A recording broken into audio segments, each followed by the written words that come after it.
dobry, witam Państwa bardzo serdecznie na czwartej edycji Good morning. Forum Rozwoju It is so great to welcome you to the fourth edition of City Development Forum, an international conference dedicated to city matters. My name is Iwona Matuszczak-Schulz and I am the head of the International Cooperation Department of the City of Poznań. For 4 years we have been handpicking the most interesting topics and the best speakers from Poland and abroad. The co-organizers are the Poznań International Fair, the Polish Cities Union, and the Wielkopolska Center for Investors Support. This year we will address such topics as safety in the city and future competences necessary for aware and informed community building using new technologies. In this context, safety is no longer limited to such aspects as health or life as such. It's also about building trust, integration, and social interaction. Charles Montgomery, who was one of the speakers last year, created the vision of a happy city. He encourages us to look at the city through the eyes of an 8-year-old and an 80-year-old. Only when you look from different perspectives can you understand the needs and desires of everyone. Only with strong empathy and informed designing of solutions can we build a better place to live. I am more than happy that despite the shift of the date of the event, which was caused by a legislative error in COVID legislation, we can nevertheless see all of you here today and discuss a number of key matters. For obvious reasons, this year's forum is held online, but I am more than certain that it will inspire on-site action for building better cities, which we need so much today. Never let a good crisis go to waste, as Rahm Emanuel, former mayor of Chicago, used to say. I would like to thank the speakers from Vienna, Tallinn, Jyväskylä, Bilbao, Bologna, Eindhoven, Amsterdam, Berlin, Copenhagen, Oslo, Brno, London, Wrocław, Jaworzno, and Poznań. Thank you very much. We have Mr. Jacek Jaśkowiak, the Lord Mayor of Poznań since 2014. He's here with us today. Good morning, everyone. I would like to welcome local government people, researchers, business people, NGOs. This is an unusual setting due to the pandemic. The pandemic is a major challenge for all of us. It raises a number of questions about further development of cities. Will we keep investing in public transport? Can we restore trust to public transport? When more and more people work remotely, will we ever go back to the world as we knew it, or will the world change permanently? So there are a number of questions and a number of challenges, but undoubtedly every crisis is an opportunity for better development, for faster growth. In the times of crisis, some will fare better, others will not. Today's leaders may no longer be leaders in 2 or 3 years from now. I am more than certain that we should keep investing in sustainable transportation, especially transportation that is safe and environmentally friendly. So I'm talking about bicycles, scooters, and feet. things that worked well yesterday will work well tomorrow. But this is a major challenge and a question. Will cities continue to sprawl? Will suburban areas continue to grow? Will commuting still be a nuisance? For obvious reasons, the space in downtown areas is limited, so the more people live in the suburbs, the more difficult it will be to get to the city in your own car. And how about remote work? Will remote work solve that problem? We don't know. Maybe we'll find out today. And let me wish you a fantastic conference and inspiring discussions. The decisions made over the last couple of years by local governments have been challenging because we are living in a time of change. We have a number of growing new technologies. Things have been very volatile, and the COVID has made it all even more difficult. But I am convinced that listening to others, talking to others, is the way out of the crisis. That's how we can find the new solutions. So thank you very much. Thank all of you who are with us today, who have come to this conference to discuss all these important questions. Lord Mayor, thank you very much for being with us. Stay healthy and stay online with us.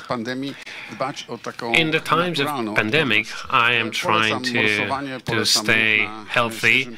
I do recommend winter swimming and staying outdoor and thinking positively. That's something that can keep you alive for the next couple of weeks and months and the challenges that are ahead of us. Thank you very much. If you didn't know that about Lord Mayor, please visit his Facebook profile. Now let's cut to the chase. Solstad Steen, senior advisor from Norway, is the first speaker. Norway has had the lowest rate of traffic fatalities for the last decade. So this will be one of the aspects that will be addressed in the first presentation. The title is The Safe Streets of Norway.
I guess I'm on. As you probably guessed already, my name is Christoffer Solstad Steen, and I work with the Norwegian Council for Road Safety. I'm sorry we had a little delay because we had some share screen issues, but I think it's all fixed now. And thank you for inviting me to this digital event. I would love to be in Poznań in person, but COVID-19 put a stop to that. Still, I will try to give you a short overview on our national work on urban road safety. And I will specifically talk about Oslo as well. And I should mention that the Norwegian Council for Road Safety is not a governmental institution, but we are a separate and independent NGO working solely on road safety issues. But to a great extent, we are financed by the Norwegian government, and we work closely with the government and the National Public Roads Administration. And why is urban road safety so important? Well, in our country, more than 60% of the population lives in urban areas, and the number is rising. And these numbers are similar to the situation you have in Poland. In order to put some context to all the numbers and statistics that I will present to you later, I need to give you some facts about Norway. As you can see, Norway is quite a big country defined by area, even bigger than Poland. But if you look at our population, we are less people in Norway compared to Poland by far. And in our capital, we have almost 700,000 inhabitants, which is a bit more than you have in Poznań. So road safety is an essential component in sustainable urban mobility. And I guess it's 3 words in this sentence that interest you the most, and those 3 words will be sustainable, urban, and mobility. Road safety doesn't feel that sexy in this sentence, but I will argue that road safety is extremely important if your city wants to succeed creating sustainable urban mobility. And safe road design for cyclists and pedestrians will increase the number of cyclists and pedestrians, and it will also reduce their risk. 9,500 people die in urban roads accidents each year in Europe, which is a high number. And 70% of these are vulnerable road users. And with vulnerable road users, I mean cyclists and pedestrians for most of. And this graph shows the European standard in how we compare different countries when it comes to road deaths, despite differences in population. And Norway has the lowest fatality rate in Europe. And in 2019, Norway had 20 deaths per million inhabitants. And to comparison, Poland had 77 deaths per million inhabitants. And you can see the European average on the blue line in the middle of the graph. Norway also has the lowest fatality rate in Europe on deaths on urban roads. So Norway have 5 persons killed per million urban inhabitants, while it's just below 60 persons per million urban inhabitants in Poland. And since the 70s, Norway have had an astonishing decrease in road fatalities. And from 560 deaths in 1970 to 108 deaths last year. And in Poland, I think in 2018, more than 2,800 people died in road incidents. And to illustrate the Norwegian decrease, I've chosen to show you some pictures. And on the picture to the left, you see a girl in a car sleeping on the top of the back seat close to the back window. And this is how we secured our children in the 70s. And on the picture to the right, you will see a boy secured in a car this decade. And in 1970, 101 children got killed in road incidents, while last year was the first year ever in Norway that we have 0 road deaths of children younger than 16 years old, which is a great achievement. So why have we succeeded so far? To answer this question is rather complex, and I will try to point out some of the key factors on a superior level. We have developed high-level national plans on different levels and with very ambitious goals. One of the most important plans in our national work is the Plan of Action. And this Plan of Action identifies 136 concrete measurements with a dedicated responsible government department or NGO organization. And a wide range of public directorates as well as NGOs in road safety work are involved in this work together. And the cooperation between different government departments in transport, justice, education and health, together with other organizations, is rated as a key factor for our substantial decrease in road fatalities. And the cooperation between different stakeholders is based on long-term commitment where every stakeholder works systematically towards the same goals. And this way of working is often called, on badly translated Norwegian, the Norwegian interaction model. And finally, we have a research and knowledge-based approach. And among other measures, we conduct thorough, in-depth analysis of all fatal accidents.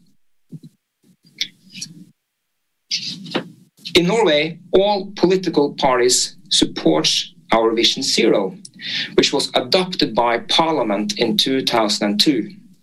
And this vision says that nobody should be killed or seriously injured in traffic.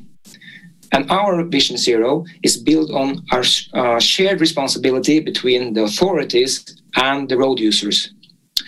The authorities has a responsibility to ensure that the traffic system is secure. The road users have to do their best to comply with the basic traffic rules and to be cautious. And we also have an ambitious national target for road safety adopted in the Parliament. In Norway, there is also a broad political consensus about our zero growth target, which is to raise the share of people using public transportation, cycling and walking, especially in urban areas. And this target is part of the existing national transport plan. And this means heavy investment in public transport and, of course, infrastructure for pedestrians and cyclists. It also means restrictions for cars in the cities, which have been a big political issue. And I will get back to this restriction in just a few minutes.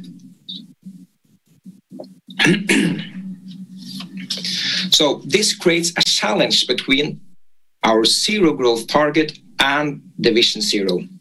So the purpose with the zero growth target is to increase the share of cyclists and pedestrians, as I mentioned, and these are the vulnerable road users with a higher risk for being killed or severely injured compared to car drivers and passengers.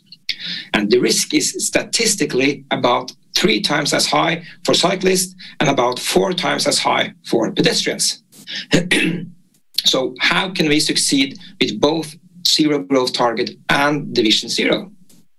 And if we don't handle this challenge, the numbers of people killed and seriously injured in road traffic in Norway will rise again. The benefits from cycling, walking, or taking public transportation are several. It's better for the environment, it's better for our general public health, and it might also solve some of the road safety issues. Needless to say, but it will be a smaller risk for collisions with motor vehicle if we reduce the number of motor vehicles on our shared spaces. A report from the Norwegian Institute of Transport Economics says that more cycling and walking will lead to more injuries. But first and foremost, the injuries will be lighter. The number of hard injuries will probably not increase as much, even if the number of cyclists and pedestrians rises with thousands. But it depends on good infrastructure. for cyclists and pedestrians. Increased effort in terms of operation and maintenance of the infrastructure could result in fewer injuries. So is it safer if we cycle or walk to work? It might be, but again, only if we implement the safest measurements for our vulnerable road users. Let's talk about Oslo. Oslo is the most populated city in Norway, and they had 0 killed pedestrians and cyclists last year. We only had 1 car driver who died in a road accident last year. And to compare, in Poznań, 26 persons got killed in road accidents in 2018. And Oslo, as well as many other Norwegian municipalities, have their own road safety plan. Oslo Traffic Safety Committee, who is responsible for this plan, contains people from the municipality, the local police, road safety organizations, etc. And this local plan of action with 52 concrete measurements who lasts for a 4 years period, and after 4 years, the work will be evaluated and they will create a new 4-year plan. Exactly the same as we do in the national plan of action. The municipality launched their new cycle strategy in 2015, and the main target is to increase the accessibility and make it safer for cyclists and pedestrians. And also, of course, to reduce the green gas emissions and increasing the general public health. So the 0 growth target, which I've mentioned before, is the main reason behind the strategy. And to be successful, they need to make it more easy to choose either cycling, walking, or taking public transportation.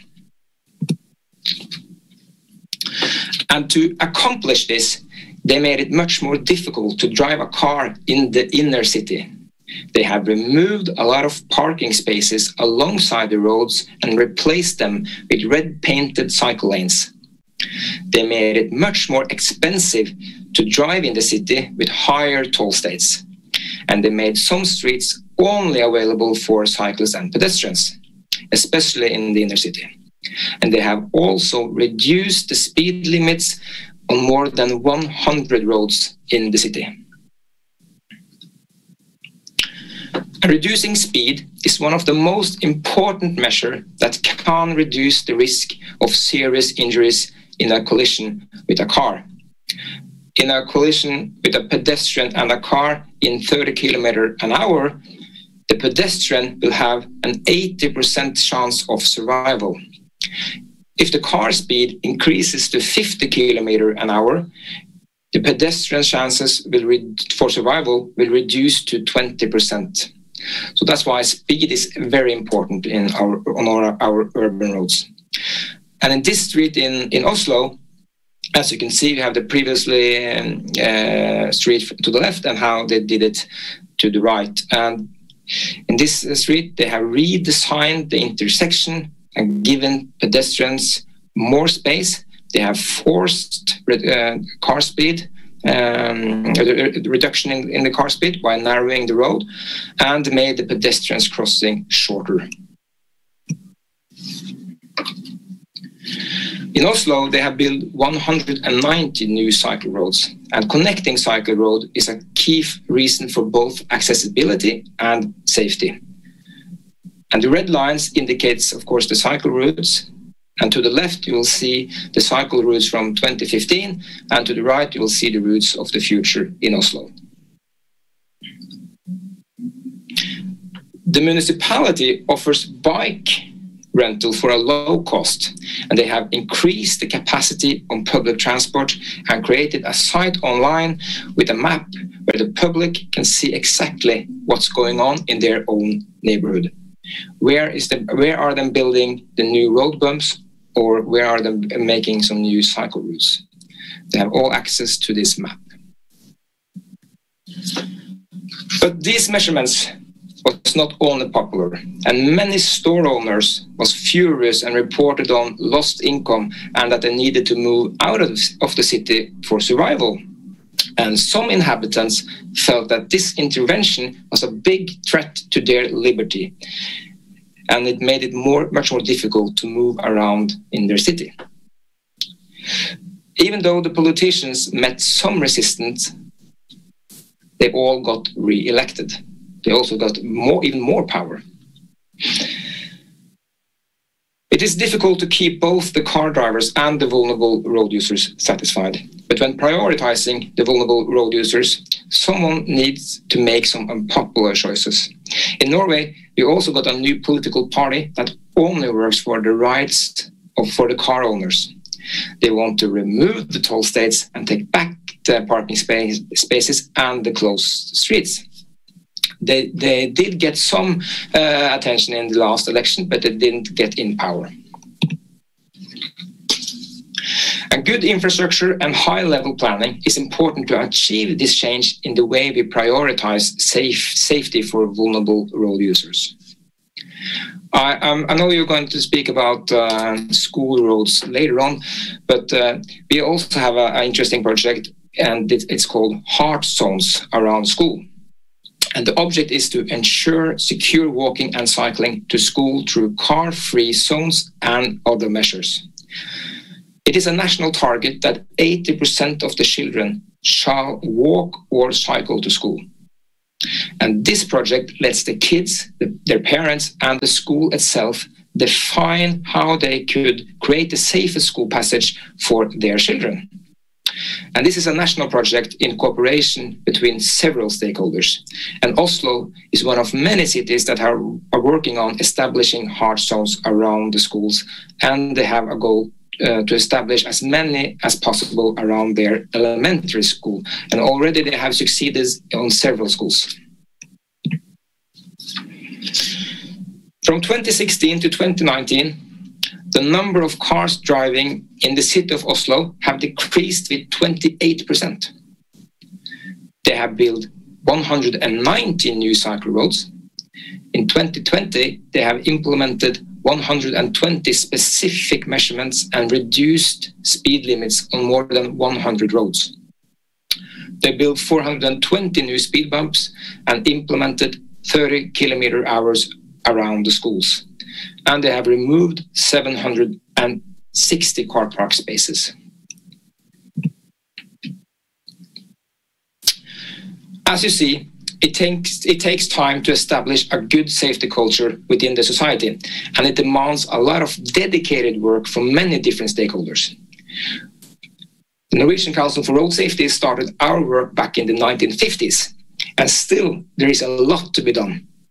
And we don't have all the answers, but we do know that the basic measurements like speed reducing and separating the different road users is very effective. And when government, municipalities, organizations, and the general public work towards the same goals or vision, a change is possible. But first, everyone have to agree that it's unacceptable that anyone could die or get seriously injured in a road accident. And if you all agree on that point, we have great chances to succeed. And thank you. That was all I got. And please don't hesitate. If you have any questions, you can email me and I will answer it as best as I can. Thank you so much.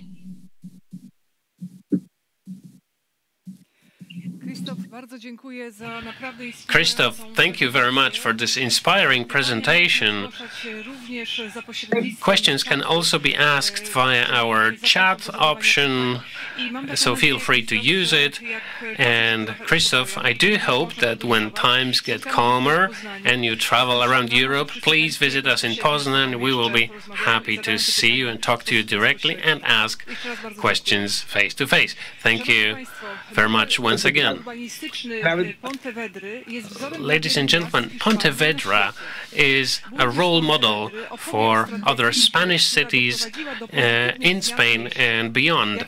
The mayor of Pontevedra will talk about the changes and achievements, such as reduction of greenhouse gas emissions by 60% over the last decade, greater pedestrian and cycling traffic with lower accident rate. So the mayor of Pontevedra, Miguel Anxo Fernandez Lores, will talk about this right now.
Ahora. Sí. Vale. Buenos días. Buenos días a todos. Muchísimas gracias por invitarme a presentar la ciudad de Pontevedra, una transformación posible, en el marco de este Foro Internacional de Desarrollo de la Ciudad. Bueno, Pontevedra hace 21 años era una ciudad, como todas las ciudades europeas, que se caracterizaba por ser una ciudad insegura, una ciudad con un volumen de tráfico muy grande, y nosotros tomamos la decisión hace 21 años, después de estar 12 años en la oposición municipal, de elaborar un proyecto para cambiar las cosas en Pontevedra, ¿no? Quiero en primer lugar daros unos datos de qué es Pontevedra. Pontevedra es un municipio que tiene 120 kilómetros cuadrados y 84.000 habitantes. La ciudad es una ciudad muy compacta, de más o menos 5 kilómetros cuadrados, y que tiene 64.000 We have habitantes. 84,000 inhabitants. This is the city of very compact urbanization. And we have 84,000 inhabitants.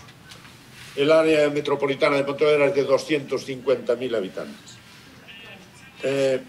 Nosotros, in our metropolis, we have 250,000 inhabitants in the whole metropolis. antes de empezar el proyecto, hicimos un estudio de todo lo que se estaba haciendo en el mundo sobre la calidad de vida de Before the implementation of the project, we did thorough research about the area, considering various approaches how to develop the urban space. There are many publications that are examples how to design urban spaces, and we were trying to adjust the verified samples to the situation, to the context of our city. Una de las cuestiones que teníamos muy claro es que en las ciudades, cada vez que se intenta agilizar el tráfico, se empeora la situación de la circulación. Por lo tanto, we were aware that we, as the city council, while we are trying to regulate the traffic in the city, but the situation was getting worse and worse, because the traffic in cities cannot be really ordered in any way that could be better than it is now. Sino intentar recuperar la ciudad para las personas. We were aware of the fact that we have to return the space, the capacity to our citizens. We had to ask ourselves the basic questions. For example, who should rule in our city? How important is the public space in our city? And what we, as the representatives of the city council, what can we do to change that, to introduce any modifications to the existing situation? Y para, como queremos que en la ciudad manden las personas, es imprescindible reducir drásticamente el tráfico a motor, especialmente de los vehículos privados, ¿no? Because the most important users of the cities are the people, our inhabitants, citizens. So we were aware that we should limit the number of cars in the city, especially individuals, just single people using cars to move around cities. That was our target. Y por lo tanto, recuperar gran parte del espacio público para que las personas puedan tener autonomía. And because of that, we decided to recover the public space and to provide autonomy for our citizens, for our population. Y lo que hicimos fue un cambio radical de prioridades del uso del espacio público, poniendo en primer lugar no a los vehículos privados, sino a las personas, luego los vehículos de movilidad personal, sin motor, transporte público y por último el vehículo privado. And therefore we decided to change the priorities. The most important users were people, pedestrians, and after that we focus on any other forms of transport like private cars and also public transport means. So we changed the priorities. Creemos que en las ciudades pequeñas, donde las distancias son menores de 2-3 kilómetros, caminar resuelve la movilidad, y en las ciudades más grandes hay que caminar en esos 2-3 kilómetros, pero hay que hacer un transporte público operativo para las distancias mayores. We are aware of the fact that in small cities where the distances are of 2 or 3 kilometers, then the sufficient solution to provide mobility in town is just walking. However, in bigger cities, we also have to focus on solutions related to public transport. En las ciudades lo que hicimos fue también reducir los viales que eran operativos para el tráfico y por lo tanto dentro de los tipos de tráfico hay un tráfico que utiliza la ciudad sin parar en la ciudad, que es el tráfico de paso, que hay que eliminar lo máximo posible, el tráfico de agitación, que es el que busca aparcamiento. We had to reduce the accessibility of streets for vehicles, and we had to focus on the fact that the transit traffic should be eliminated from the city center. And any traffic related to finding parking places to leave the cars in the city center, that should be also eliminated. So we decided to only allow for any traffic related to the city center as final destination. Y para resolver el tema del aparcamiento, bueno, pues en primer lugar hicimos más aparcamientos subterráneos de pago por hora y también para los residentes que no tenían garaje. Eso es una de las primeras cuestiones que hicimos. En segundo, so the first solution was organizing the larger number of underground parking spaces. So that was also an introduction of additional parking space, but for a specific fee to allow that for our population, for our citizens. Aparcamiento gratuito de borde y luego trasladarse andando a la ciudad 5 o 10 minutos, y el aparcamiento de servicios, que es para parar máximo 15 minutos, también gratuito, para hacer servicios en los que se necesite obligatoriamente llevar el coche. We also implemented the solution of free of charge car parks, so that people can park at the outskirts of the center and then walk to the very center of the city.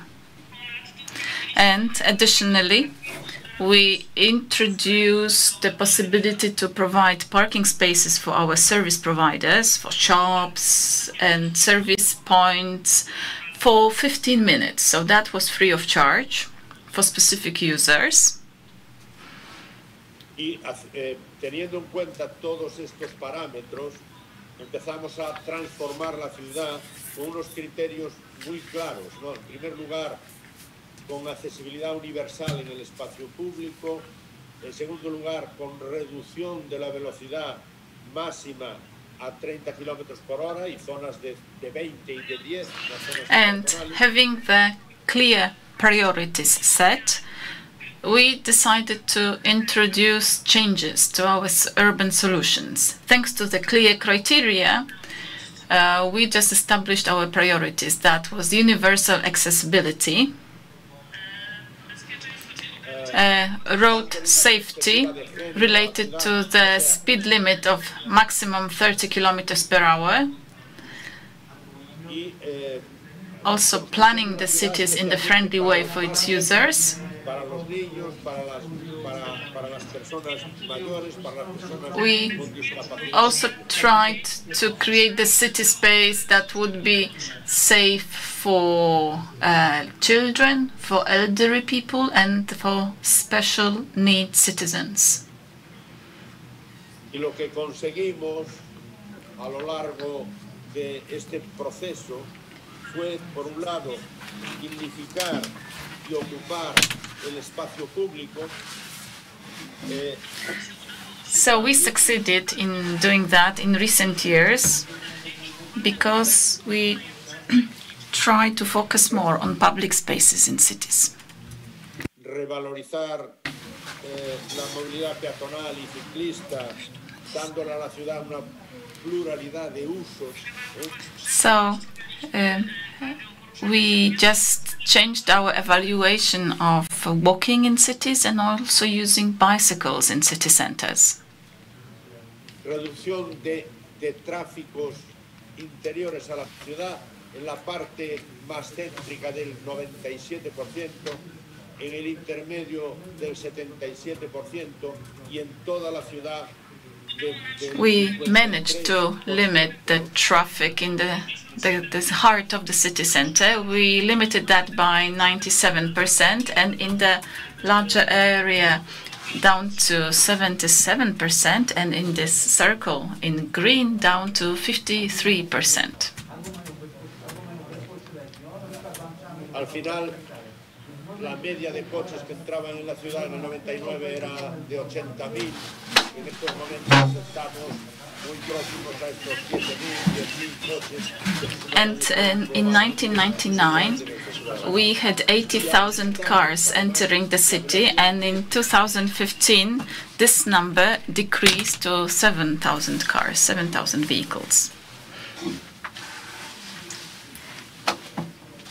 Reducimos también drásticamente los accidentes mortales y los accidentes graves en la ciudad.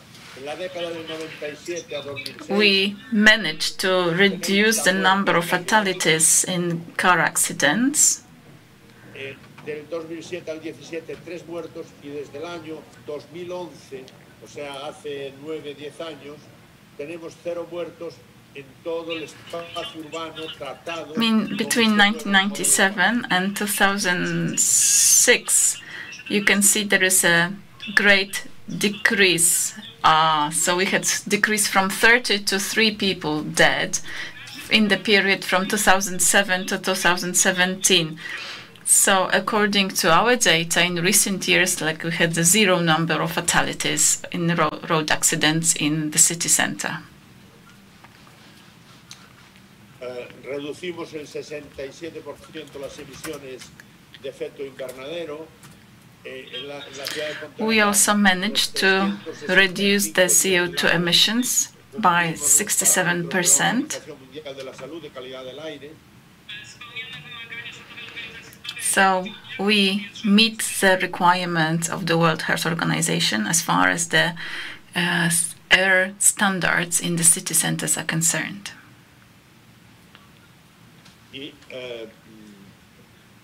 Una consecuencia directa del modelo es el aumento demográfico en el centro de la ciudad y en la ciudad, y también un crecimiento de la economía terciaria en la ciudad. Quiero decir que el modelo funciona. As a result of such activities, we could observe an increase in the demographics in the city center and also the increase of services provided in the city center.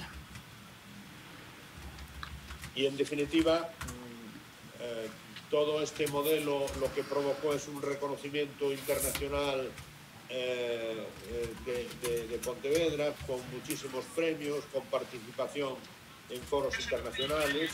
Our solutions accepted by us have been acknowledged internationally, and they also helped us to increase our own self-esteem, and we are proud of what we have achieved so far in that respect. Pues ahora vamos a poner unas fotos de I would like to show you some photographs presenting changes in our city. As you can see, the cities, the streets in our city, how they used to look like in the past. And now you can see also images, how they look at present. Thank you very much for your attention. If you have any questions, then we, of course, do not hesitate to contact us. These are the contact details. Thank you very much for your attention. Mr. Mayor, thank you very much for your great presentations. Of course, if there are any questions, we are going to pass them to you as soon as possible, of course, expecting you to answer them. And you are most welcome to visit us in Poznań when the situation clarifies. Hopefully soon we will be able to welcome you in our city. I would like to invite you to change the convention of our meeting, of our conference. I would like to ask our two presenters to show their presentations. So we've just invited the person responsible for Rennes Metropole and Fran Viñez from Bilbao. These two people, these two guests, will talk about the solutions in the city space that have been forced by the current situations of COVID-19. So something that I guess is very interesting for all of you, how to develop space, what solutions, technical or logistic solutions should be applied, and of course transport solutions to be applied in current times. So the title is, How Can We Change the City While Listening to its Inhabitants? I would like to invite our speakers.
Let me present you the Rennes experience in terms of tactical urban planning since the COVID crisis has begun and right after the lockdown.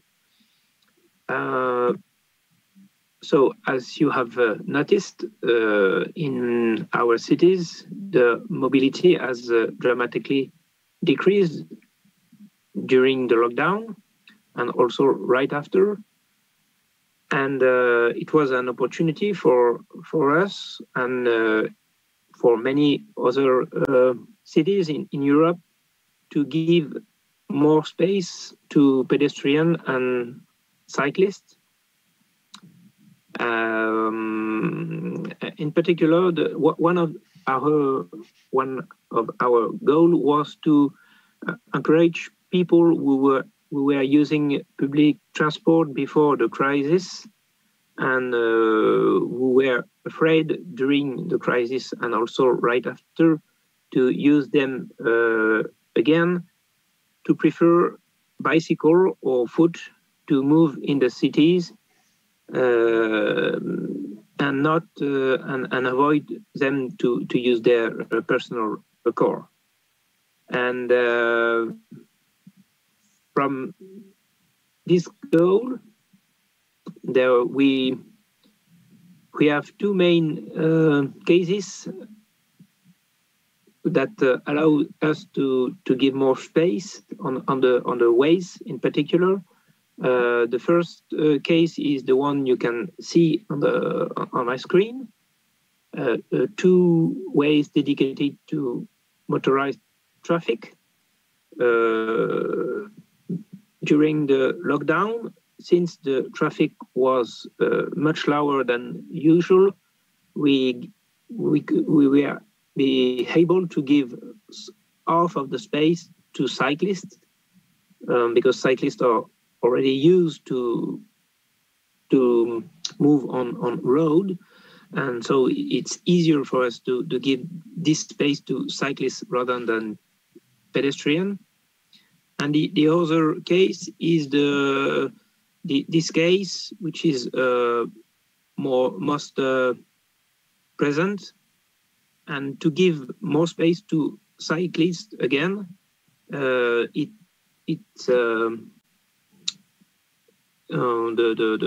had to reduce the possibility for motorized traffic, and there was only one way to drive, and this means we make some adjustment in the circulation plans, traffic plans, in order to make it less permissive to traffic, but better for pedestrian and also cyclists.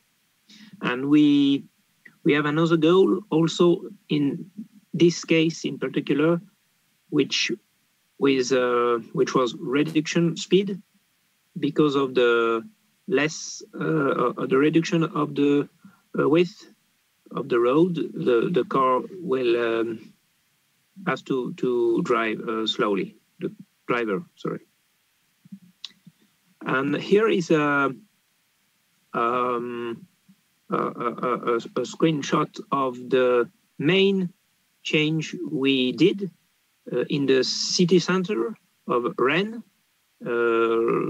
right at the end of the lockdown, and in the weeks that just follow. What you can notice in particular is that before the lockdown, before the crisis, there was some transit, motorized transit, which was possible in this way and also in this way towards the city centers, which were not possible anymore after the change we did during the lockdown, and which are not possible anymore, probably for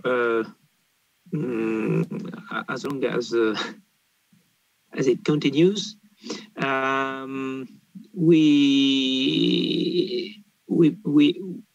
We implement new bicycles, protected bike lines in direction to the city center and towards the city centers, and also around. So this is the yellow the yellow track you can see here, and some other change with where the speed limit that has been reduced to 20 kilometers an hour maximum in all this part of the cities. Right after the lockdown, it was 30 kilometers maximum, and almost no lightnings, color lightnings for anymore in this part of the cities. That means priority to pedestrian, cyclists, and only motors where there was this is some example of what we did. So you can see here a new protected bike lines, the one that goes to the city centers. Here you have another experience start in an industrial site.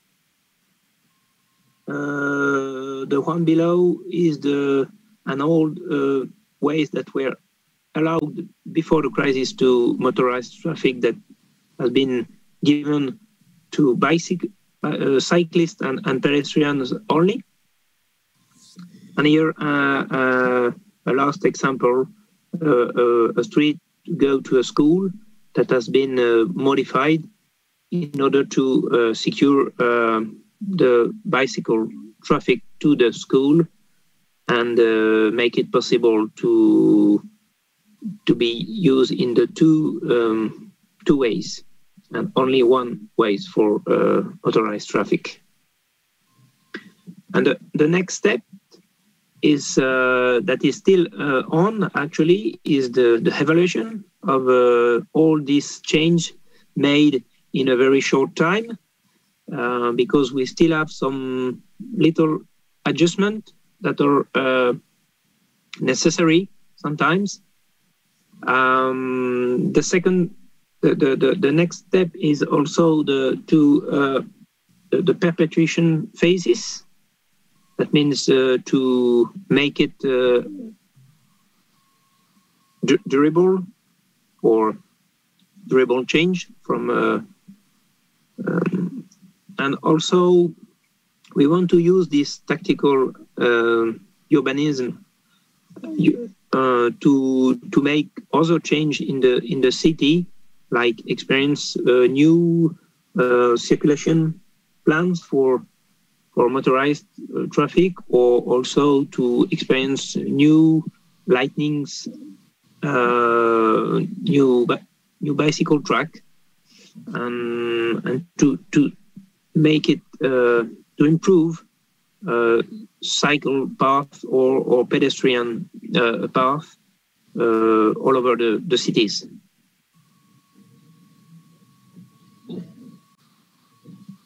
Okay, this is what I have to show to you mainly.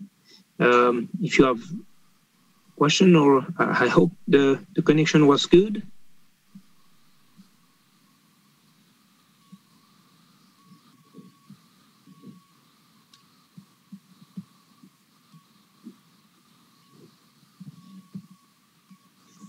Hello, maybe I have to stop. I think. Okay, I stop sharing the right PowerPoint.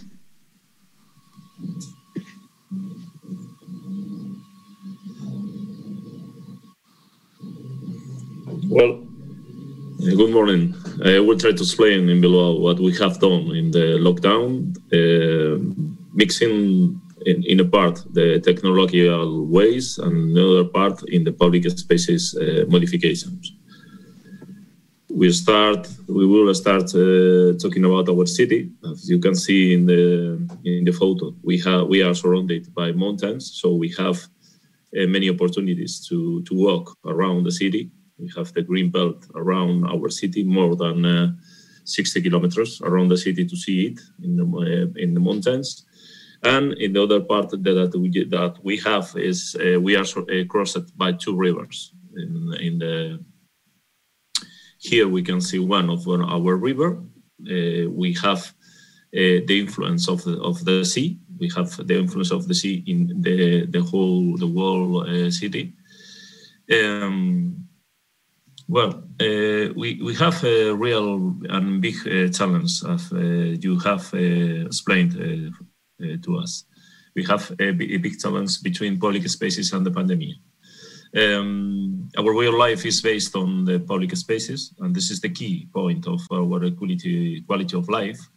And because of the pandemic, we needed to create some hours, special places to be able to stay, to play sports or walking. The challenge was for different people and ages in different days of the week and hours. So we have to create a kind of web or net of public spaces to be able to live in the pandemic time.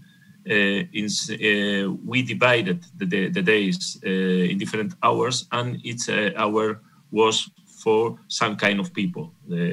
By law, our lockdown was divided during the day in different age times.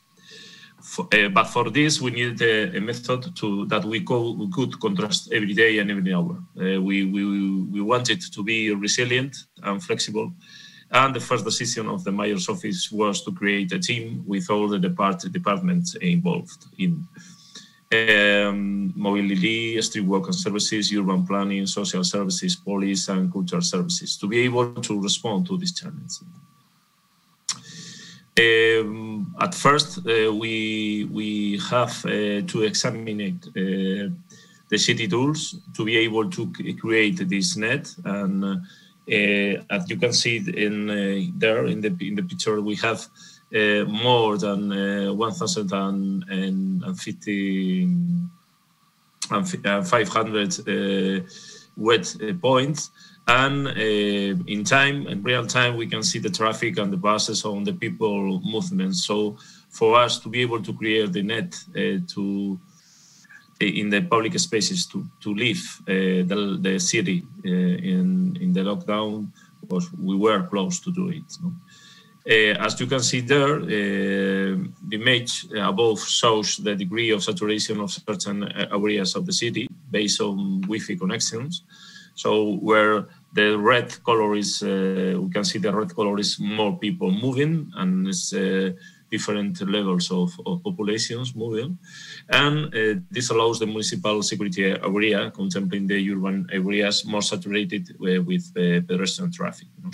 So to define the pedestrian corridors in areas, we have many bus dates and a reliable source of information free of charge and immediately applicable. From here, we start defining our project. If Bilbao was able to measure almost in real time, in hourly intervals, the volume of people in certain areas, we were able to make decisions creating different corridors that were known to be commonly as leisure and walking measurements were taken of them. This data could be consulted in real time, and we had the opportunity to compare the same places in different moments, 1 year ago or weeks ago, before the lockdown and after the lockdown, when the measures could be taken. So, in terms of the city, the first aim of us was to have a place to be able to live, to play sports, or to walk in any neighborhoods of the city, not just in the town center. The town center, we have the river, and on the river bank we have a lot of different ways to be able to walk, but we tried to have in the different neighborhoods, places, public spaces, to be able to live in each neighborhood that these hours that we had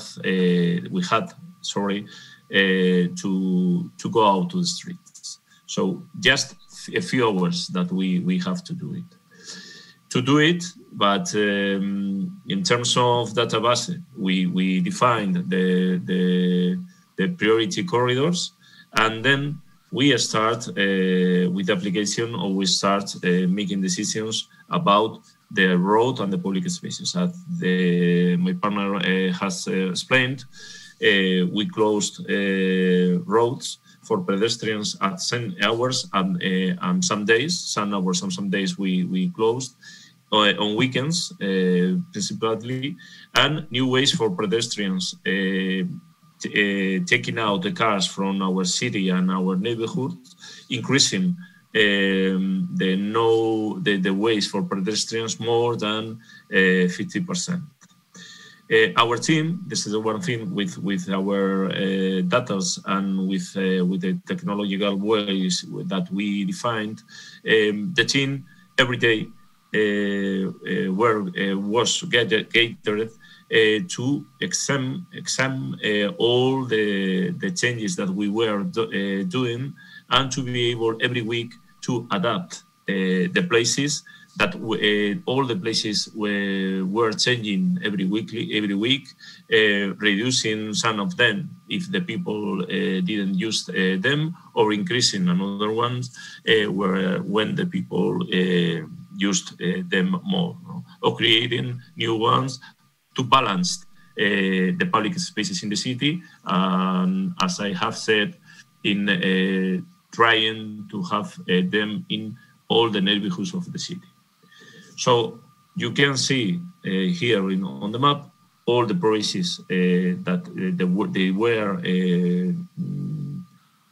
big enough to have people walking or doing sports, and they were connected mainly with the parks where the sports and the walking and the running times were easier to have. As I have said, every week we adapt all these spaces with all the data that we were collecting with our web points, and in summary, the result of all these things were rates of contagion among the population was reduced by adapting the city public spaces. City's smart governance dimension was improved, so we start using more all the data that we had after the work that we had been developing the last 10 years, and it was possible to offer more flexible and efficient public service adjusted to the different requirements during the different pandemic phases.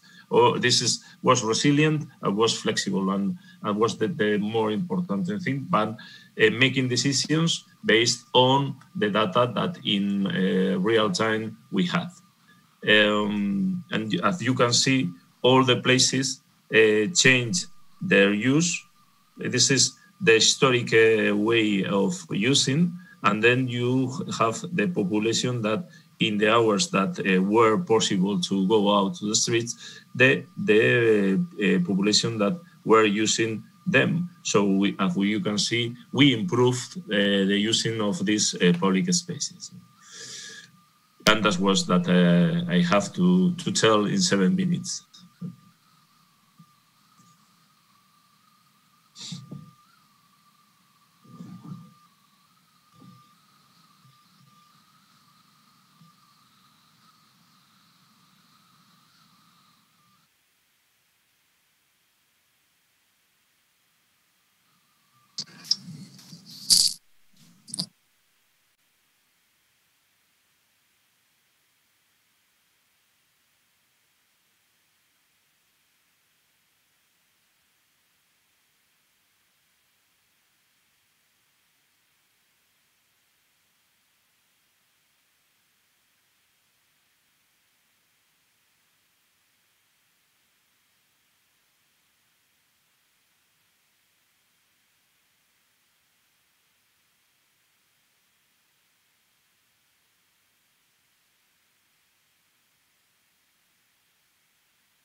Hello.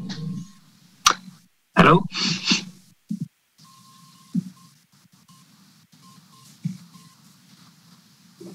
I'm not sure to have well understand what we have to do right now. Maybe if we have any questions, I think that we have. Okay.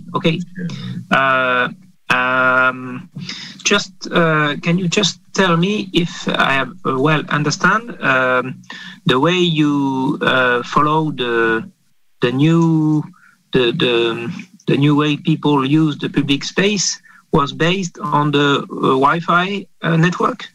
Yeah, is that we have okay? More, yeah. You measure thanks to the number of connection, or how do you? Yeah. Okay. we have calculated that 80% of people that was walking around our cities is connected to our public Wi-Fi. It's anonymous, not shared. And for us, we know that with this percent, we can know how much people is moving in the city. Okay, and also the main change was make in favor of pedestrian mainly. Yeah, and for cyclists too. So cyclists we tried, as you have teach us, we tried to develop corridors for pedestrians and bicycles too. Okay. But we take out the cars from the city, but in some days and some hours, not different things. But some of these measures now we have established on weekends. So in part of the city center and in other places, these measures is established forever. And my second question was, what about the future? All these places that you have modified in favor of pedestrian, do you is that permanent or? Yeah, some of them now we have refused because people didn't use a lot. The people using didn't increase in this period, so we have refused them.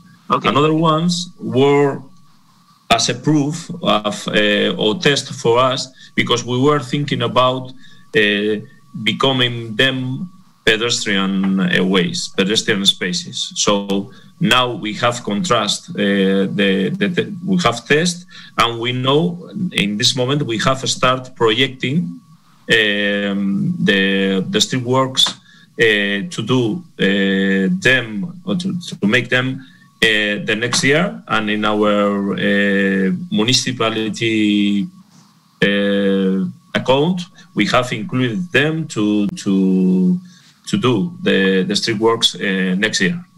And the other ones we have done or established as a measure that has arrived to stay. So now on weekends, this kind of there are 3 public spaces that we become for pedestrians and bicycles from here forever. So we have decided to do it. Have you made some change in the urban adjustment, or it's still? Now we are working on pedestrian public spaces controlled by cameras of just for the cars. Okay, you can read the car identify, and if a car that doesn't have the permission to cross is by police, and with the camera they have is punished. Okay, so with camera, and at first we start with physical measures, cutting the possibility of crossing the cars, but then when people knew that they couldn't move around with cars except the residents, they couldn't move around, we take off we all the physical measures, and we start putting cameras to be able to punish for these drivers that are using these public spaces not being a resident here. Okay, so we have started all these changes, and now in Old Town we are doing yet.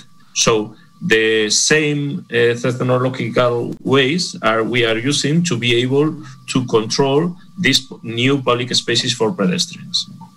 And in other chances, we are creating projects or developing projects to be able to transform physically the places just for pedestrians, as parks or postcodes. Okay, that was part of my question. I guess you have forecast to add some trees maybe or new seats, like things like that.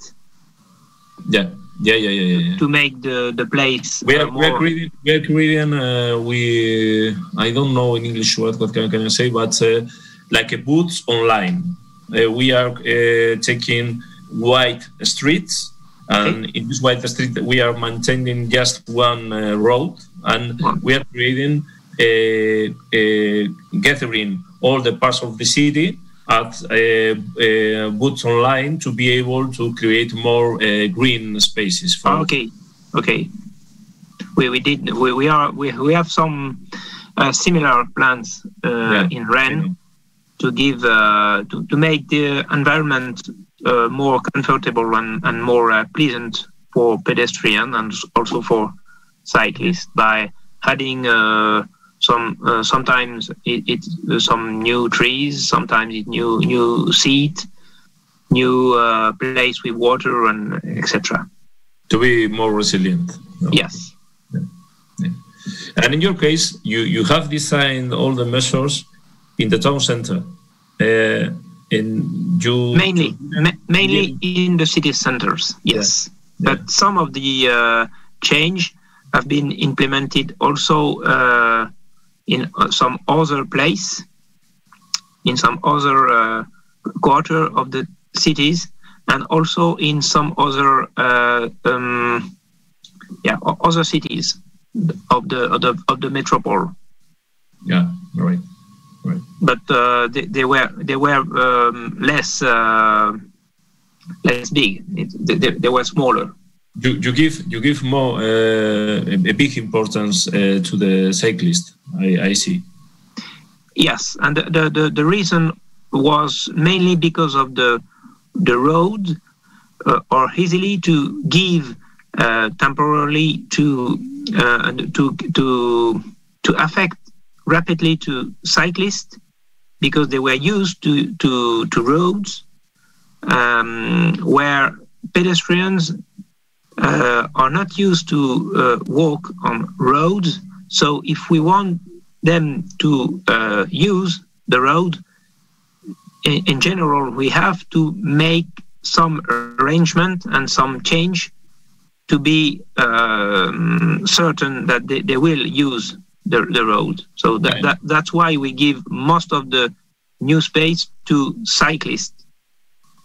But it was benefit also for pedestrians because on some streets where there were no bike lines before the crisis, then the cyclists use the pedestrian track. Yeah. Since we put some bicycle lines on the road, then they don't use the pedestrian track anymore. Right. So it's okay for the new bike lines is benefit also for pedestrians most of the time. Right. Okay. Yeah. Thanks for sharing your experience. Yeah. I don't know if there is some more question or it's okay only for between us. Okay. Okay. Right. Bye. Hi. Andrzej.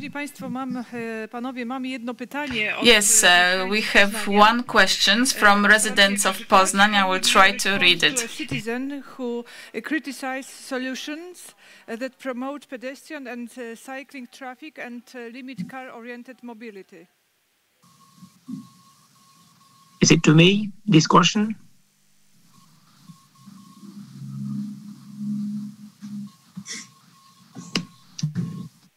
Is it for me, this question, or? Nie wiem, czy przeczytać jeszcze raz? So this question was to both of you, and we can read it again in English, okay? Yeah. Okay. Poznaniacy są zainteresowani takim aspektem, jak Państwo rozmawiacie z osobami, które nie są zadowolone z tych zmian, które Państwo wprowadzacie, którzy nie do końca są zwolennikami. So the residents of Poznań would be interesting. How would you talk to citizens who are not happy with the solutions which you propose? Have you encountered negative responses to your proposals, and in what way did you respond to that? How does the City Council responded to negative reactions to your suggestions?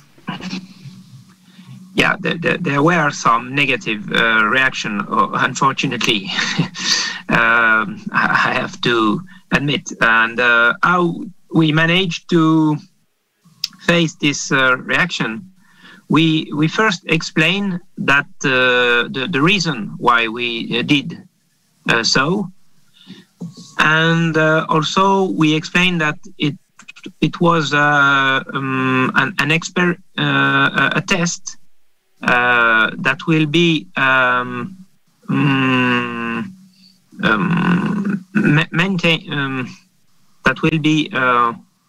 comfort only if the situation was okay for everybody most of the time. But if there were some difficulties, then we will arrange and move some of the tactical urban planning.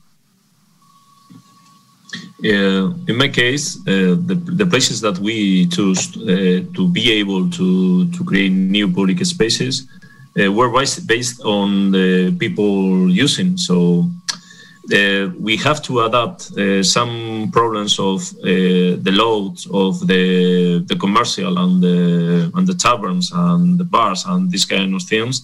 We adapt because we have some different kinds of channels to be able to complain to the city council. And then we, in our team, every weekend we study all the cases and we prepare the answers to be able to respond to the people with solutions. We try to adapt, and in our case, in the moment that the people didn't be able to use the public spaces. Just in the moment that we could did it in the public spaces, all the people was gathered around our public spaces and they were approving this kind of public spaces. When some place wasn't used, we adapt the place, or we create another one, or this place disappear. So in terms of evaluation, every day we were receiving complaints or ideas, and we were taking care of them every weekly.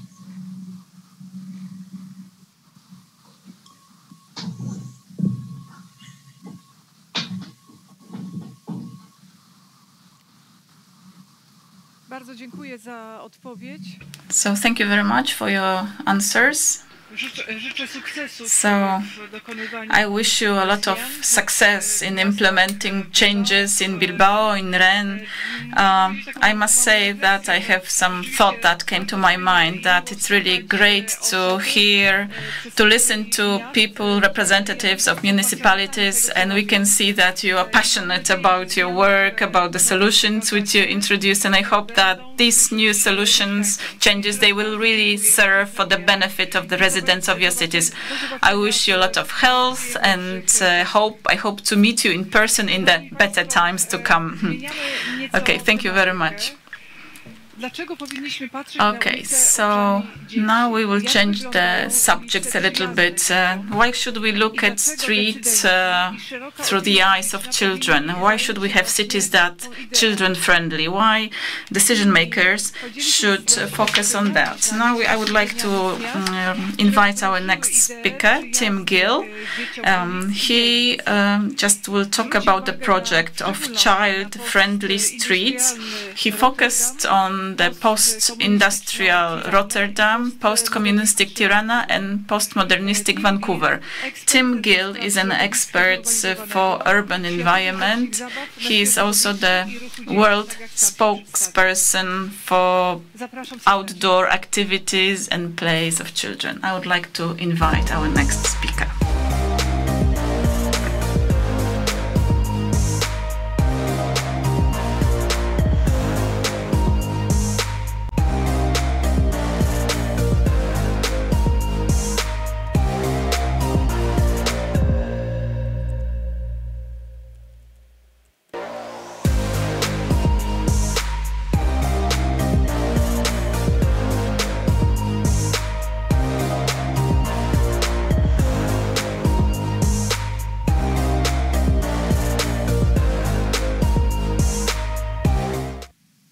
Hello, everyone, and it is an honor to be speaking with you today about making cities better for children and hopefully making them better for everyone. So I'm going to be talking about child-friendly streets and child-friendly planning and design. And when we think about cities and when we picture cities in our mind, we often see an image like this one of the city of Poznań, of course. And it's, you could say, a bird's eye view, a planner's view of the city. But actually, we don't see cities like this. We see cities from the level of the street. We live in cities at the level of the street. And children, of course, live in cities at the level of the street. In fact, you could say that children don't really live in cities at all. They live in neighborhoods. Their world is at the neighborhood scale. And I think that's a really important place to start, is to think about the neighborhood as the unit we need to bear in mind when we're thinking about streets and cities. Now, I think one good place to start when we think about children's experience of cities is to think about our own childhoods and to look back and to see how childhoods have changed. And my next slide does this nicely. So what you can see here is a map, and on the map you can see some circles, and they map out what you would call the roaming range or the home territory of 4 children. And they're all 8 years old, but they are 4 children who are in 4 generations of the same family who all grew up in the same city. So the big blob that you can see that takes up most of this map, this is the roaming range or the home territory of the great-grandfather in this family. So when he was 8 years old, he could travel 10 kilometers across the city on his own at the age of 8. And then you can see the smaller circle, that's the grandfather in this family. And then the smaller circle at the top, that's the mother of the family, again at the age of 8 years old. And then you can see the little dot, the dot at the top left, that's the home territory of the son in this family. He's actually allowed to go to the end of his street, and that's more a bigger range than most 8-year-olds today have. Most 8-year-olds are really kept to their homes and their gardens if they have them. So what you're seeing here is the shrinking horizons of childhood. And I think this is a really profound change and an underexplored change that helps us to think about how children experience the habitats where they're growing up. Now, I want to now say a little bit more about why I think these experiences matter of freedom and exploration.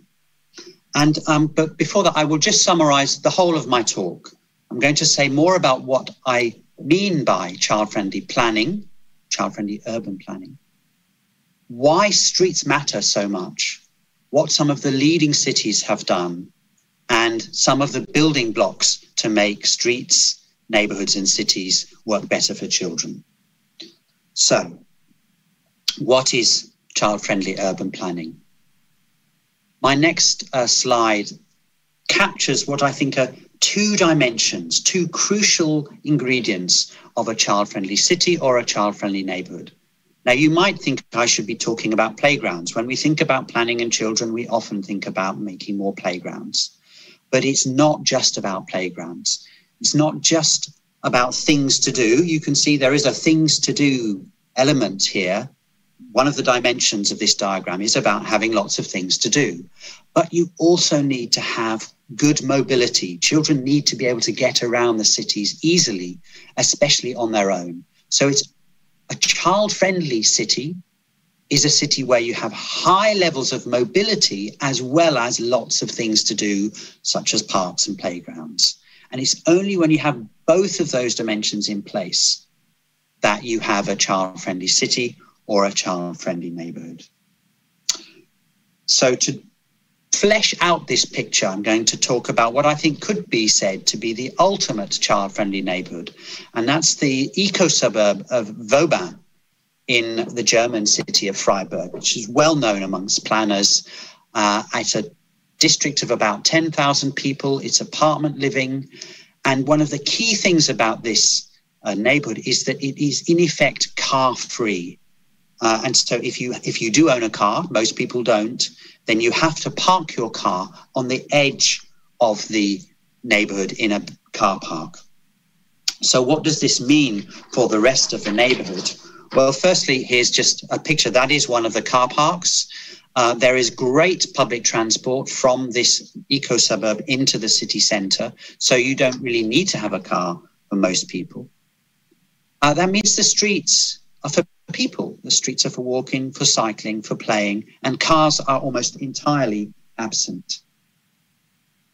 So all of the public space, the space outdoors between the buildings, is available for the public use, for public parks, for play. So you don't have any dedicated playgrounds in Vauban. You have playful features across the whole of the public realm. So I think that's a really, you'd say it's like a lighthouse that shows us the direction of travel, I think, that we need to go to make places more child-friendly. But why should we make places more child-friendly? Why does this idea matter? And why do streets matter as well? So the first thing we should remember is that traffic danger is a global threat to children. We've heard some statistics about that already. But it is shocking to say that traffic kills more children and young adults than any other cause of death at a global level. In Poland, again, as we've heard already, you have a poor record on road safety and a poor record on child deaths. Very high numbers of child fatalities in your country. But even the countries that are the best, that are doing really well on road safety, you have a problem with road danger. The country of Sweden, which is highly regarded for its work on child safety and road safety, 1 in 9 fatalities, 1 in 9 of every children who die over the age of 5 die on the roads. So it's a cultural problem. It's nicely illustrated by this image that captures that we've normalized, we've just accepted that it's normal to have very dangerous streets everywhere, because of course the basic source of the danger is large objects moving too fast and causing a physical threat to people who are outside of those cars. Now, that's not the only reason why we should think about streets and their effect on children. We know there is a growing problem, an awareness of the problem of air pollution in cities. We have a case here in the UK where tragically a 9-year-old girl died a few years ago, and it looks like the basic cause of her death was air pollution. And there is an important inquest going into whether Ella Kissi-Debrah might be the first person in the UK for whom air pollution is cited as the cause of death. And it really is a scandal that in a developed country in 2020, we are seeing this possibility. But we should also look at what children themselves say about cities. And when we take the time to ask children what they like and what they don't like about the places where they live, their answers are very consistent. They want to be able to get around. They want to be able to meet their friends and have a choice of activity settings. And they value green, safe places. And they don't like dirtiness, and they don't like heavy traffic. So really, you can see that this idea that I had earlier, the two dimensions of a child-friendly place, that mobility and streets are really central to this picture. And so in a way, a child-friendly place is a sustainable place. It's better for the environment and for the planet. So if we start to listen to what children and young people are saying about their concerns about climate change, again, you can see that cities that are child-friendly are going in the right direction for climate change. And also, we can see that the voices of children are becoming ever more important, as they should be, when we think about the future of cities. And I will come back to that. But finally, some of you are maybe thinking, well, this is all very well, but making places more child-friendly costs money. Cities need to pay and make themselves sustainable economically. But here's an insight. The cities that work well for children are also economically successful. Here's a quote from a very wealthy property developer here in England, who says that public spaces and cities where children and families come to visit signal better than any marketing material that an area is clean, safe and fun. Retail, leisure and business occupiers recognize that this is good for business. So there is no big tension between making places child-friendly and making them economically successful. So I want to talk now about what some of the leading cities around the world, the cities that have really taken this idea of becoming more child-friendly seriously, what they have done. And I've been lucky enough to visit and study about 12 or 13 cities in Europe and in North and South America. And all of these cities have gone beyond just small pilot programs or engagement exercises and really put serious money and time and energy into making the built fabric of the city more child-friendly. So these are the cities at the forefront of what you could say is this movement. I'm not going to talk about all of these cities. In fact, I'm going to mainly talk about just one of them. It's a very interesting story, and that's the city of Rotterdam. Now, why did Rotterdam get interested in making itself more child-friendly? The answer is that about 15 years ago, the city came bottom of a league table of child-friendly cities in the Netherlands. It was the least child-friendly city in the whole country. And the politicians realized that that was a real problem, that any families that could were leaving the city and taking their energies and their tax base with them. So the city made it a priority to turn that around. And here's a flavor of some of the things that they've done. You'll see echoes of what I've talked about earlier from the eco-suburb of Vauban. So in one neighborhood, they carried out a whole suite of measures, set of measures to make that neighborhood more easy for children to get around, the mobility, and also to create more things to do and places to go. So it was a neighborhood scale project. Streets were made safer, but also children and families were invited, were sort of enticed to walk around the neighborhood through a playful set of signs that invited children to follow trails of imaginary animals and to have a map that they could follow and footprints of these strange animals in the pavements. The city also turned car parks into playful public spaces. And in the more downtown areas, they gave civic squares a makeover to make them more enjoyable for families. And they also pulled all this together through policies and planning methods that took a neighborhood scale approach, looking down, if you like, and saying, where are the places where we need more space for play? Where are the dangerous streets? Where are the streets that we can open up for play, where we can put in a wider sidewalk to give more space for that doorstep play. And what they found was that it did indeed bring families back into these target neighbourhoods. They could measure the incoming percentage of families, and they were, in the end, got nearly 10% increases in the population of families in these target neighbourhoods. So that, I think, shows you the link between making places work better for families and making the city work better as a whole. Now, when I looked across all of the cities of my study and my research, actually the reasons, the rationale for the city's interest fell into three broad areas. You can see them in this diagram. Some, like Rotterdam, mainly were focused on the economy and also the demography, the changing demographics of the city. There was a second set of cities, a group that were focusing on sustainability and community.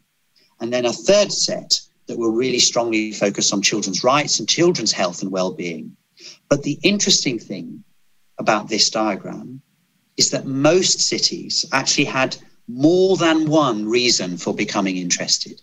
The rationale, they could see that there was a win-win, that by making cities more sustainable, you could also tackle economic challenges or health challenges. And I think it's those win-wins that really explain why child-friendly planning and child-friendly streets matter. And just a couple more examples from different cities. This is in Barcelona, one of the well-known superblock projects where the city closed off part of the road network that was actually redundant. It didn't need to have traffic going through it, and instead opened up spaces in these dense downtown residential neighborhoods for play and relaxation. The city of Tirana has, the mayor there, Arion Veliaj, has really made a priority of making the city more child-friendly. And again, an example at the top of a space that used to be a car park that's now a cozy place for families outside of a local library. But this is not just an idea that works well in Europe. The bottom slide is from the Brazilian city of Fortaleza that has had a really innovative program to tackle road danger by giving streets a makeover. So the building blocks that need to come together to make cities and neighbourhoods work better for children and families are first and foremost streets, but also thinking about walking and cycling networks. We've heard about those already, about public space and about housing. But I'm just going to say a little bit more about streets. I'm very pleased to say that just a couple of months ago, this wonderful publication came out. This is from NACTO, the National Association of City Transportation Officials, based in America. But this is a global publication called Designing Streets for Kids. It's really comprehensive, and there's lots of ideas and actions about how we can make streets work better for children and families and why that matters. And here's just one graphic from that publication, and it's a before and after image. And before, you can see a residential street with lots of traffic, be very difficult for children to get around that neighborhood. And then below, you can see how the same street, you've taken space away from cars, you've widened sidewalks, improved crossings, added greenery, and it's a much more attractive and welcoming place where you could really imagine, say, letting your 8-year-old child get to school or get to their friends. I also want to look at some more temporary problems and, of course, temporary initiatives. And with the pandemic, we have seen a lot of examples of where the drop in traffic and also the opportunity of the changing ways that we live in cities has opened up new possibilities in streets. This is a road closure in New York City. In my own city of London, one of the boroughs, one of the local municipalities has created traffic-free streets, school streets, and we'll hear more about school streets in a minute, across every school, every primary school in the location as part of the emergency planning, but to help to build the case for a longer-term shift that we know we need to make. So pulling all of this together, I'm offering you now a kind of recipe, an implementation model to run a child-friendly urban planning program in your municipality.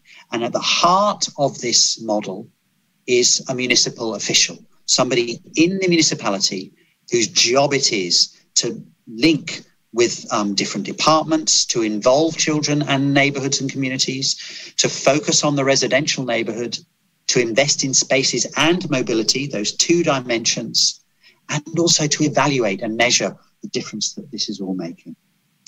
And I think if you have a model like this, and we've actually heard some examples already this morning, then that's a really relatively tried and tested recipe for cities. And the reason this all matters is in my final slide. This is a quote from the former mayor of Bogota, Enrique Peñalosa, who says that children are a kind of indicator species, that if we make cities work successfully for children, there will be a successful city for all people. Because right now, too many cities are failing.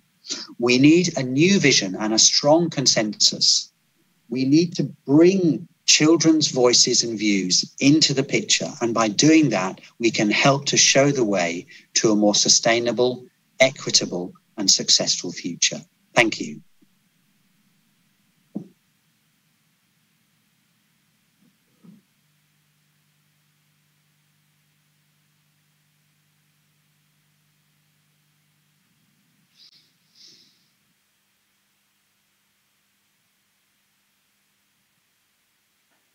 Thank you very much, Tim, for this inspiring presentation. I'm sure that a lot of the things you presented will be well remembered by the audience. We have a question, actually. Would you like to take it now?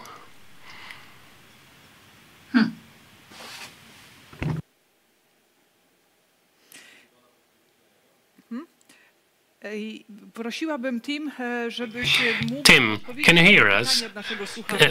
Could you take a question from the audience, a question about your presentation? So the question is as follows. Would you say that previous city planning policies and contemporary city planning policies are dedicated to 30-year-old healthy males?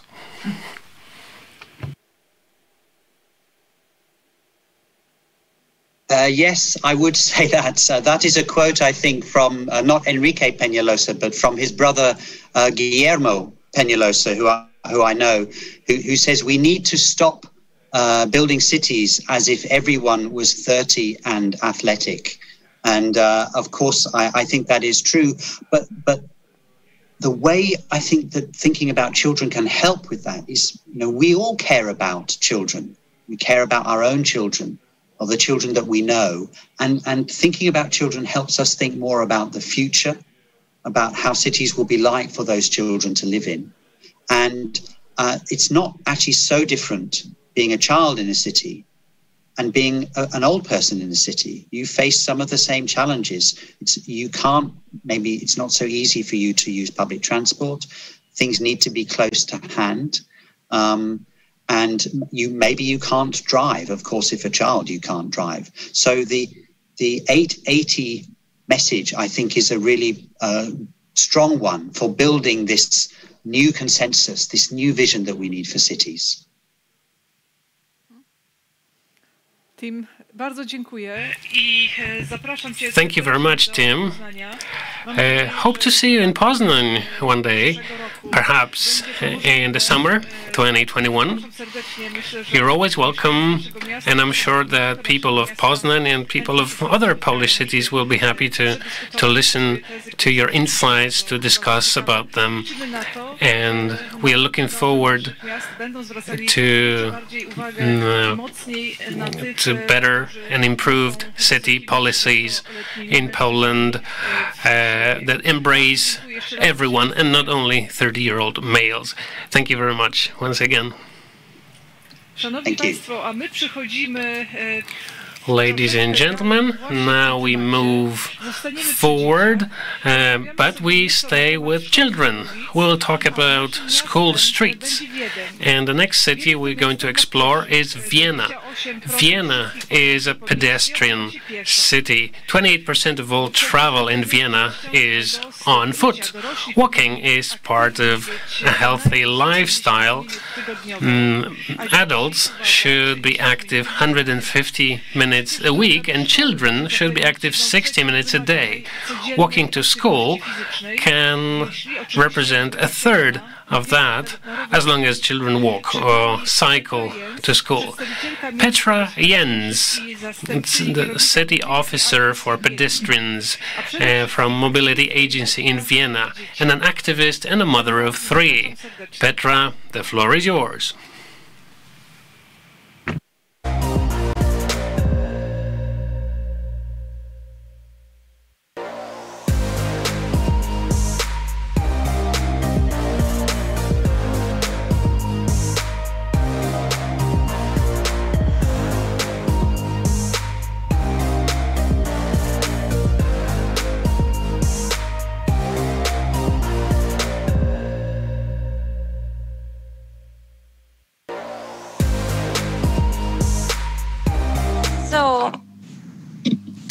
Hello, everybody. My name is Petra Jens. I'm from Vienna, and I'm very happy to share some experiences with you. It's some kind of a case study. I work on school streets in Vienna and the implementation of school streets in Vienna since the year 2017. It all started with a pilot project in autumn 2018, and we had about 1 year of preparation for it.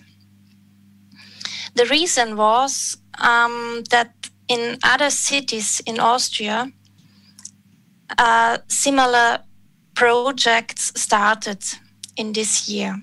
So we convinced our government to try it out in Vienna, which is the biggest city of Austria.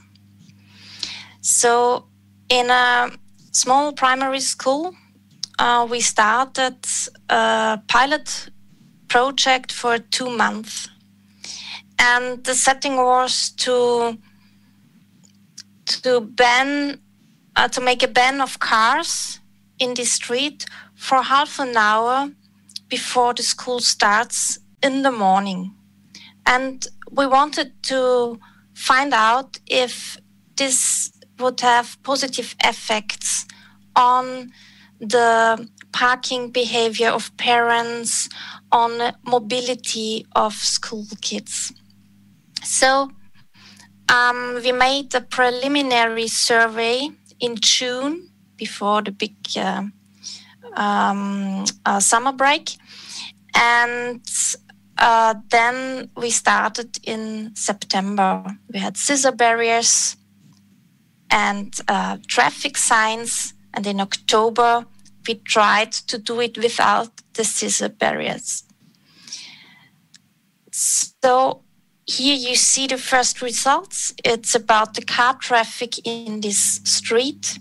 You see that in June, there were about 115 cars during 1 hour.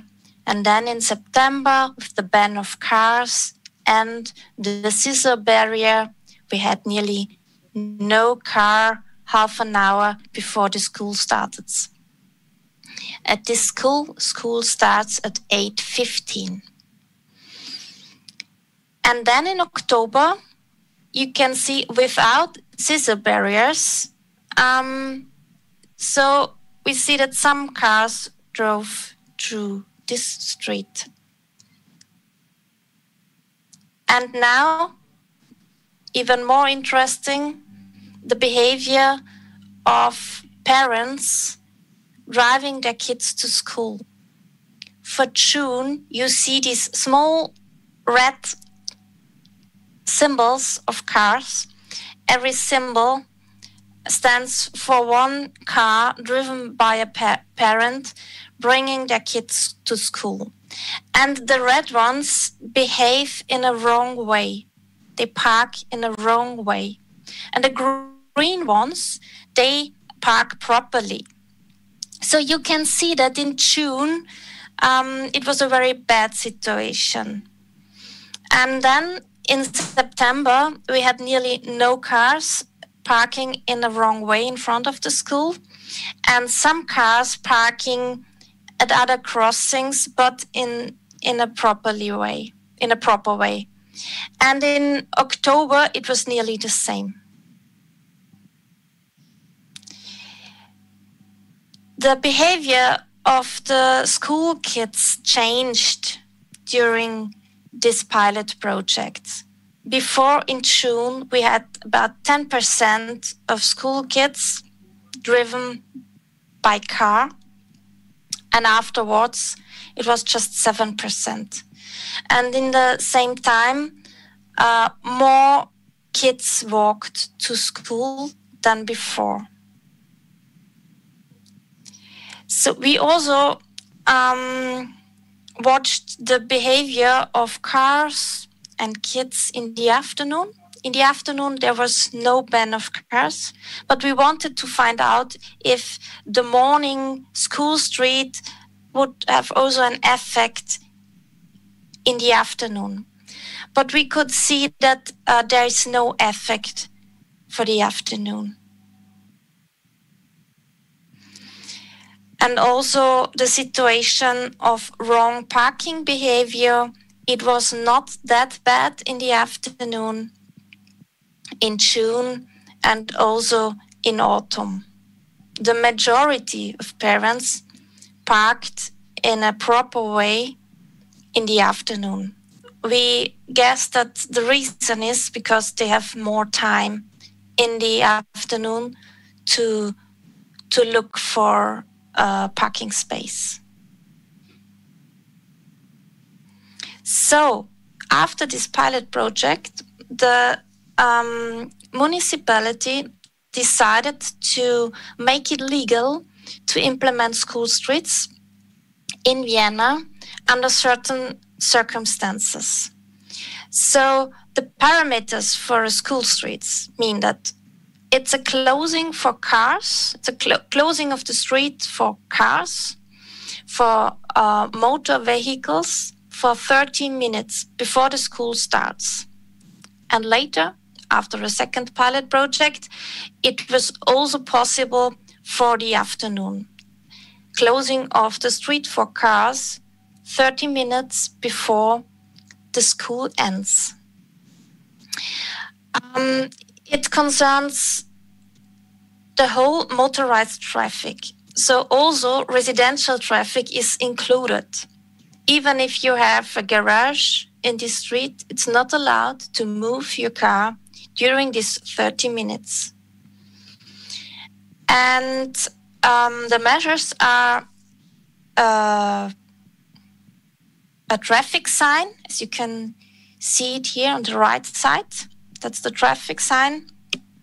And in addition, a physical barrier. We call it scissor barrier. There are some criteria that make it possible to implement a school street in Vienna. So it's not possible if there is a tramway in the street, and the neighborhoods should stay accessible. We do not implement additional kiss and ride zones. We want to convince parents to let their kids walking or cycling to school or use public transport, so they have more activity in the morning and also in the afternoon. We want parents that drive their kids by car, we want them to look for a parking space in the surrounding of the school. We don't want them to be concentrated on the next crossing or on the next kiss and ride zones. They should spread around the school. So we defined a process. How is it possible to implement a school street in Vienna? So first of all, the school, the teachers, the headmaster, the parents' association, and also the district leader have to agree about the implementation of a school street. This is a communication process. Sometimes we help them, but this is the first step. School and district have to agree, yes, we want to implement the school street. And then the district submits a proposal to the city department for road safety and traffic management. And then it is checked if the circumstances are right. Who is responsible? The district pays for the traffic signs and all the materials, for example, the scissor barriers. It's not that expensive. The mobility agency, this is my company, we support the whole process in communication. And the school is responsible for the scissor barrier. Every day in the morning, they have to put up and put away the scissor barrier to close the street.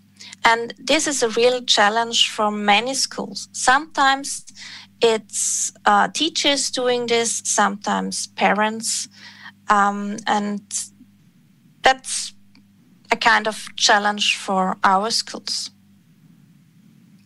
So meanwhile, we have about 7 school streets in Vienna and 1 also in the afternoon.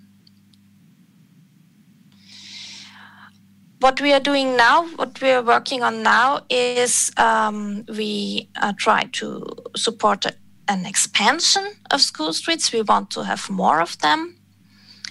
We want to include more types of schools, not only primary schools, but also gymnasiums. We look for alternatives to scissor barriers. On the right side, you can see a small figure. We try to use such figures instead of a scissor barrier because it's more nice, gives more positive feelings. And actually, we discuss with the Ministry of Transport to implement school streets in the Federal Road Traffic Act to make it easier for municipalities to work with this kind of measure. So what we do in every process, we implement a mobility education program at primary schools. And here you can see the core element of this program. For this age of kids, we talk about kids from age of 6 to 10 years. And there are three topics. The first is the way to school. The second is discovering your neighborhood. And the third is cycling. And every topic has a box. And for every box, there are 3 tasks to do for a class. They have to make a unit in the classroom.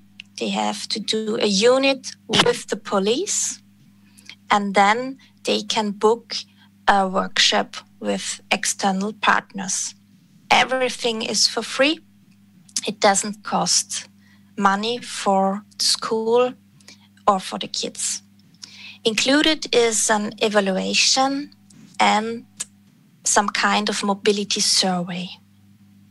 So what is in these boxes? Here you see some materials for the teachers for these 3 topics.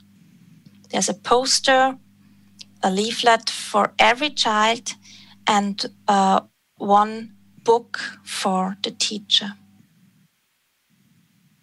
Here you see the 3 tasks. It's 1 unit in the classroom, a unit together with the police, and then an external workshop. And if the class has passed all these tasks, then they get some kind of pokal. Here, if you want to get more information, you find it on this slide. I'm sorry, it's all in German. And yeah, thank you for your attention.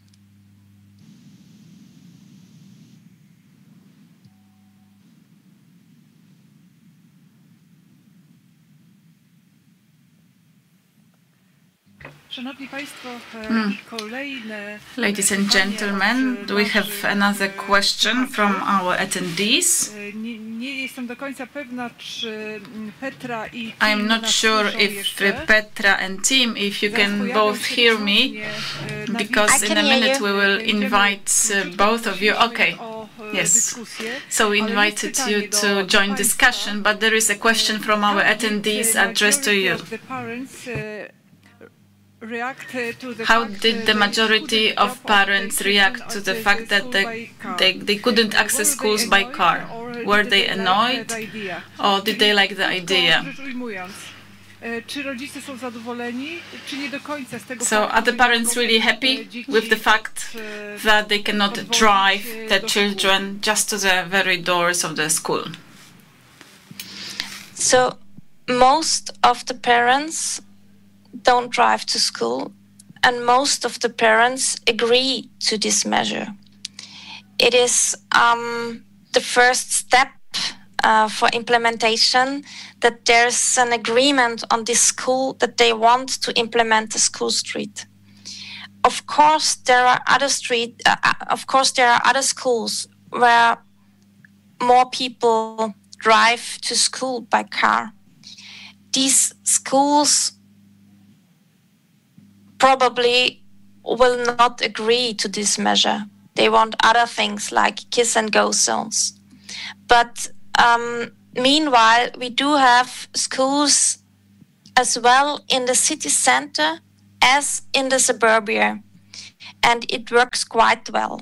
So it's always the majority of parents that want better situation in front of the school. The majority of parents want less cars in front of the schools.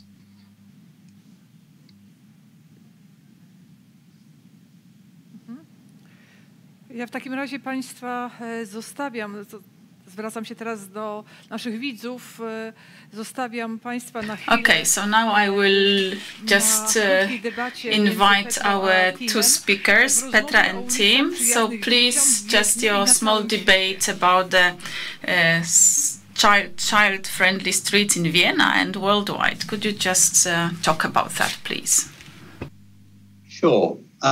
So what we're going to do is we're going to interview each other. So I have 3 or 4 questions for Petra, which I will ask, and then we will turn it around and Petra has some questions for me.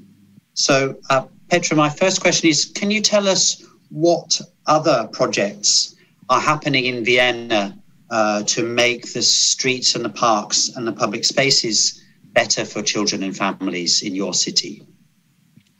There's a lot. There's a lot I could talk about. Maybe what's quite actual is the strength of cooling the streets. We plant a lot of trees. We have new techniques to guarantee the trees a better water supply and more space for the roots. So it's kind of engineer stuff, and we try to make places in front of schools completely car-free, so with a nice surrounding with benches and trees and water supply and so on. But what's from the process, what I think is most interesting is the children and youth strategy that passed the city's council this year in spring. And it was a huge participation process. More than 20,000 kids and young people were involved. They were asked what they think about the city, what they like about the city, what they want to be changed. And there were two topics for these young people where they were mostly worried about. It was the abuse of drugs, and it was the amount of cars. And I think that's something we should think about. Thank you. And I'd like to hear more about why the city decided to look at the school streets model. What was, to use my language, what was the rationale? What was the political interest, the policy interest in school streets? School streets are nothing new. It exists in Great Britain, it exists in South Tyrol, in Italy, and then it was implemented in some other ways in smaller Austrian cities. And car-free streets in front of schools were a part of the city's governmental agreement. So, and therefore it was written in this paper, and then it was in the media because of examples from other countries and other cities, and somehow I don't know, but the time was right to say, okay, let's make this step. Let's make it happen. Let's realize a pilot project. You have to know that the official opinion of experts in Vienna was that this wouldn't work in a big city like Vienna. This was the opinion. And with this pilot project, we could prove that it works. And of course, there have to be taken some measures, for example, this scissor barrier, but it works, and this was the most important effect of this small project. Thank you. That's really interesting. For me, there are two things come out of that. One is you need a little bit of courage. Yes, you need some bravery. The decision makers said, well, the experts say it won't work, but we're going to give it a try. And the other thing is opportunism. Yes, you see there is an opportunity moment from the culture, from the broader policy, other pilots that come together to make this, at the right time. That's really interesting. Now, Vienna is well known in the planning world for its work on gender mainstreaming, yes, making the city work better for women. What connections do you think there are between the gender mainstreaming work and the work on making the city more child-friendly?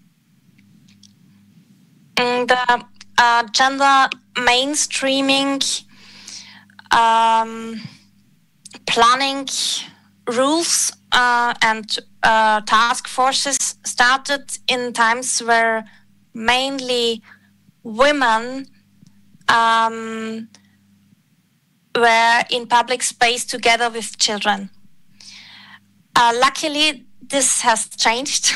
We see lots of parents and lots of fathers and grandfathers together with children, but 15, 20, 30 years ago, this was different. It was a question of women, how to come through the city with a small child on your hand or a baby in your buggy.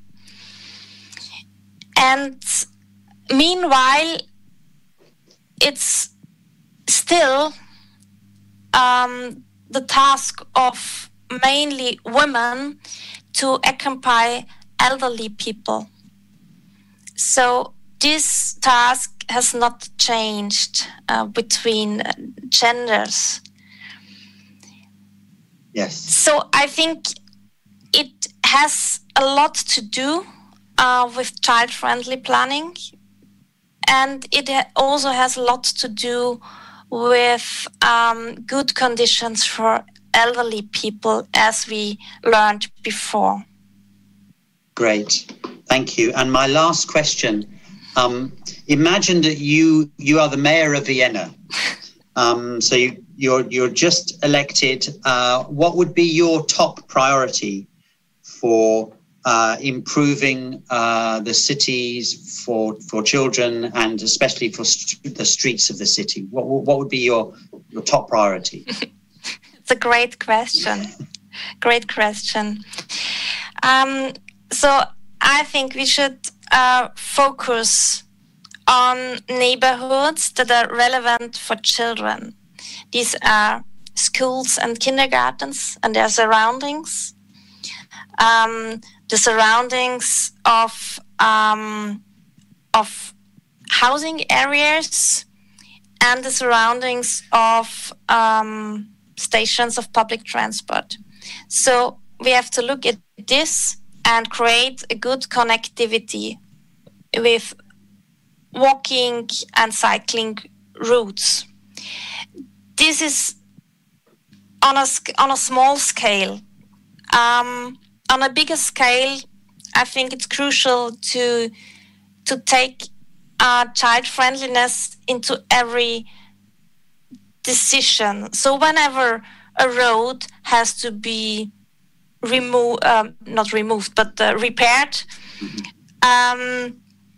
then we should think about, okay, how it is now, what's the distribution of space between the traffic modes, and how could we improve it? So there's always some tubes to change or some surfaces to improve.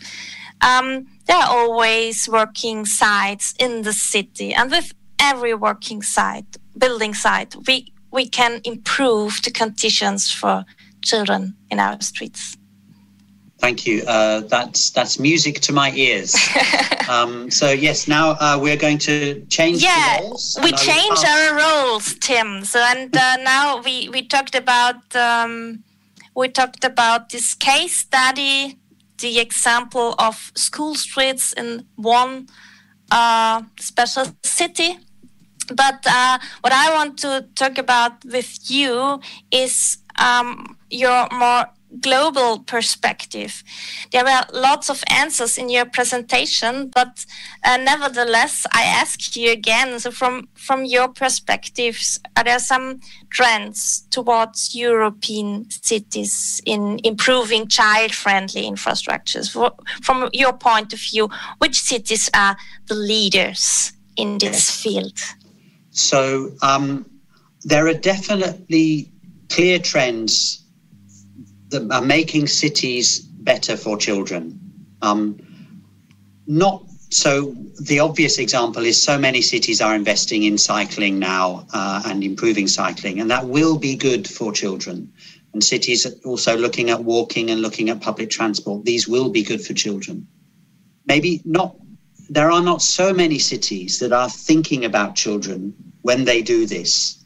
But there are some, and I think there will be more, because more and more cities are realizing that even if you want to look at transport, if you think about children, then you can do your transport job better. And crucially, you can make the moral case better. So one example of a city that I think is doing that really well is Tirana. So this is the capital of Albania.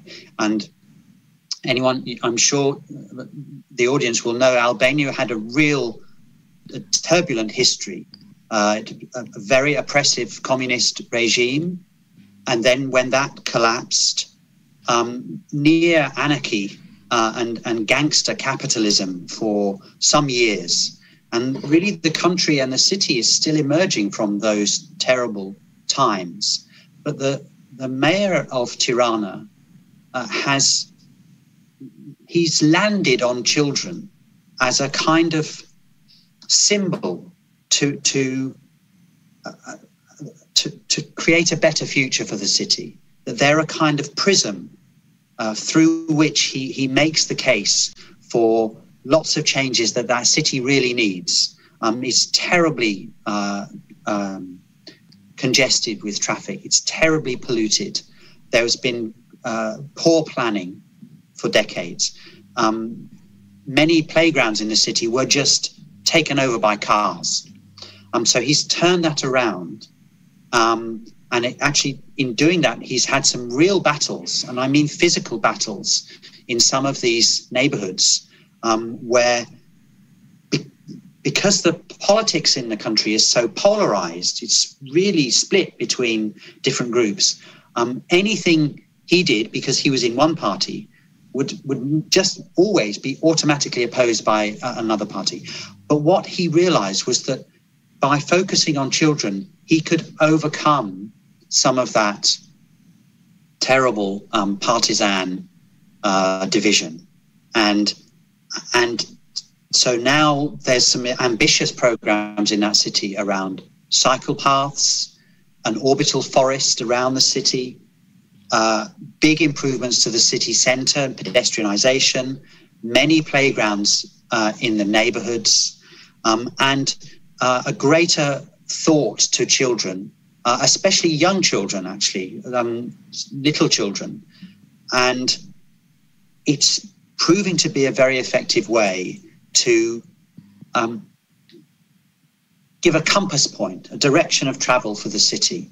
So I think that's, and of course, this is a city that doesn't have a lot of money. You know, it doesn't have the kind of even revenue, the kind of tax base that some cities in other parts of Europe would have, for instance. So I think it's a really interesting model, not just of what can be done, but that shows that this idea is relevant to middle-income countries, even to low-income countries, as well as to, you know, places like Rotterdam and Vienna and Ghent and Freiburg that I've talked about. So Tirana is a city with higher challenges than other cities, and they managed to come through. Exactly, and they can see the power of having children and thinking about children and bringing thinking about children into the center of the conversations and the policies of the city. Very interesting. So from the best examples of cities to another topic that concerns children a lot, and that's also actual. It's the COVID-19 pandemic. So COVID-19, I think it changes everything what we before considered as normal life, and especially children are highly affected by all these lockdowns and distant learning and by other measures. So what do you think what we can do now to protect children from isolation and all these other negative effects? That's a really good way of asking the question. So let's start with some facts about the virus and the pandemic. We know that the disease, thankfully, rarely affects children. Children are, yes, they can become infected, but it's extremely rare for children to get sick or worse. So when we think about the pandemic control measures, we are in effect asking children to make sacrifices to keep the rest of us healthy. So these are difficult decisions, but one of the things I think we need to remember is precisely that the children are losing out because they can't see their friends. They can't get into school sometimes. They can't maybe go to the parks. They're worried, they're anxious. So I think we need to do what we can to make life better for children, to compensate them for these sacrifices that we're making. So I think it's right that schools and keeping schools open is a priority, and keeping parks and playgrounds open. And by the way, of course, we also know that, yes, children can become infected and children can pass on the disease, but not as much as we think. I mean, there is this image that children are super spreaders, but actually that is not the case with this virus. And that the outdoors is much safer than the indoors, much safer. So the more we can have play and social contact out of doors, the better. But also link to public space. Yes, indeed. And I also think that it's been a difficult time for everybody. But one of the things I think many of us have realized from the lockdowns is the importance of local neighborhoods, of local streets and local public spaces. And living more locally does have some benefits. And we can, the traffic levels were lower for a time. We could hear the bird song. We were spending more time with our families because we didn't have to spend hours commuting. I think we need to hold on to some of those good things, some of the insights that we gained about living locally, and think about how we can take those forward for children and for adults in the future. Okay, thank you. But the COVID-19 pandemic is just a smaller crisis. The bigger crisis is it's here yet. And what we face now is just, I think, a foretaste of upcoming challenges we will have to deal with in terms of the bigger climate crisis. And the climate crisis will also change our lives.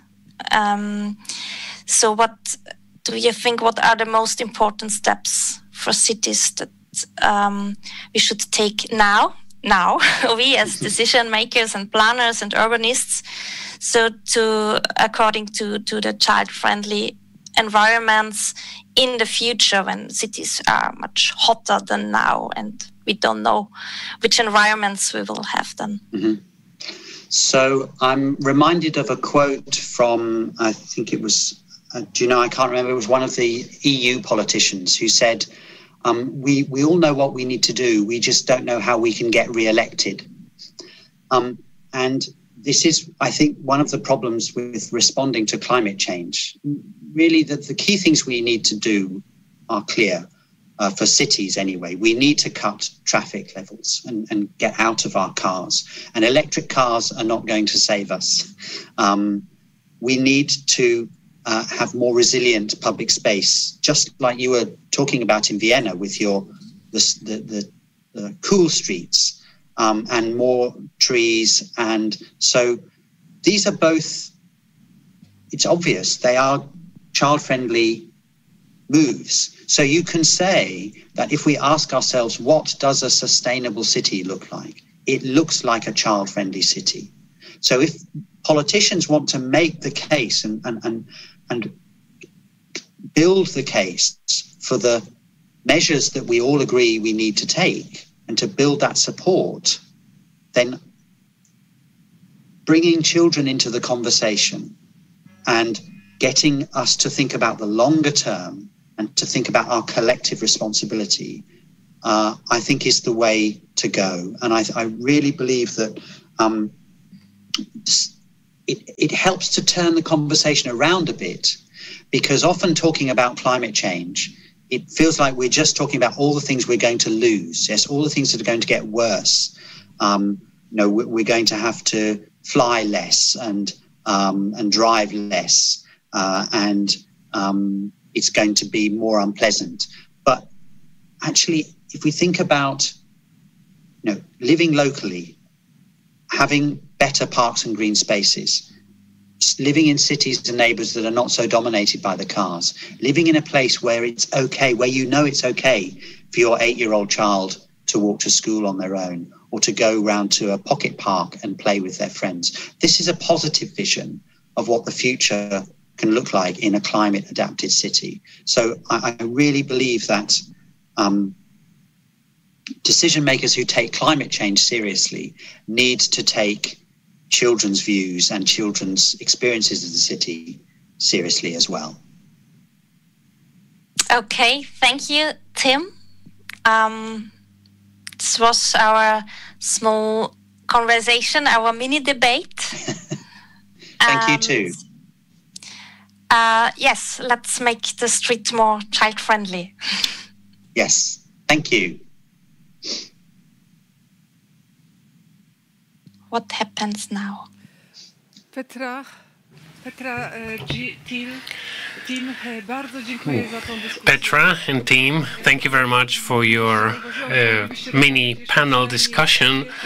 I think you could continue for another 2 or 3 hours, which is good. You mentioned another very important topic, environmental protection. Perhaps the next year's forum will focus on just that. It is just as important for children as it is for adults. Thank you very much once again. Stay healthy. Tim, Petra, please visit us in summer on site.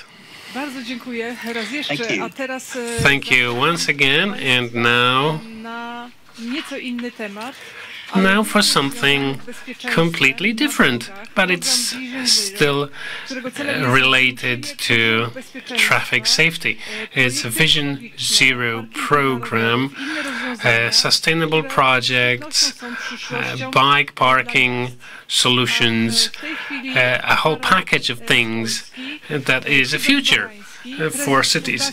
Hubert Barański, the CEO of the Normal City Phenomenon Foundation, and Mr. Paweł Silbert, mayor of Jaworzno, a Polish town that has been shortlisted for the European Road Safety Award.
Fantastycznie.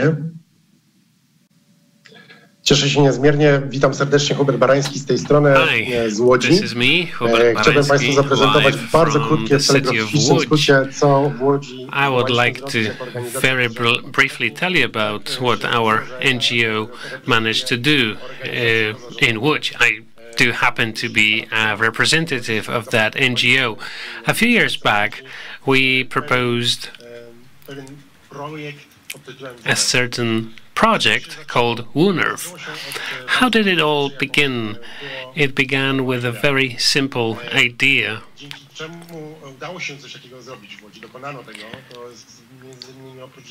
And apart from that idea, it took a good collaboration between the NGO and city office. Without such cooperation, you can never succeed in public space. Also, social support was very important, support for the project. And another key factor was timing. So let's move on to the idea. The idea was born 8 years ago during a no-car day, during the European Sustainable Transport Week and the Mobility Week. That was back in 2012, as you can see. In the beginning, in the middle of a street, we laid a red carpet and we addressed the city citizens. We told them, become celebrities, walk in the middle of the street. This is your space today. What do we do next as an NGO? Bartosz Zimny, an architect, approached us and he actually became the architect of the whole project. I also managed to broker a meeting with Mr. Steen, vice mayor of Łódź, who said, okay, the project is nice, but we must win public support. So what did we do? We went to talk to the residents of that street. It was both residents and tenants of commercial spaces in that street, and actually the residents, the users of that street, entered that project for the civic budget in Łódź. So they liked it, that they liked the idea of the street. They wanted to live in such a street. And the project was successful, received funding.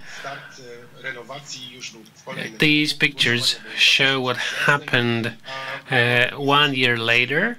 So the voting took place in 2013, and in 2014 the works actually began.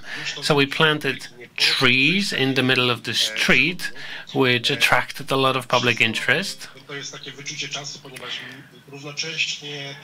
I mentioned timing. Timing is important because our project, the project in our street, was simultaneous with the works in Piotrkowska Street, which is the largest street in the city. Our project continued and was completed in 3 months. In the picture to the right, you can see the lady mayor of Łódź. At the opening ceremony, she pushed a button. The street was lit with new illumination system. And in the map below, the one in blue, that's Piotrkowska, the biggest street in Łódź. The one in red, that's our street, which we converted to a Woonerv. So would I say that everyone was in favor of the project from day one? No, absolutely not. Here you can see Mr. Marek Janiak, the city architect. In the beginning, he was one of the largest opponents of the project. But after 2 years of the Woonerv, he said, I was wrong. And he also said that Woonervs, projects like that, will play an essential role in domesticating cities. Such streets, such places make cities more cozy, more homely. As a result, now we have more streets like that. Let's take a look at some before and after pictures. So a street that was gloomy, ordinary, cars and roads. Now it's replaced with a street that has trees in the middle. There are no cars. All those cars that you could see in the left-hand side, actually they were parked there illegally. There was a no parking sign, but they parked there all the same. After the change, those parking places are now occupied by beer gardens from the restaurants, and most of the restaurant owners were in favor, except for one guy who was skeptical. After 3 years, the skeptical guy became the largest supporter of the project. He wanted to eliminate all cars from the street because he wanted people to actually walk to his restaurant rather than to drive. So as I said, now we have more Woonervs. The first 4 were converted or financed with the civic budget. Now we have 21 streets like that. So the remaining 17 were financed directly by the city as part of revitalization projects. My time is very limited, so I will not be able to tell everything about the metamorphosis, but please take a look at the book. The book is very reader-friendly, and I am one of the authors of those books, and I described in detail the whole process of converting our street into the first Woonerf in Łódź, and I'm very happy to be invited to this conference because I know that Poznań is thinking about its own Woonerf. Also, the city of Gdynia in the north of Poland also has one. So even an NGO can make a contribution to urban space. You don't need to have a lot of money. You just need to have the right know-how, and then share that know-how with city officers. That's it for me, at least for now.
Good afternoon.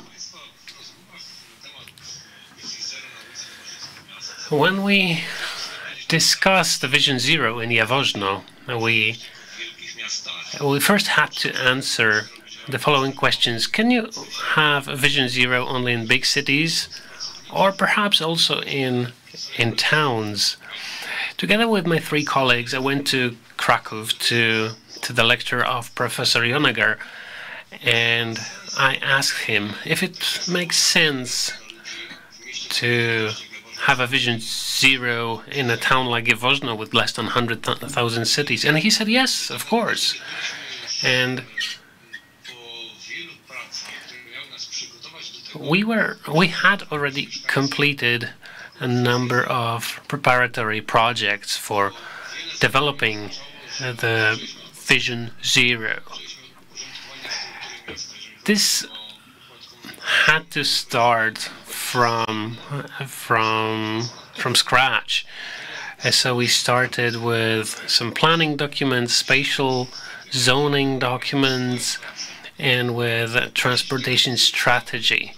So when you think of a project life cycle, so you start with initiation, identification, planning, and assessment. So I once asked myself, why do this? Why should I do this?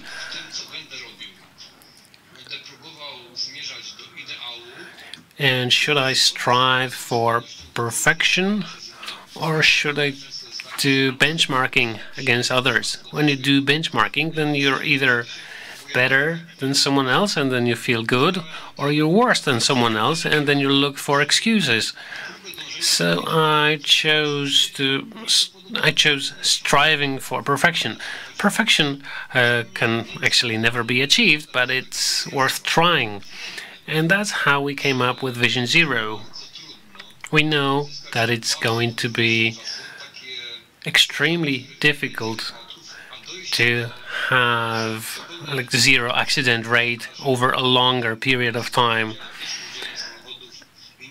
And perhaps it's utopian objective, but that's the right direction to follow. The fewer accidents, the better. So we started small with some preparatory works, and we came to a level where we were one of the Polish leaders for many years. Some said we were one of the European leaders, and this is possible, but it takes perseverance and faith.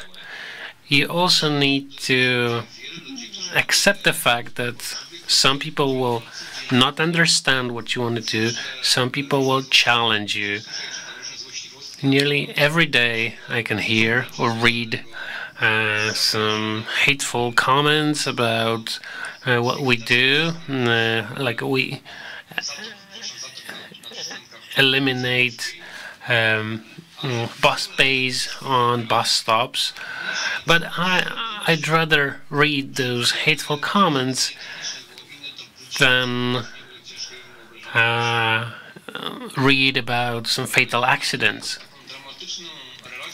I remember a dramatic conversation with a colleague who came to me one day, and he was on a bus. The bus was approaching a bus stop with a bus bay, and a child ran in front of that bus.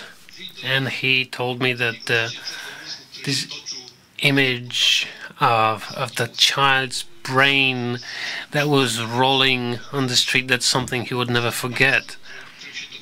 And in the place where that thing happened, today it wouldn't have happened. Today there is an underground pedestrian passage, and children would be, it would be very difficult for a child to transgress on the road.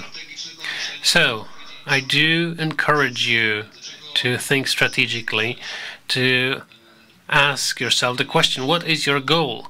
And then I want you to believe that it makes sense to do that, not to win some European award, but to find a sense of achievement and to be able to tell yourself that you have done something that clearly improves road safety. When I say clearly, I mean statistics that cannot be challenged or questioned, and every little improvements such as a WUNRV that Hubert talked about, or solutions described by the colleagues from Vienna and London.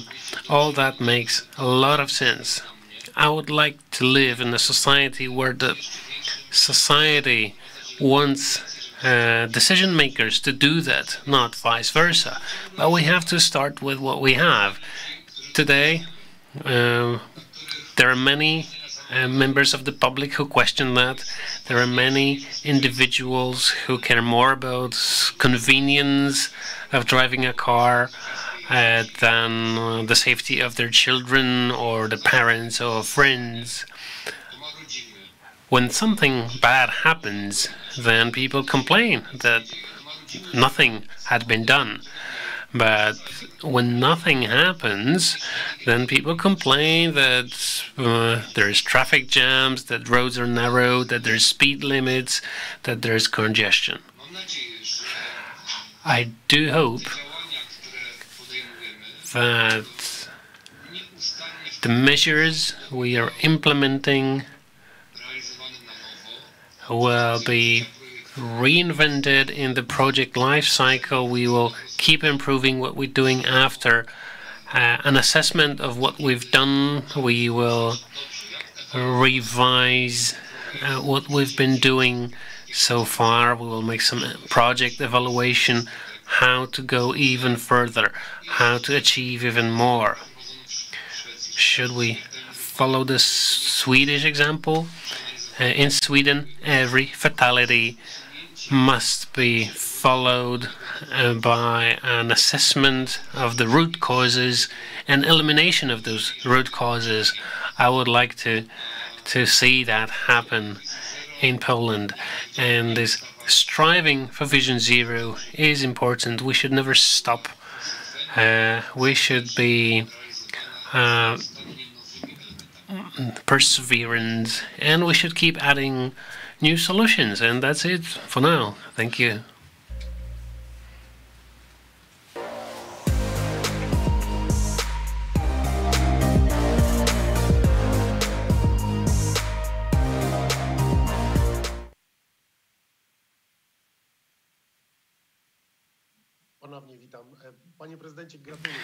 Welcome back, Lord Mayor. Congratulations as a resident and as someone who has dedicated a lion's share of my professional life trying to convince decision makers. I'd like to congratulate you on that. I know you're not the only one. I know there are more people in Jaworzno who care about traffic safety. Let me start with a question. We've never met face to face, so let me ask you the following question. In your experience as a local government decision maker, are there any regulations in place in Poland that prevented you from doing something you would like to do? Or perhaps architects you spoke to told you, no, sorry, sir, we can't do that. The regulations don't allow us to do that. Has that happened to you? No, I don't think it has. There are some road solutions that we cannot do because of road construction regulations. So things like the radius of a road bend or the number of intersections. But usually those regulations apply to major roads. When you think about minor local roads, then the limitations are less strict. So the major obstacle we have to face is opposition from opponents. So how do you convince your opponents about your Vision Zero, about the vision of a good town? Let me share an example. Many years ago, I had to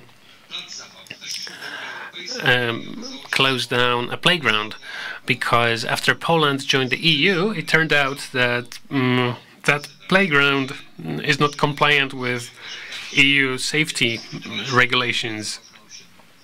And residents came to me and they complained about this. And I figured, well, actually, they're right. We have to make up for what happened.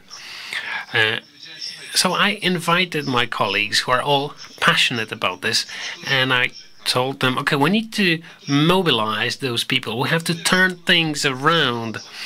They are complaining right now, but complaining is not productive. They should become the process owners. They should take responsibility.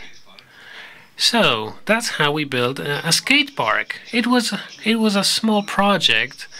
I was really fascinated when I saw so many people in our conference room.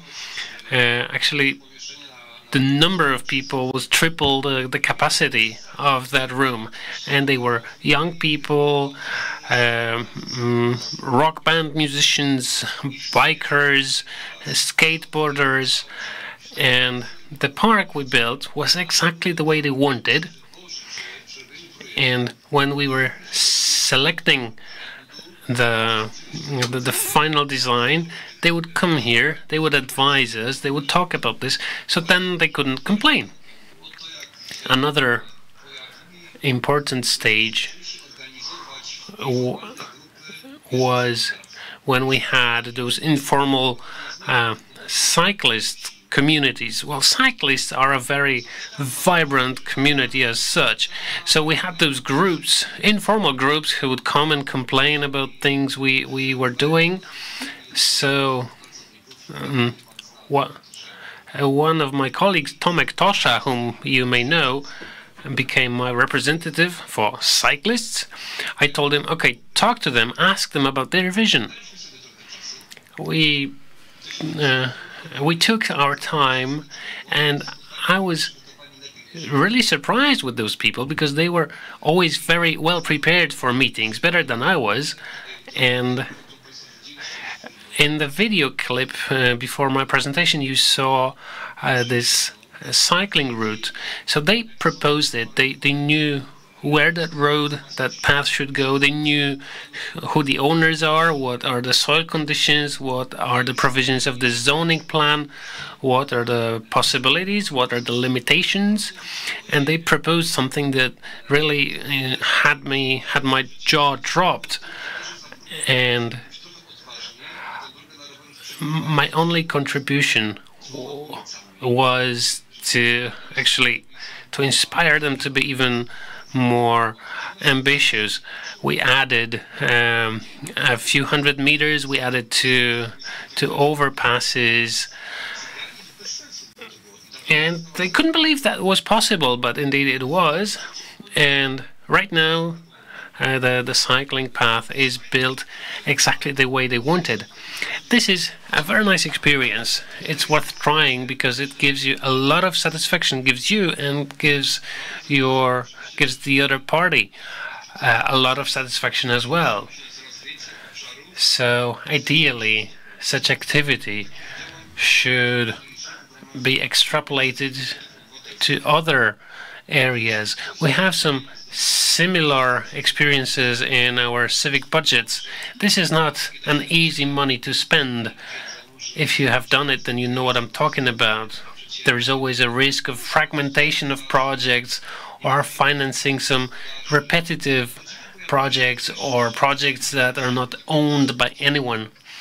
But there are also good projects, like projects where people ask for some safety improvements for sidewalks where they are missing, or kiss and ride parks to be relocated to an alternative area to free up some space. So as I said, I hope that more and more often people will ask us to do something rather than have to be convinced. I have so many questions to you. I don't know if I can take all of your time. Maybe there are some questions from the audience. I'm sure there are a lot of questions. but hats off to what you're doing. I don't know. Are there any questions from the audience? If yes, then... Well, thanks for the hats off, but we're not doing anything extraordinary. I think you are. And I would really love other city mayors to follow suit. Your town, Jaworzno, is a great example of good practices and good behaviors. And I'm happy that you realize that NGOs don't bite and can actually help. Thank you, and hope to see you one day in Jaworzno. Lord Mayor, Mr. President, thank you very much for this fantastic discussion. I am more than certain that decision makers and NGOs are knowledgeable enough and discussions between them can be successful. So thank you once again for this positive, vibrant message, and see you in Poznań. Thank you. And now let's go to Berlin. Playstreets in Berlin. Small changes with a lot of potential. A street as a place to be, as a place to see people. Something that has been obvious for centuries, but we lost it in a few decades. Our colleagues from Berlin will show us how to turn things around, how to make the city even more interesting to live in.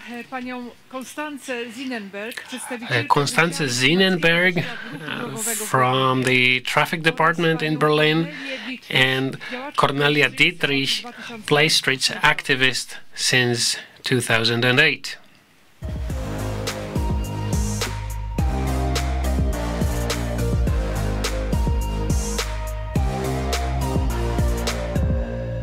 Dear ladies and gentlemen, we send you a warm hello from Berlin to everybody all over Europe interested in change processes of cities. And a heartfelt thank you for inviting us to this year's Development Forum in Poznań. We are Cornelia Dittrich from the Berlin Playstreet Association. Hello, Cornelia. And me, Constanze Siedenburg. I am employed at the press department of the Senate Department for Environment, Transport and Climate Protection, which is the Ministry of Transport in Berlin. I am working on transport and mobility matters. Here you see the map of Berlin. As you see, Berlin is a very large city. There are 3.7 million people living in an area of almost 900 square kilometers. In 2020, there are 1.2 million cars in the city. In Berlin, we have 335 cars per 1,000 inhabitants, which is lower than the German average. In the average of Germany, there are even 568 cars per 1,000 inhabitants. But even 850 of 1,000 Berliners own bicycles, and 45% of Berlin households don't even own a car at all. As you know, Germany wants to achieve the targets of the Paris Agreement. Berlin wants to become a climate neutral city by 2050. By 2030 even, carbon dioxide emissions should be 60% lower than 1990. So we have to reduce fuel-powered transport. Berlin will completely convert public transport to emission-free devices by 2030. As you see, during the past few years, the development of the modal split of Berlin is already going into the right direction. We already reduced the car traffic from 30% in 2013 to 26% in 2018. The public transport in Berlin is already well developed. The length of the public transport network is about 1,900 kilometers with over 3,100 stops and stations. More than 1 billion passengers use the Berlin public transport services each year. The suburban railway is used by about 415 million passengers, and the so-called tram, which is an electrified cable train system, has even 200 million passengers per year. We have more than 1 million people who use the public bus service each working day. And to reduce the emissions of the diesel buses, Berlin decided to switch to buses with electric device. The Berlin public bus service should be decarbonized in 10 years' time. Let me show you two examples how Berlin already started the change process to reduce car traffic and to promote climate-friendly transport modes. For 6 months, until the end of January 2021, in the famous Friedrichstraße in the middle of the city, it is not possible to motorize traffic to pass through. This will give the street a new quality of life. And another example, the redesigned Karl-Marx-Allee. The great boulevard was completely renovated for the traffic area. Protected cycling lanes up to 4 meters wide on both sides, and for motor vehicle traffic there are only 2 lanes remaining instead of previous 3.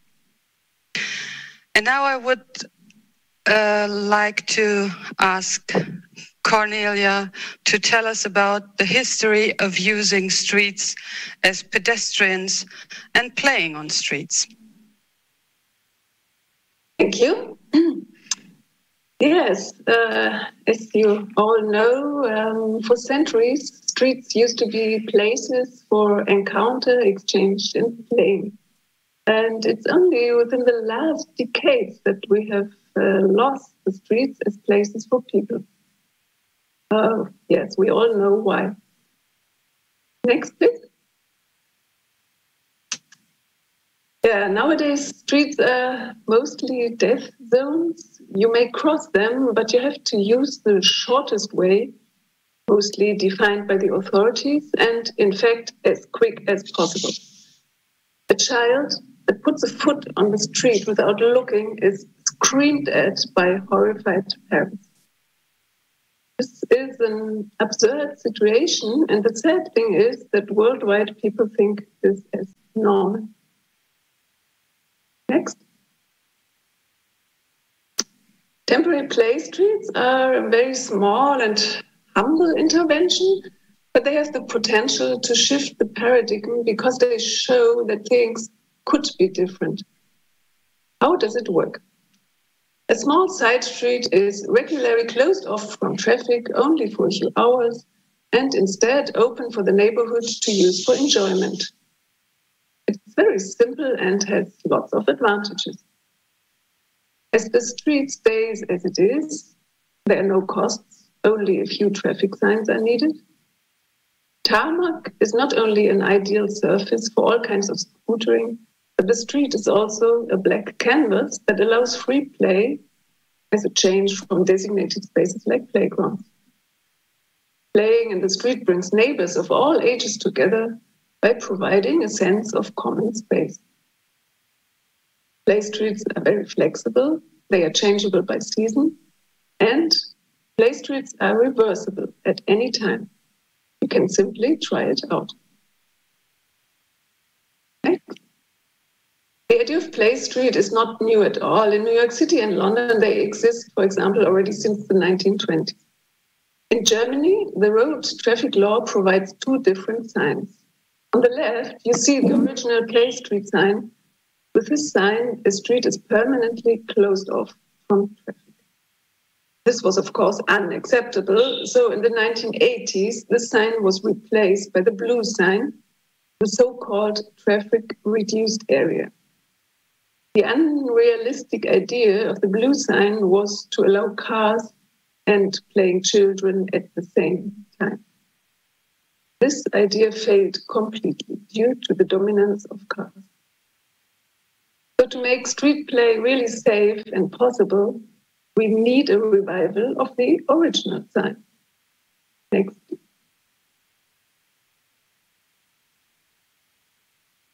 Adding a time limit to the original play street sign brings us to the humble compromise of a temporary play street, which you can see here.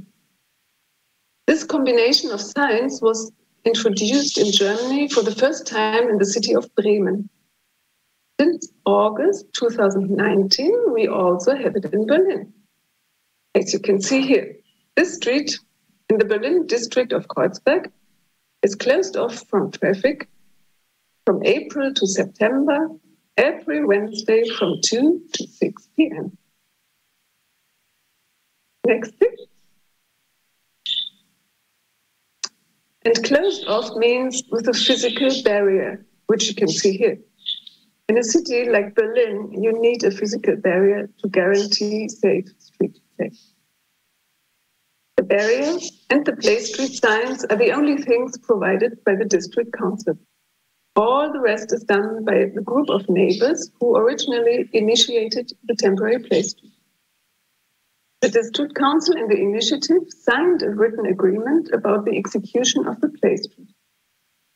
The residents committed themselves to put up the barriers, to be present as contact persons, and to guide inevitable traffic, for example, handicapped people or the ambulance, safely through the play street. This might sound like a stressful job, but no, it's lovely and great fun, and you really get to know your neighbors. Next, please. Although this first Berlin temporary play street is a great success, and there are initiatives all over the city who would like to do the same, it's not yet easy to get permission. But Corona brought us a big step forward. In April, the district of Friedrichshain-Kreuzberg started a real play street revolution. The picture here was the top news at the peak of Corona, saying, play streets instead of car traffic. Because the district is so dense and highly populated, the problem of parks and playgrounds being always overcrowded became even more serious with Corona. Next. So from the beginning of May, at a single blow, 19 streets became play streets. Every Sunday from noon to 6 p.m. It's a very simple and obvious solution in order to provide more recreation space in times when everybody has to keep the distance. Another Berlin district, Neukölln, followed immediately with 3 play streets. Next. I told you before that normally the initiative for a temporary play street comes from a group of neighbors. That's very important. But with the Corona play streets, it was the other way around. The district council proposed 19 streets and was then looking for local volunteers to organize the execution. To find these volunteers, they launched a well-made online platform, which you can see here. It was very successful, and within 3 days, nearly 300 volunteers registered. Yes, with all these positive experience, we could go for the project of Car-Free Day on 22nd of September, which Constanze is going to tell you about now. Thank you, Cornelia. Yes, indeed. For this year's International Car-Free Day in September, Berlin decided to organize something that would work well with the people in times of pandemic and to be recognized all over the city, not just only in the center of downtown, where the roads are often closed for demonstrations or sports activities anyway. We wanted to create small car-free areas everywhere in Berlin. And for that, together with the Playstreets Association, the Senate for Transport executed the International Car-Free Day as a day for Playstreets. Together we achieved the establishment of 24 Playstreets in 8 districts on Tuesday, 22nd of September from 2 till 6 p.m.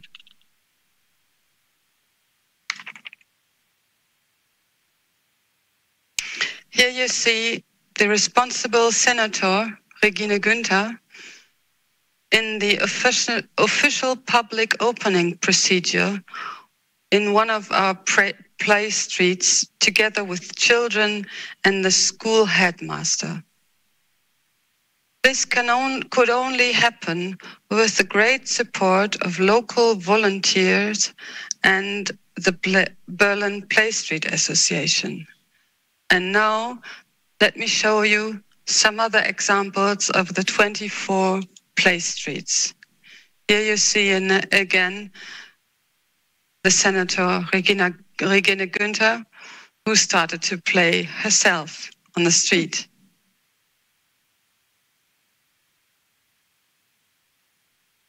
This is an example of Friedrichshain. Here's another example where you can see grown-ups and children using the street for getting together and playing.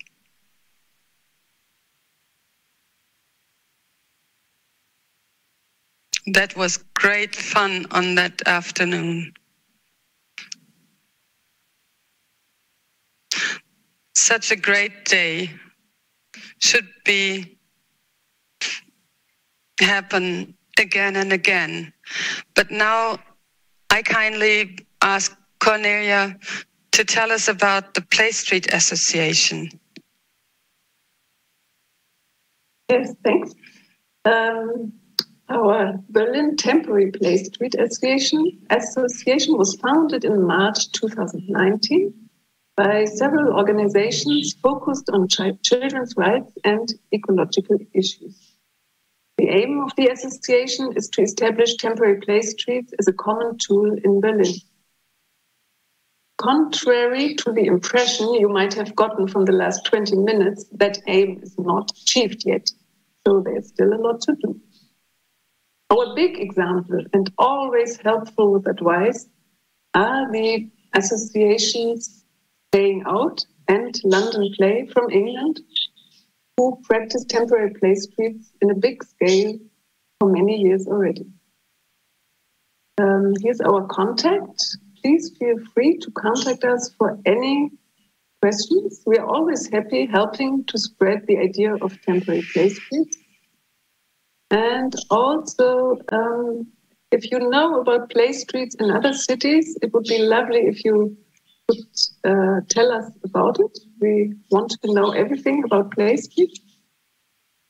Yes, in Berlin, a great step forward was the fact that since 2020, the work of the association is officially financed by the Berlin Senate Department for the Environment, Transport and Climate Change, which is today represented by Constanze. Thank you, Cornelia. And thank you, all of you, for your attention and your time. And we hope that we could inspire you from all over Europe to make these play streets happen at your place. And maybe, let's see, on the street again. See you. Bye-bye from Berlin. Bye. Constanze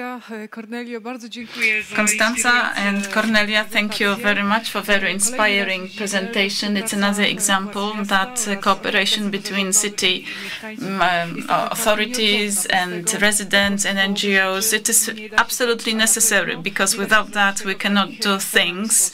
They will not be possible, or at least they will not be possible in such a great way. Our next presenter, that will be Eelco Thiellier, crowd monitoring system in Amsterdam. He will present his project, that is a system of monitoring of crowds in Amsterdam. This project started in times completely different than what we encounter nowadays, and the purpose of the project was completely different. Nowadays, during the crisis, the epidemic, the application of the system has a different character, but it's also necessary, and it provides safety for people.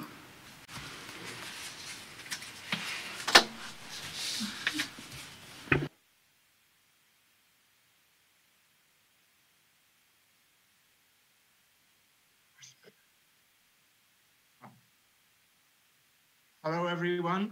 Thank you for the introduction. As mentioned before, my name is Eelco Thiellier. I work for the municipality of Amsterdam, for the department that is responsible for crowd management in public space. And in order to do so, we developed a crowd monitoring system that will be presented now. Maybe you can start the video. It's a small introduction video about the system.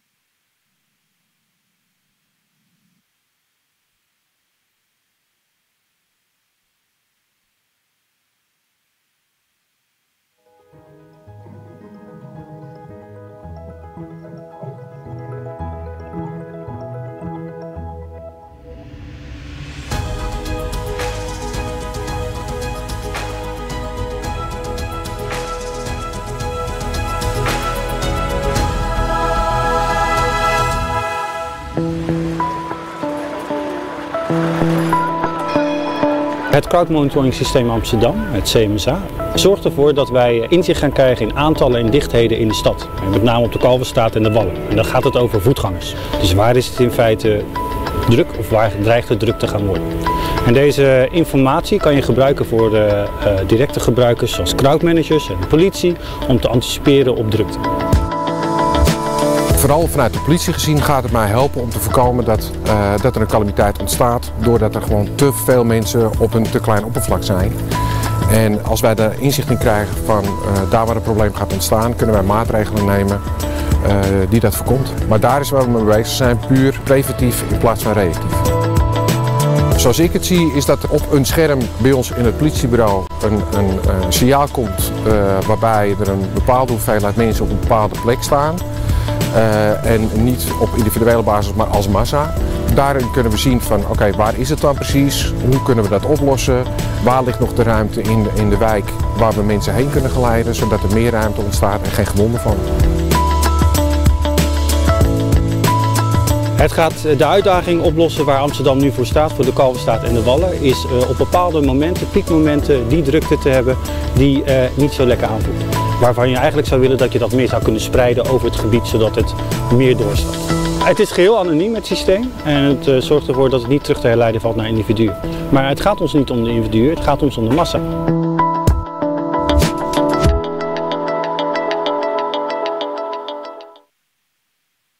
Yes, as the movie showed, and that is really nice, I think, in Amsterdam, that we do not only collect the data, we use the data to get insight, and this insight is also actually being used by crowd managers and the police and others. The data is collected at several hotspots, at the ferries, shopping streets, the red light district, also parks. That was very actual during COVID, because in the summer a lot of people gathered in the parks. also at markets and also at event locations as area around the Johan Cruyff Arena. The data is always facilitating, it's not leading.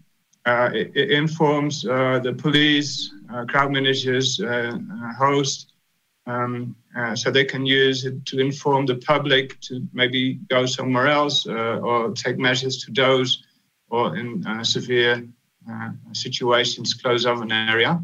And also the data can be used to inform the public with signs and also with fines. It's an innovation, but it's a very structured innovation. We really try to identify what is actually the problem, the use case. Then we have all kinds of specialists, security managers, privacy officers, stakeholder management, and also we have a procedure. When we have an innovation, we start off as a pilot, then a proof of concept, and when it's successful, we organize the whole procurement, the implementation, and also the management of assets. And that whole chain is organized fluently, which makes it very scalable. So from innovation to real use to scale up.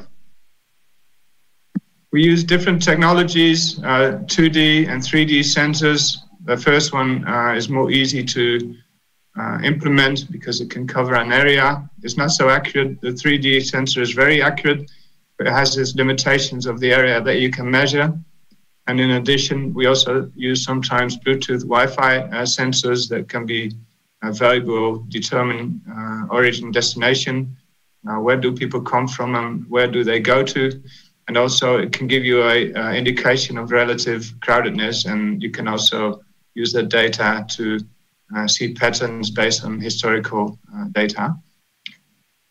This is an example of a measurement plan of a park, which has a couple of entrances. And in this case, we put sensors at the entrances, and then you can see how many people enter and leave the park.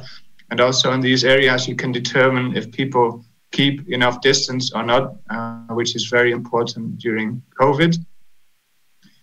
This is a example of a graph, a visualization, how much distance people keep from each other. The peak is when not a lot of people keep a lot of distance. It's just an impression. Here is a graph which accumulates several sensors. You can see sharp declines, and that is caused by rain. Unfortunately, as in Poland, the weather is not always great in Holland, but it has a positive effect, the rain on the crowds. When it rains, people rather don't use the public space. So, and this is also another example. This is from the red light district, where you can derive all kinds of graphs with historical patterns. You can also see how many people enter and leave the area. This graph, it may look a bit complicated, but it is not actually. It shows the walking speed and the number of people. And what you see is when the walking speed goes down, so when people start walking slower and the numbers go up, then you have an issue because people cannot move because it is too crowded. So the correlation of those two variables is very strong. And we also defined service levels. So at a certain point, when people do not walk so much anymore and the numbers are high, we give it a red color. We also have a green color when people can move freely, and in between yellow and orange. And it's a good indicator if you should be acting and take measures or not. The effect of the measures can also be shown.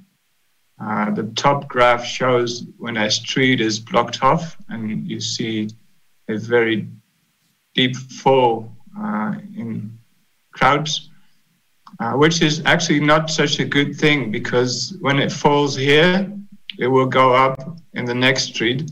And dosing, which is the other graph, shows a very mildly effect, and that is real crowd management in my objective. We also try to predict short term for the next couple of hours, and also long term. This is all in development, but is close to implementation. The short term prediction models will be implemented next week. And yeah, you see the bandwidth, the top dotted red line and the lower dotted red line.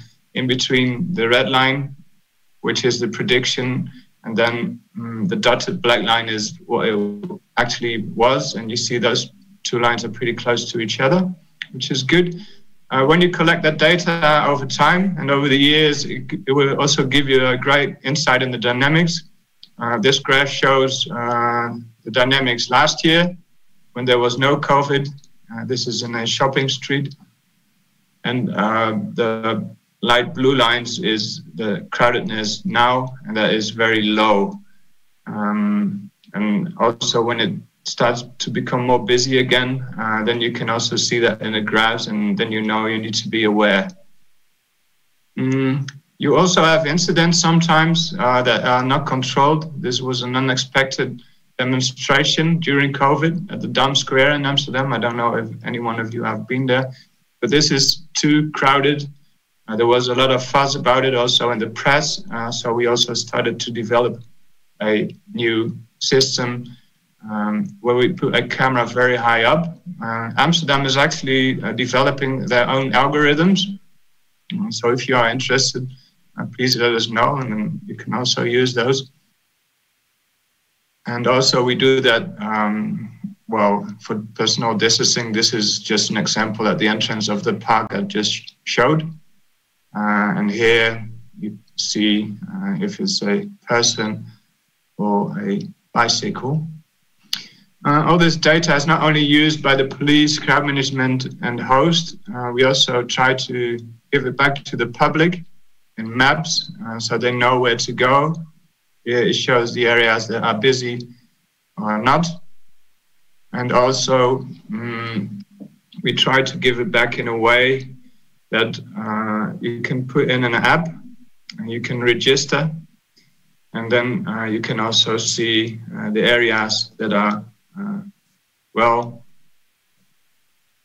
not so busy or are busy. And on the right side, you see the graphs also with prediction. And it doesn't only include persons, but it also includes parking spaces.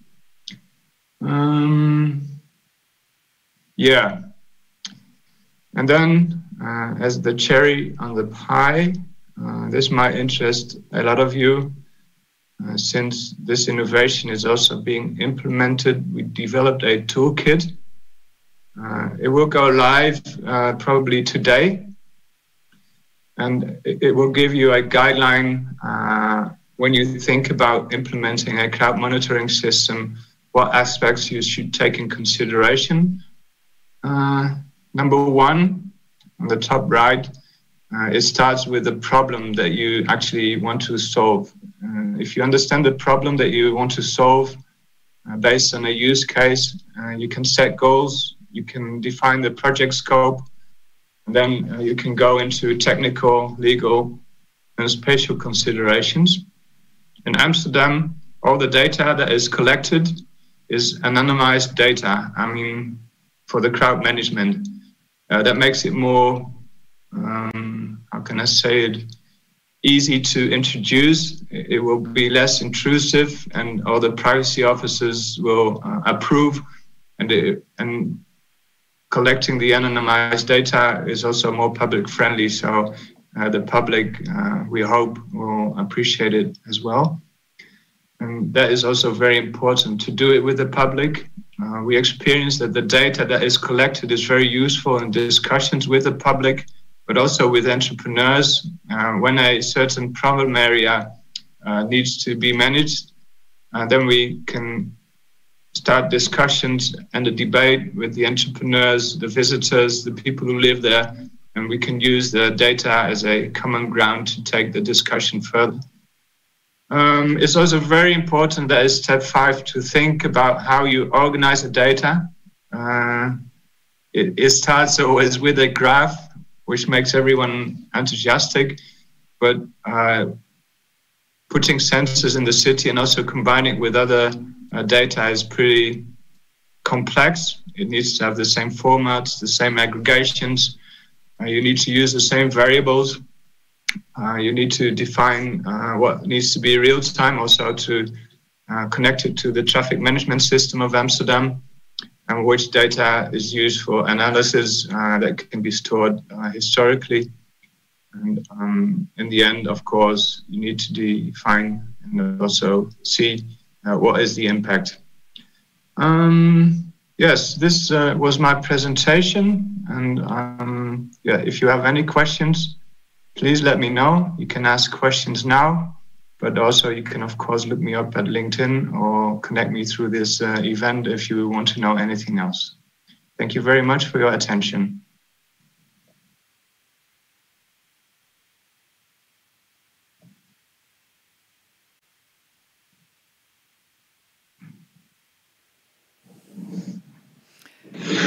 Eelco, bardzo dziękuję za wspaniałą prezentację.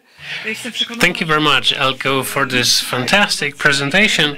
I am more than certain that this innovation, this project is extremely important for cities today. So congratulations to Amsterdam on such a great solution. Now let's move on to the next presentation, which is very strongly linked to what's going on in Europe these days. So how to help cities with smart solutions for COVID. That's Balázs Németh and Ivo Kre from POLIS Network. POLIS Network creates solutions for new urban mobility standards in cooperation with over 80 cities. POLIS Network does innovative transportation projects for Europe. Mobile solutions are truly smart only when they are generally accepted by users. How can we do that? Let's find out from this presentation.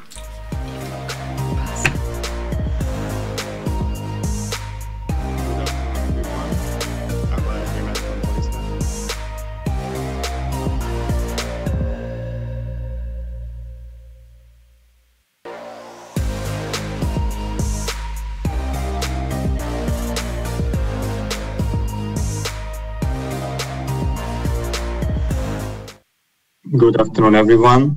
I'm Balázs Németh from POLIS Network. I'm connected from Brussels, where we're based. Thank you for your invitation for this City Development Forum. We really appreciate it. And now I'm going to introduce our organization. So POLIS is the network of European cities and regions for transport innovation since 1989. We have more than 80 members all across Europe, from small towns to big regions. Besides that, we have also a POLIS global platform where we cooperate with international transport organizations outside of Europe. When we realized that 75% of European legislation was implemented on a local level, we as cities wanted to have a say scoping on European transport policies. That's when we founded POLIS. And what do we do at POLIS Network? We help cities by peer-to-peer exchanges, policy development, informing them about new research, new innovations in the transport field, and also connecting them to the legislation on European level. Which kind of problems we are facing in transport nowadays? As we all know, we have the main policy challenges and goals to achieve on a European level. Following the European Commission's guidelines, we have to create healthier cities, we have to create more livable spaces, and we have to create safer cities. Currently, we have a big problem with improving air quality because of the number of cars entering cities and city centers and creating congestion and creating an unsafe transportation in our urban areas. We have to improve air quality. We have to achieve a model shift and a behavior change where people don't feel obliged to have a car in order to move around and meet with their travel demands. We have to create a multimodal transport system involving new innovations and technologies which allow people to move on a more sustainable and healthier way. How can we achieve this? We at POLIS are trying to inform cities about all the new transport transformations and innovations which are happening on the field. We can talk about urban air mobility, we can talk about car sharing or mobility as a service, which all can be a solution to create a more multimodal, safer and sustainable transport in our urban areas. Which kind of activities we offer to cities? We have dedicated working groups teaming up cities who are facing the same challenges in urban mobility. We are involved in more than 28 European projects, ranging from Horizon 2020 and Interreg projects on the field of transport and mobility. We also give policy and advocacy of city to cities and informing them what's happening on a European level in transportation legislation and new policies, shaping transport systems all across Europe.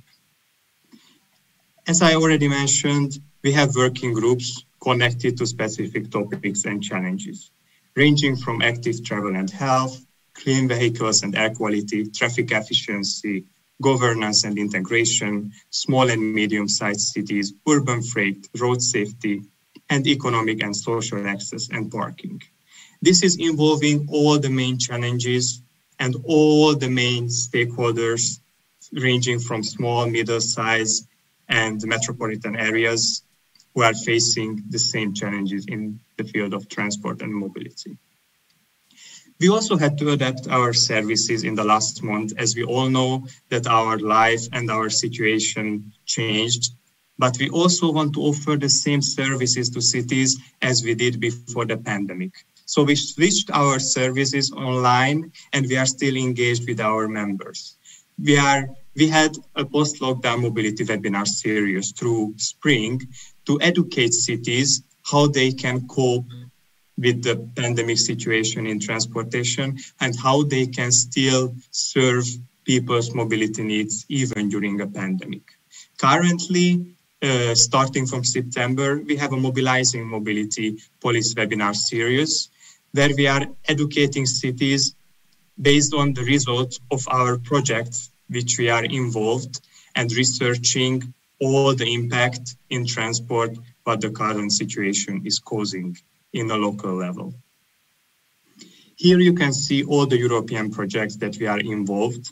All projects are connected to a working group, so we can inform those cities involved in the working group about the research and the results carried out in the European projects. So this is also a good networking and connecting opportunity that even a city is not involved in a European project, but if that city is part of that working group, they can be informed about the valuable information that the European project is delivering.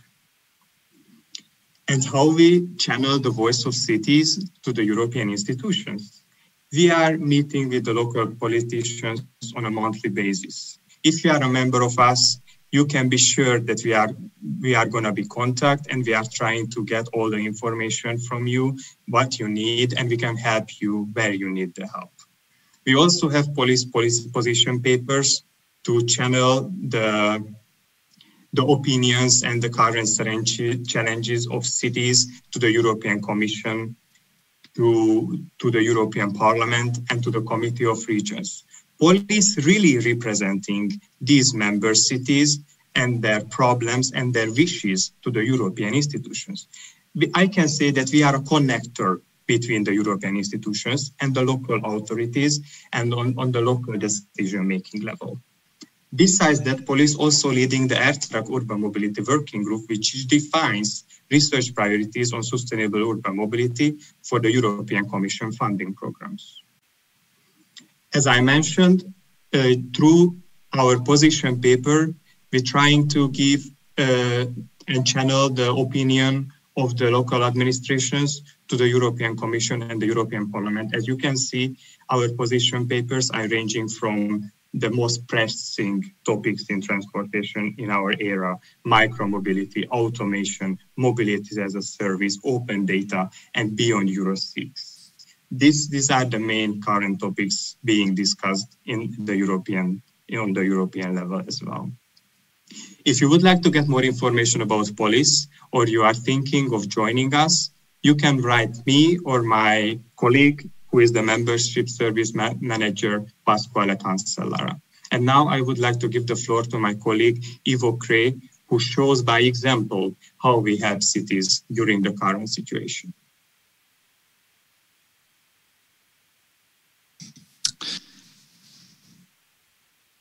I've done that, yep.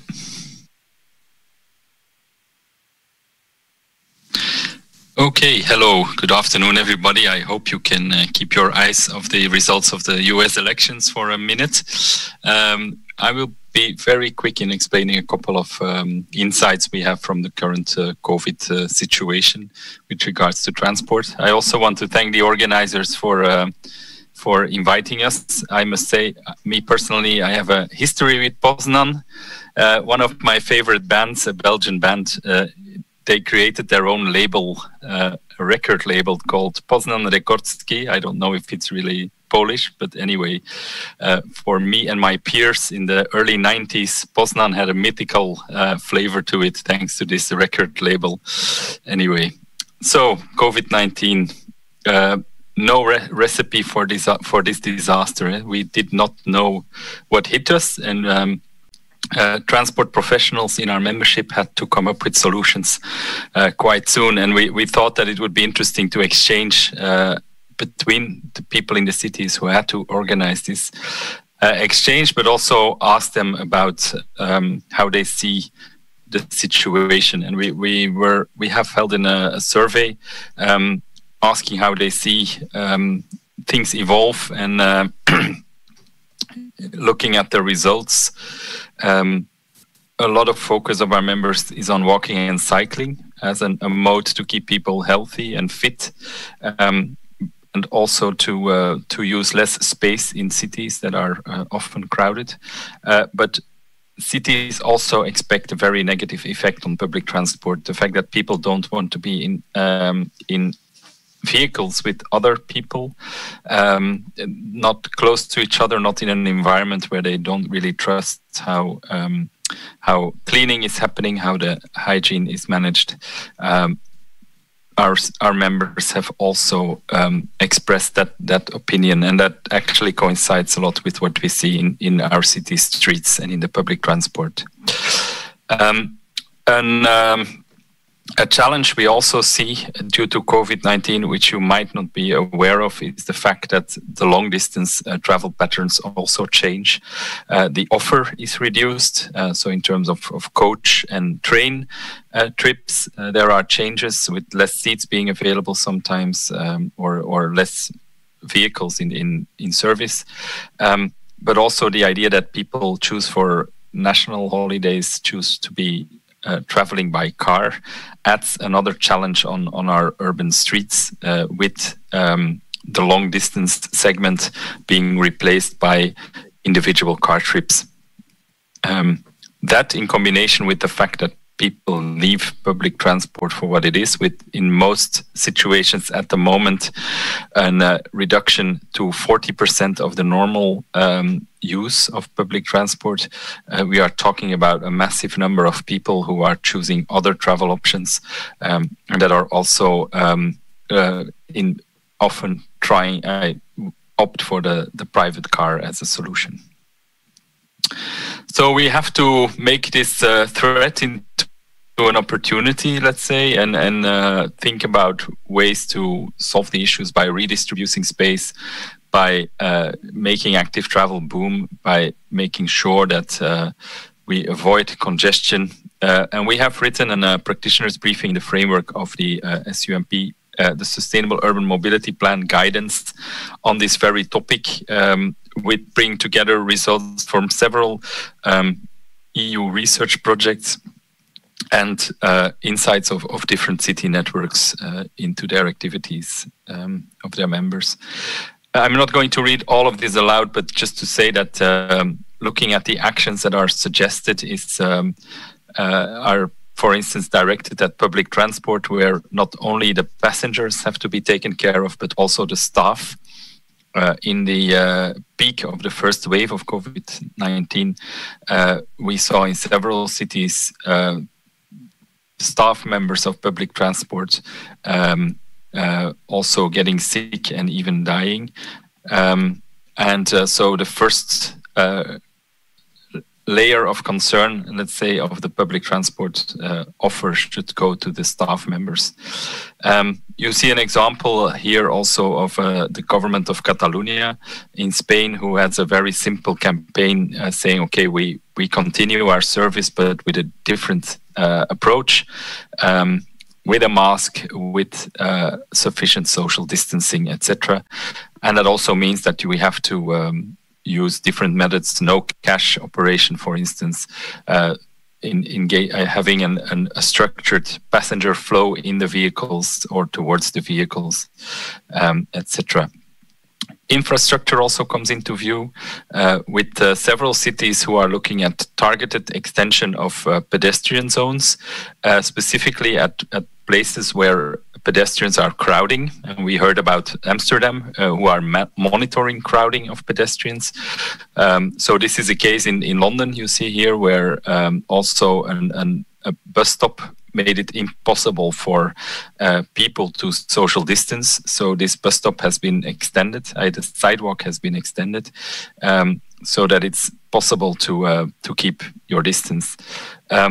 And that also translates in temporary bus lanes or temporary bicycle lanes. And I think this is something we have seen in many cities in Europe. The fact that during the lockdown, it becomes enormously obvious how much space cars are using, but also how restrained the space is for other modes. Even to the level that it doesn't allow for social distancing. And we have here in the background of the slide a map of Milano, where Systematica and a data analytics company made an overview or color-coded the sidewalks that allow for social distancing and those that do not allow for social distancing. So in this occasion, this gave the city of Milano in Italy a reason to look into that and extend pedestrian zones.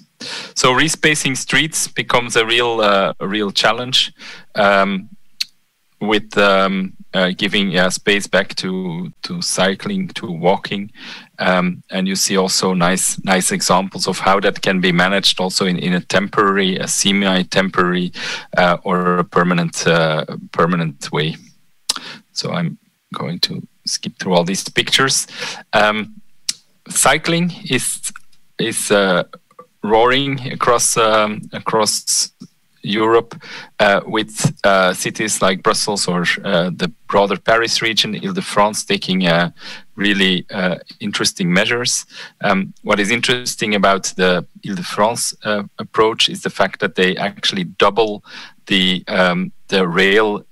urban rail network. So they make a new bicycle network, long to mid-long distance, that overlays the metro and regional train map, which makes it simple for people who want to avoid the public transport, leaving it to those who really need it, to follow a similar route to work or to their destination by bike. So it actually is a really smart way to solve congestion in public transport and to let people cycle and find their way to their destination.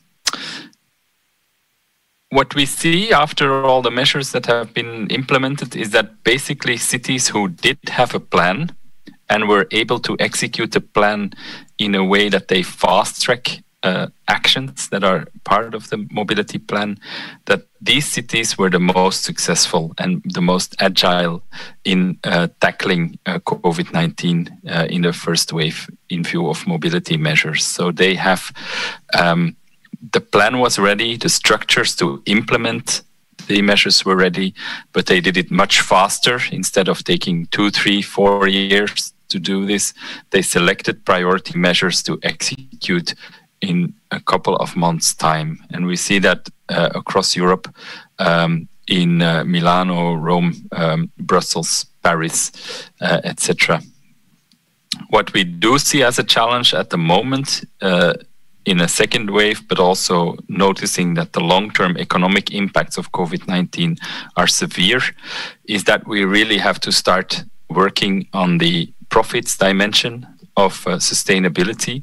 I think we all are very aware of the planet and the people dimension in our work on mobility, where we focus on making transport greener, more safe, more inclusive, but we forget that transport has to be, urban mobility also has to be there to keep the local economy alive, to be an enabler for economic recovery. And that will be a very big challenge for the coming year, let's say. So it's time to join forces with all stakeholders in urban mobility, public as well as private. And there are a lot of mobility service providers that try to enter the market or are entering the market. And it's time for a dialogue. It's time to include them in an integrated system, in a physical way or in a digital way. We have very great examples also of the city of Amsterdam, for instance, of e-hubs, we call that, electromobility, shared mobility locations where different services come together in the same spot in the city. And of course, there is mobility as a service, as a digital platform to combine services. I'm concluding with my final observation. We should not forget to have push as well as pull measures. If you look at the measures that I have presented so far, this is in many cases linked to creating a mobility offer. So we offer bicycle lanes, we offer more space for the pedestrian, we offer public transport, we offer a mass platform or new mobility services. But this is one side of the story. We also have to restrict, and public authorities have that capacity, have that competence to do so. And I would really emphasize the role of parking management as a very strong force in that regard. So there is very good practice around Europe, also in Poland, with cities like Krakow, for instance, who is also part of a project called Park for Sump. So don't forget restricting, regulating vehicles. And that will make it possible for us to bounce back after COVID-19. Cities have shown that they can act fast in terms of emergency. We are convinced that public transport is an essential service, and that it has to be fostered also in these times. Otherwise, we will, our cities will gridlock. We also have the idea that active travel also has proven again that it deserves more space, and we can actually offer that because a lot of space in our cities is currently not used in a rational or efficient way. The positive change will not come naturally, and we also need to work together across governments, public, private, and also with the member states. And there is actually at the moment in Europe quite some money also to work on urban mobility. So talk to your national government as well about this. So don't forget to regulate next to enable, and that was what I had prepared. There are some references here on the slides that you can find.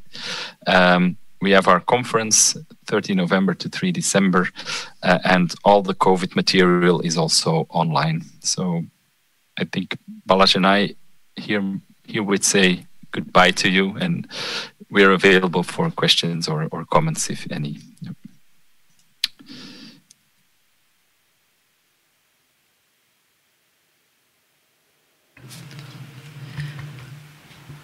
Balázs and Ivo, thank you very much for the great presentations.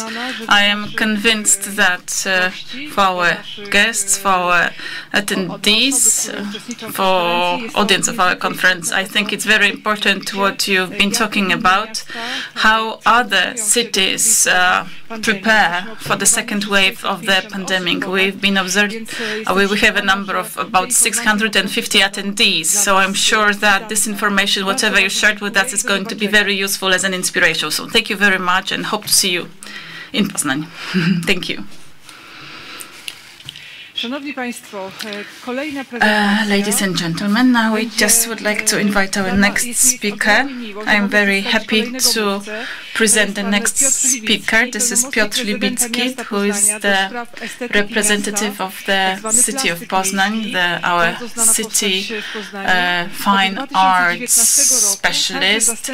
And since 2019, he is the deputy director for public roads and public spaces in Poznań. And the title of the presentation is The Safe City, How to Create Attractive Aesthetic City Space Available for Everyone. And very interesting conclusions, that safety is not the target that we should go towards. Safety should be the effect when we create good quality space. And what is the good quality space? This is the space where people want to stay. I would like to invite Piotr Libicki.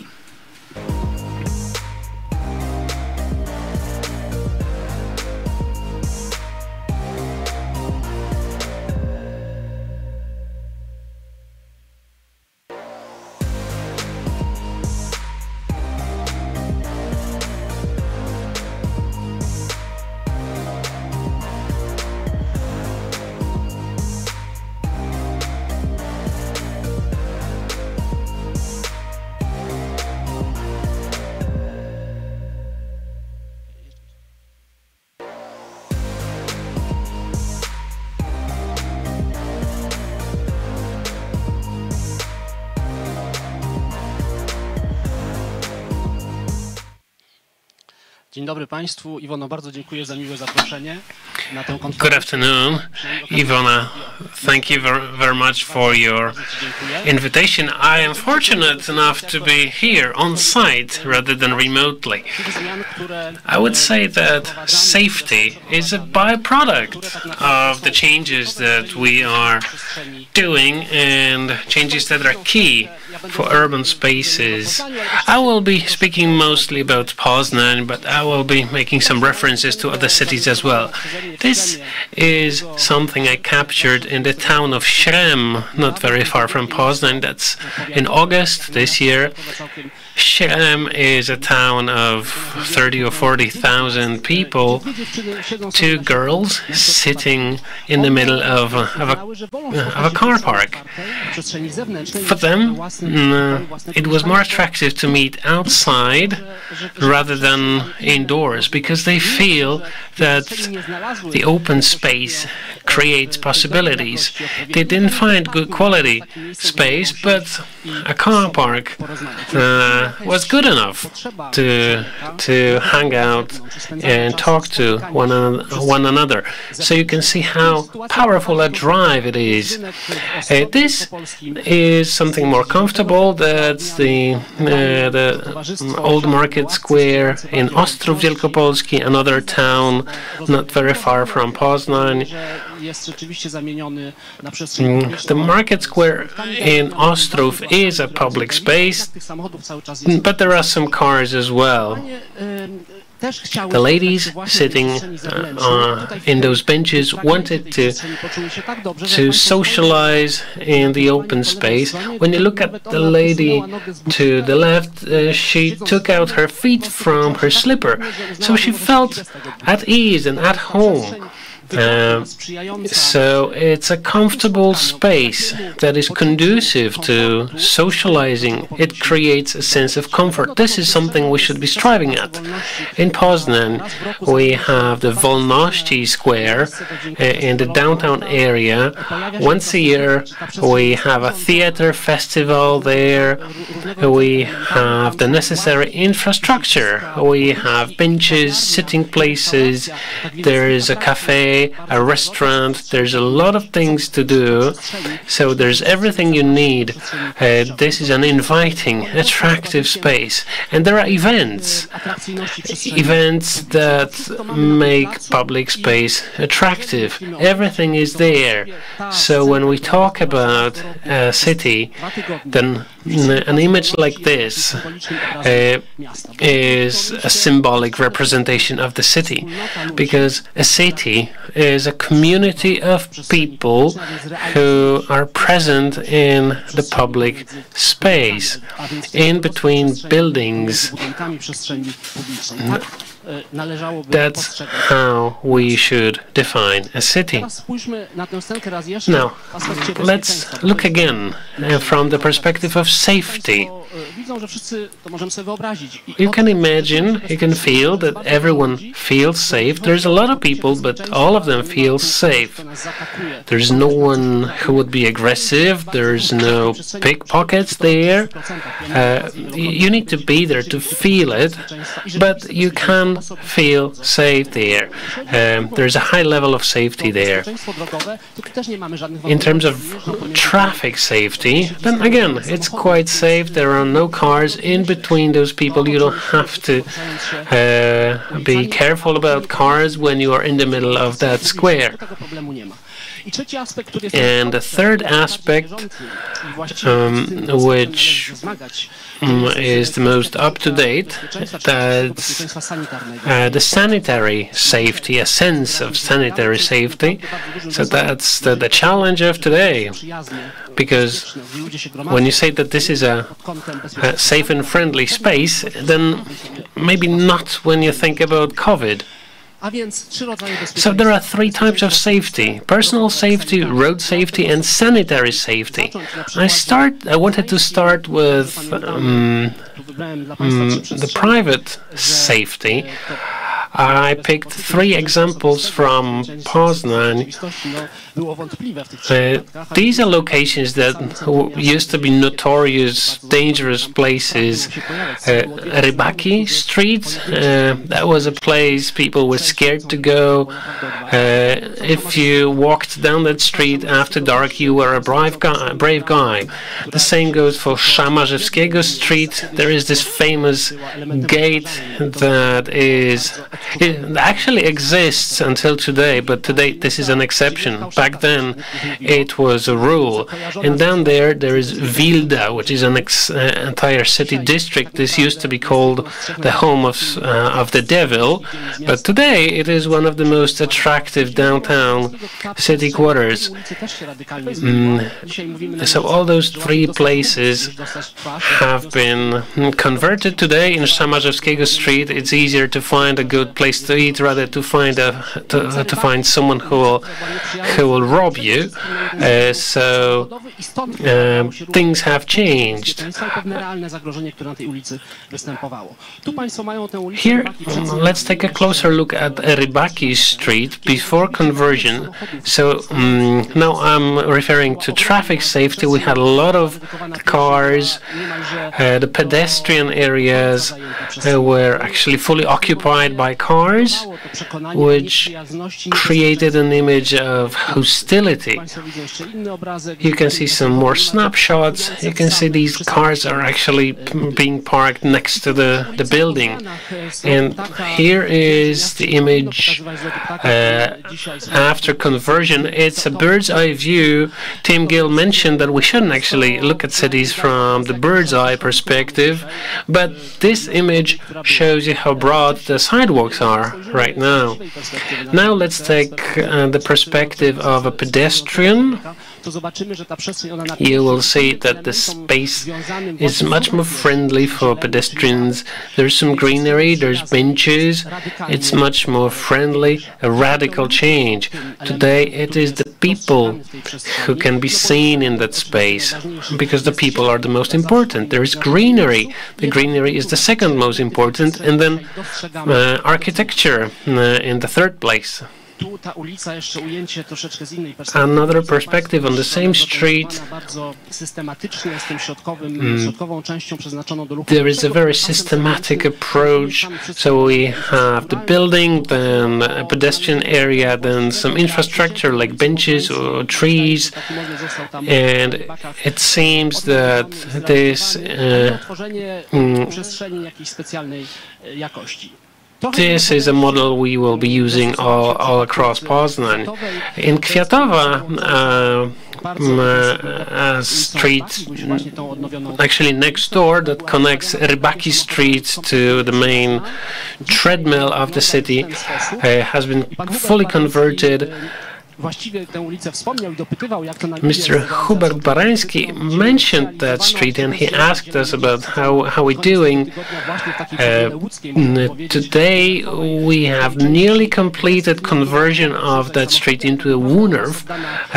We must add greenery and fully ban vehicles, but we are on the right way to a Woonerv. So, to conclude on personal safety, the feeling or the sense of safety depends on visibility. When you can see other people, when you can meet eye contact with other people, then you feel better. And there are no hidden places. But when you have cars in the streets, then someone can hide and then attack you. So the more cars, the less safe we feel. And other people, the more people there are, the better. If a certain threshold is crossed, then we feel safer. Let's take a look at Kwiatowa Street once again. Let me discuss road safety. You can see this car. It's actually an intruder in a pedestrian space. This 8-year-old boy is not here that Tim Gill presented, but you can imagine that 8-year-old. You can imagine kids playing in this street. Before conversion, it wouldn't be possible. So when we speak about road safety, well, all of the speakers have mentioned this. We need to face the heritage of the 20th century. This is a symbolic picture that showed us the direction we were heading for. If this was in the suburbs, that's okay. But if it's in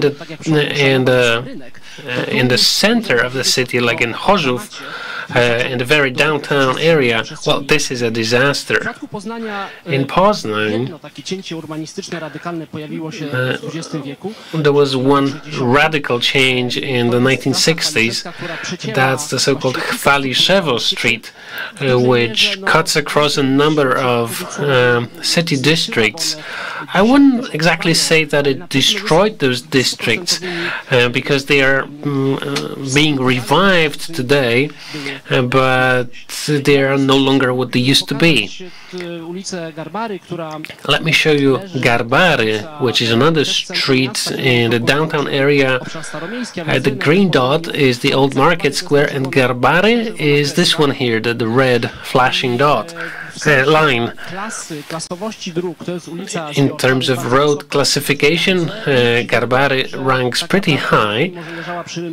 So even though it's right next to the very center of the city, it used to be something we called a traffic gutter. This is a historical view of the same street, which only confirms what many speakers have mentioned, that streets are public spaces. They are not vehicle-only spaces. No, they are spaces for everyone who live there, who walk there, who want to be there. And there are children. To the left, you can see some children. They feel safe. Their parents allowed them to be out there because they considered this street to be safe enough. So when you want to convert a street like that, you have to face a huge challenge. You have to make a lot of consultations. And we, as city officers, we actually started to like that, because we need to consult with our internal organizations, with citizens and other stakeholders, such as mass media. And mass media can be your allies or can be your opponents. There are also some institutions or organizations that are present in that space. So these are never-ending conversations, never-ending discussions, but in 99% of cases they are successful. And I would like to convince my colleagues from other towns and cities that consultations is key. These pictures show one of the consultation stages, and then you can see a picture before, and that's the picture after. This picture was taken in June this year. One of the lanes was converted to a bus lane. There are no traffic lights, and this street is now a regular downtown street rather than a traffic gutter, as we used to call it. And we wouldn't have achieved this without consultations with other stakeholders.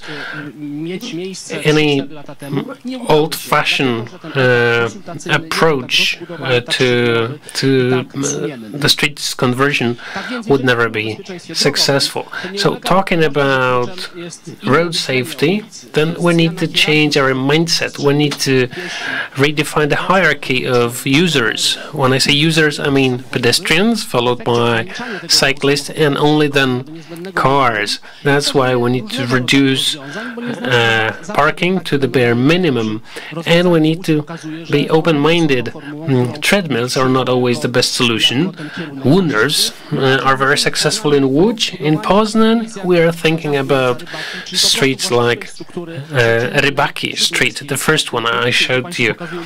Here you can see Jackowskiego, also converted last year, and as you can see, the structure, the infrastructure is there. There is a repetitive pattern that we want to apply to most downtown areas. And some last changes: Poznańska Street, so cars are now on the street rather than on the sidewalk, and we have some greenery projects.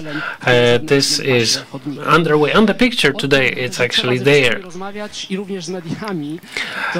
As I said, you need to talk to everyone, including the media. If you look at what the media is saying these days, it has changed. 3 or 4 years ago, the media would say that the city is taking spaces from drivers. Today, the media is hailing the conversion of the streets. So the messages conveyed by the media is completely different, and it builds a different understanding of what public spaces is all about. And the first successful projects are always helpful because we can show examples of successful conversions.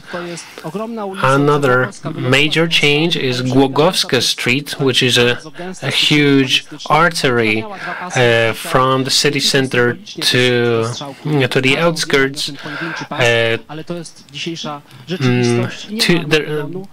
There were 2 lanes in both directions. Now we changed 2 lanes to 1 lane.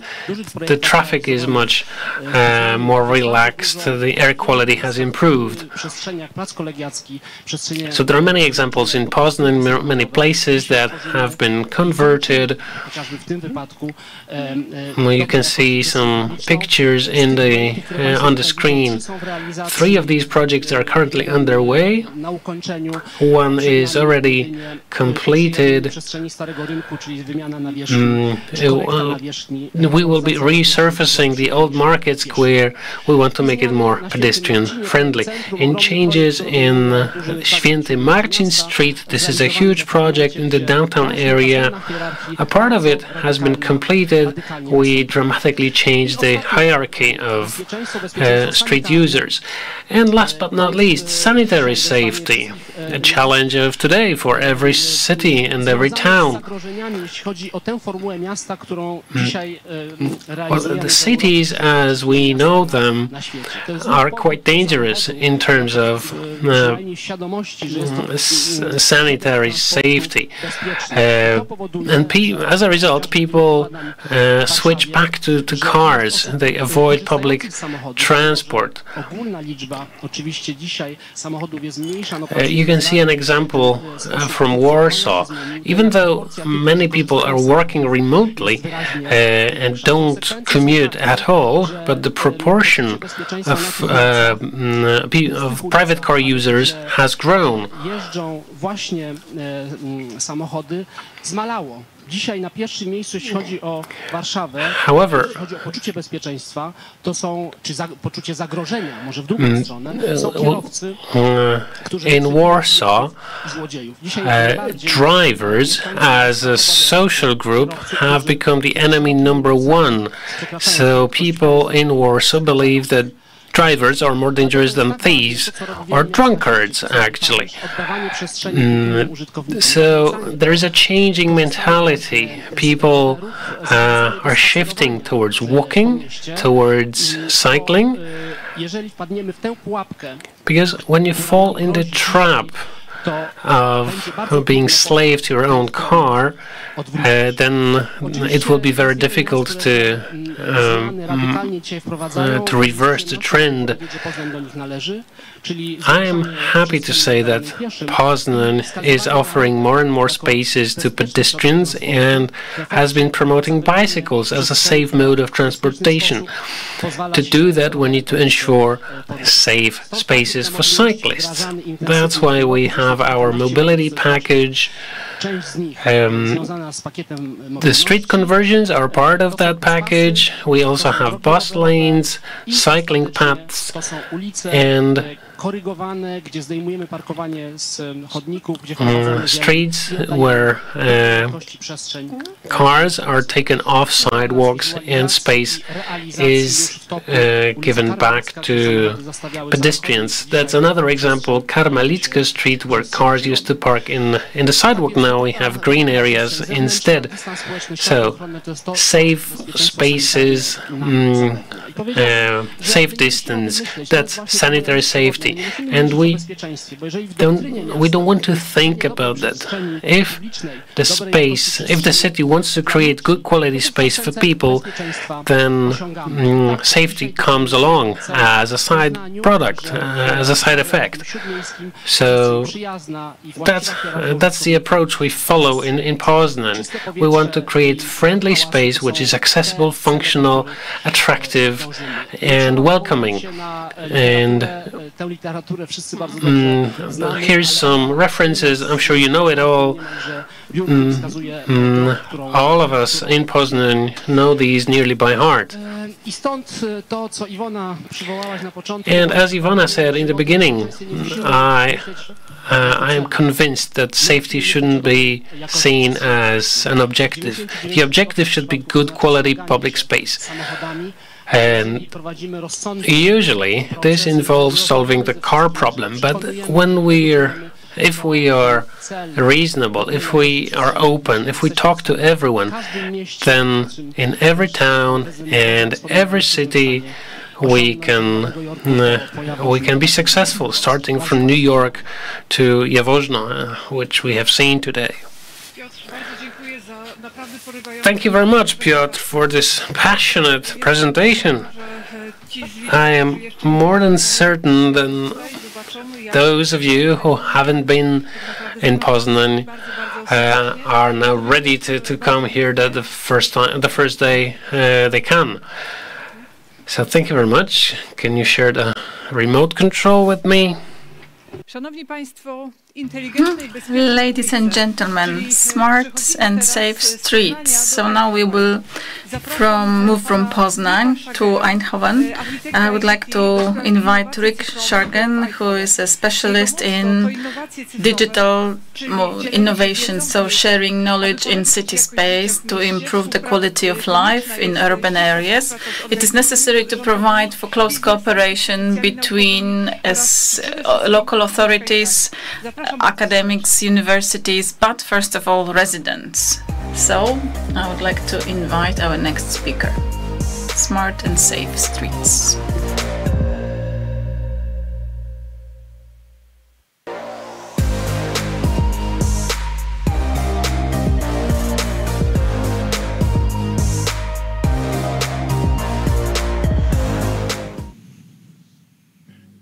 Good afternoon, everybody. Thanks for inviting me. I hope you can hear and see my presentation. I want to talk about mobility as a service for safe streets at Eindhoven. Start with an introduction of myself, Eindhoven, and the way of life. Then the quadruple helix ecosystems. Then how to orchestrate quality of life. And what is it actually? How to scale out. I want to talk something about digital trust and finish with takeaways. I got a lot of slides, so without further ado, I start with the introduction. Who am I? You can find that, of course, in the speaker on the internet slides. So we'll skip this. If you want to have more information, you can easily find me on LinkedIn. What I would like to emphasize, this is just a personal point of view, collated from all sorts to my best knowledge provided as public domain. And it's certainly not discussed nor approved by the management or council of the municipality of Eindhoven. I would like to start a movie about way of life in Eindhoven.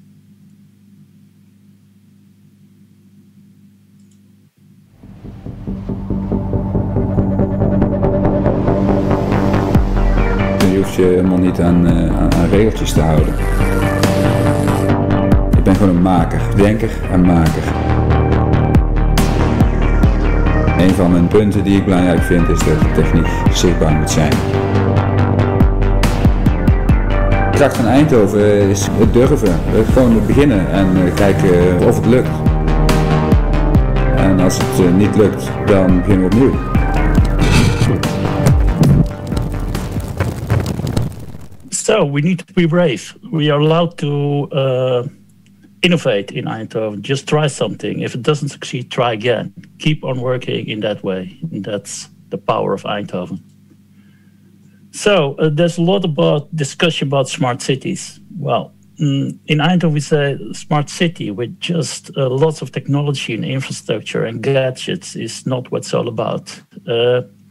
We like to talk about smart society, a city that's sustainable, has social impact, has meaningful applications which actually help people. Being a city of technical university, we came from living labs, so it's quite easy to have something technically working. So we started with living labs, which I will come back later.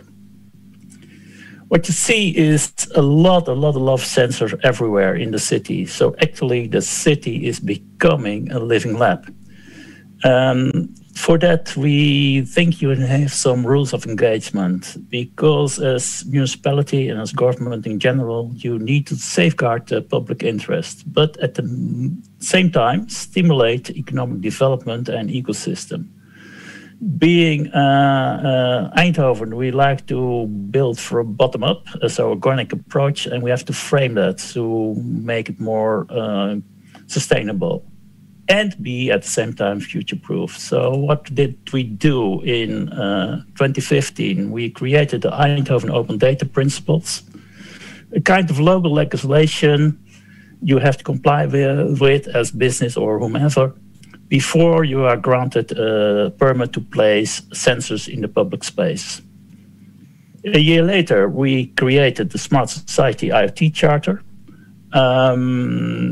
Simple architectural principles: be open, be modular, embrace privacy, do secure, and do it for the people. A year later, so now in 2016, our vice mayors and the vice mayor of Amsterdam created 4 principles for the digital society on Dutch national level. And these are translated or enhanced to 5 principles which are valid for all Dutch municipalities and are approved in the General Assembly last year. So do something which has societal value, protect data rights, individual data sovereignty, have an accessible and secure digital infrastructure for everybody, have all parties connected, and transparency is key. Which I just summarize here. So this is the introduction of Eindhoven, the Netherlands, and myself. I want to talk to you about quadruple helix and other ecosystems at all levels. What is quadruple helix? A good way of working together as municipality or other government party with market parties, with knowledge institutes and citizens, so that together we improve the quality of life. At local level, we have the Dutch Institute for Technology, Safety and Security in the center. We have the municipalities and Brainport region, some smaller firms and larger firms, startups, and all kinds of IT edge computing. We got the Technical University and higher education system and the citizens initiatives.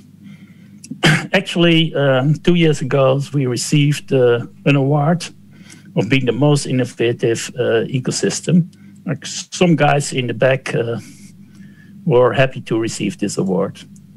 Same applies at the regional level, where we've got the Brainport region being the smartest of the Netherlands, with some larger municipalities, larger companies, and more knowledge institutes. And so it works. At national level, same story. We've got VNG, the Association of Dutch Municipalities, in the center.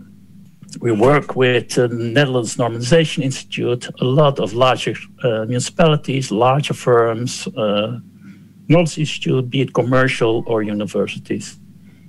We've got the privilege to work in European ecosystem in a lot of Horizon 2020 projects. So, yeah, what's an ecosystem? A place where you share knowledge, be it local in living labs or regional or national. Do it in Horizon 2020 projects, in European projects. Do it in European networks like ENOL, like Eurocities, like API, ECC, Creative Link, or LUTSI. Do it in municipal association. We do it with Finland and Denmark and Sweden and also Belgium. And of course in the OASC, the Open Agile Smart Cities. Where Eindhoven was one of the founding cities in the Dutch chapter, and happy to discover that Poznań is one of the founding cities in the Poland chapter. Next, sorry, wanted to point you to the Living in Europe movement with the Joint Boost Sustain Declaration, where everybody agrees to these 6 principles, and being a techie, I want to point out to these technical ones. And yet again, both Eindhoven and Poznań are signees of this declaration. Yet again, a movie of John Jorisma, our mayor, being an ambassador of the Living in EU movement. Again, ik ben John Jorisma, ik ben burgemeester van Eindhoven, maar eigenlijk ben ik ook een beetje burgemeester van de Brainport-regio. En de Brainport-regio is een ecosysteem waarin bedrijfsleven, kennisinstellingen, universiteiten, hogescholen, publieke partijen zoals de gemeente samenwerken. We hebben gemiddeld 2,5% hogere economische groei dan de rest van Nederland en dat al 10 jaar lang. En dat is ook niet zo bijzonder, omdat we hier hele grote bedrijven hebben. Denkt u eens aan ASML, denkt u aan Philips, denkt u aan Signify, NXP, bedrijven van wereldnaam.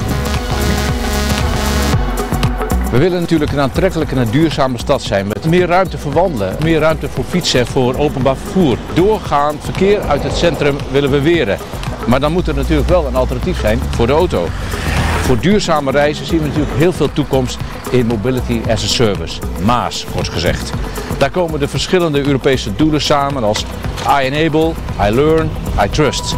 Met slimme technologie reizen we sneller door Eindhoven. Een voorbeeld is die slimme technologie op dit kruispunt.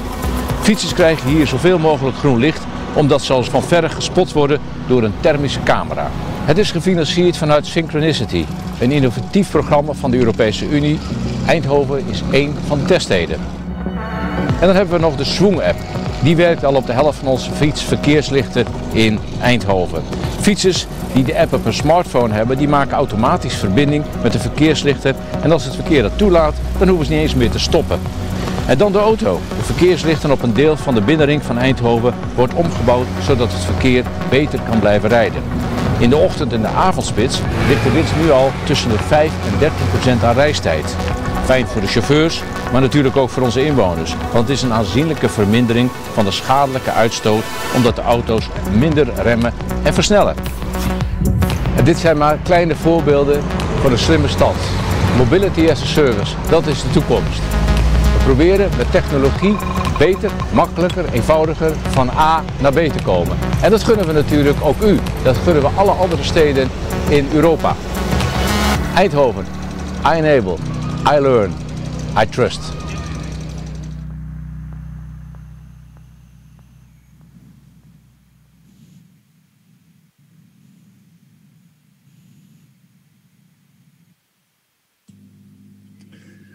Well, having heard all this nice stuff, how to create quality of life, what's in IT or IT, and how to orchestrate this. I want to introduce the 4-tier model for digitalization. It's based on Moll and Kahn and report. Start in tier 1, the basic infrastructure, where you've got this, your sensors, your actuators, your network, your connectivity. This more or less for a long time available everywhere. The next phase you typically see is tier 2 with the parallel smarter infrastructure being smart lights, smart mobility, smart energy, water, etc., etc. The next phase is quite recently where you have on top of all these silos a horizontal data layer, which provides an integrated smart city approach where data is stored centrally, where data is combined and analyzed to create added value and is made available on an urban platform. Then you got tier 4, where you can develop based on these data or knowledge, provide it on a marketplace under certain conditions, and create apps and services which actually provide the added value to the citizens. So I want to have an example. These are the areas, guys. The citizen initiative in Eindhoven, an area who have these air measurement, quality measurement boxes, 30 of them throughout the city, some portable ones. Well, you can see on our open data portal where it is. There's a link to an API. Oops, sorry, I clicked at the wrong button. Mixing something up. If you click on this API, you can see some measurements. It's integrated to European level. It's translated to a European data model, and you can see it over there. Are you happy now? No, we weren't. So we did some magic with business intelligence and stuff like that, Python and stuff, and we created this dashboard. Well, you see traffic light information, you look at the actual values, you can see whatever. We're still not happy. You can see the average, you can see not granular enough what's the base. So what would we like to have? For instance, if I've got a lung disease, I'm living in this city, I want to have a real-time measurement indication of where it's green, red, where it's healthy to be outside and less healthy. For instance, if I live here and work there, in the morning I can choose to go by bike via the green route. I've got the Swan map, as already explained by John Jortsma, where I have this route available and get green lights ahead of other traffic. In the afternoon, sorry, I want to go back from work to home, everything is red. I still got this lung disease, so I've got a problem. I need some means of transportation which is air conditioned, so then mobility as a service comes in place. For instance, we are working with the Turn app. This will provide you all means of transportation. You can set your preferences, and it will provide you the most handy route, being the least transfers or the most environmental friendly or economic or the shortest one. This is what mobility as a service is about. So what fits Eindhoven? As I said, we're techies. We can make stuff technically prototype within a matter of weeks. That's not the real thing. The answer you have to the question you have to ask is, does this technical stuff add value to people? And we call that impact. And if so, how can you scale up? How can you deliver this technical stuff to people who want it with a sustainable but justified business model behind it? Well, this together we do in this quadruple helix in a physical place. Well, if there wasn't Corona. And we call this Innovation Hub. Again, I want to point out to Europe where this is called an Innovation Hub. There are some links behind where also in Poland, the Ministry of, I think, Economic Affairs is sharing knowledge and helps your cities to start an Innovation Hub. Next topic, how to scale out. Is the potential cooperation for the future? Well, I want to go back to the Synchronicity large-scale project of Europe Horizon 2020, managed by Martin Brinskov, who's a professor in Aarhus, Denmark, and also chair of the Open Agile Smart Cities. The main goal was to deliver an IoT a market, the first steps to a digital single European market. Do that based on standards, adhere to the OSC principles, so have it open, standard data models, open data store, but not only paper, prove it by implementation.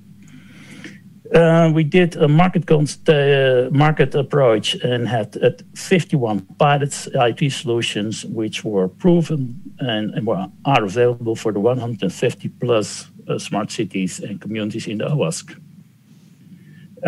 There's a guide available, there is a movie available. We got a very nice review from the European Commission. So keep on working with this synchronicity architecture and minimal interoperability mechanisms. How to cooperate in the future? Well, the good news is the European Union has a large amount of money earmarked for 2021 to 27.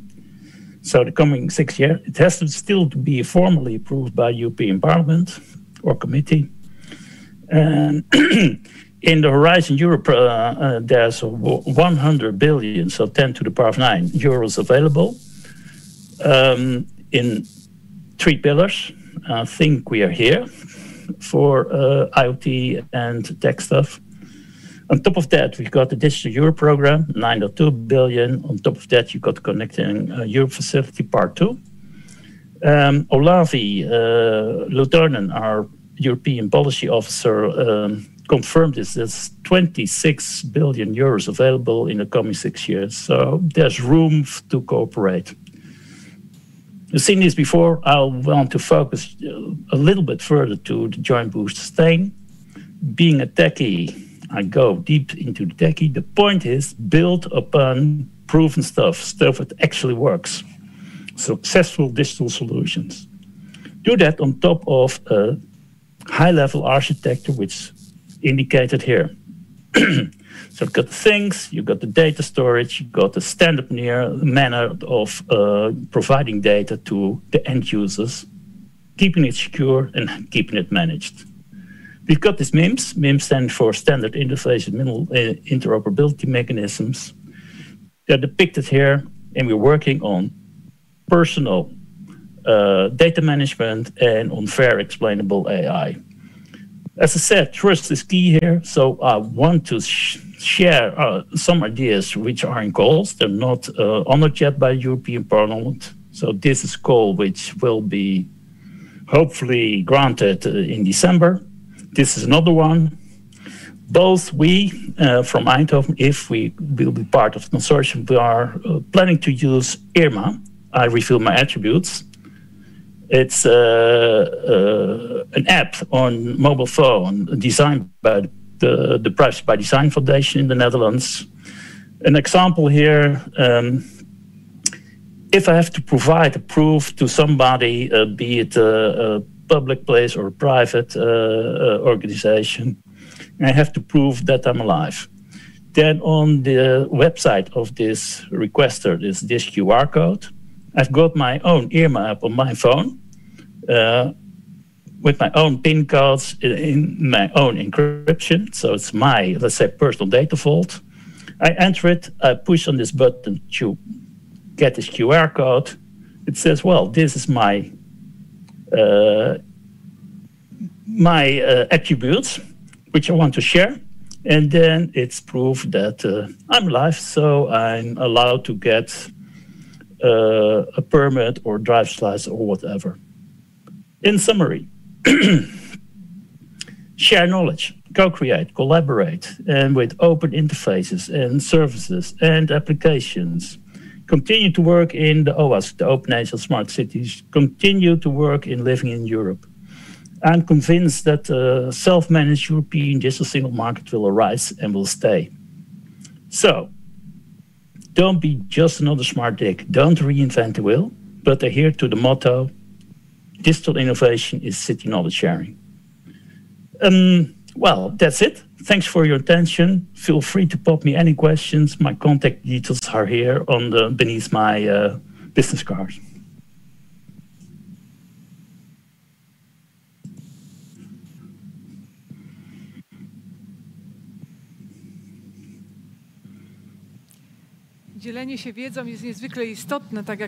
So sharing knowledge is very important, as Rick said. Thank you very much for your presentation. So greetings from Poznań to Eindhoven, and hope to see you in our city in some better times. Thank you very much for your presentation. So now we are waiting for the last presentation. This is the Safe Streets with the use of big data. It's going to be presented by Rafał Ratajczak from the Wielkopolskie Center for Business Support, who is the co-organizer of today's conference. Rafał, the floor is yours.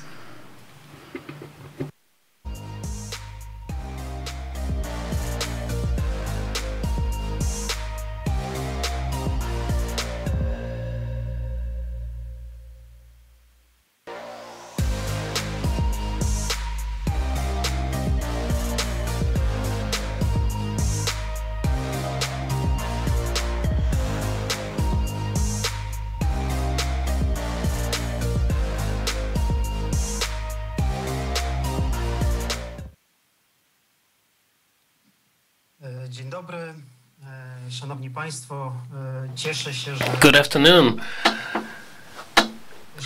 ladies and gentlemen. I'm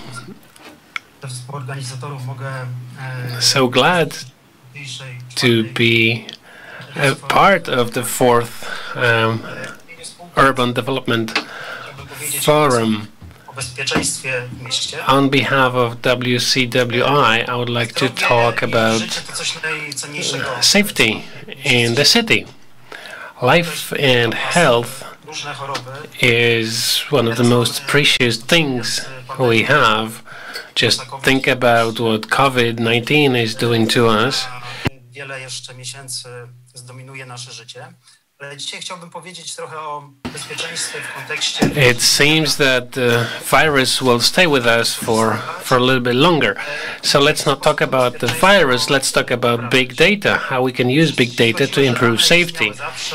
We all agree that data has always existed. Of course, the type of data has evolved, the type of and quantity. As a result, data storage and processing technologies have changed. A true breakthrough was in the early 1990s when the internet was created. The quantity and speed of processing of data accelerated dramatically. We probably remember the times when you had to have 12 floppy disks to install your operating systems. Now, it seems that in 2024, people will generate nearly 500 zettabytes of data. That's a huge amount of data, and why not collect it and use it? And what are the data sources? The largest data source is the internet. That's all sorts of social networks, TV platforms, or application stores. Let's take a look at 60 seconds online. Netflix users watch 700,000 films. Twitter users, 87,000 people tweeting. Also, the public services account for a large share of this data. So the data may come from internal and external sources. It includes all sorts of sensors, emails, car sensors. Is this big data?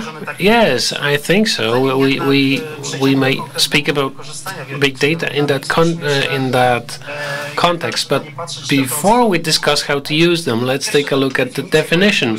The first definitions were coined in the late 1990s. Then in the early noughties they were developed.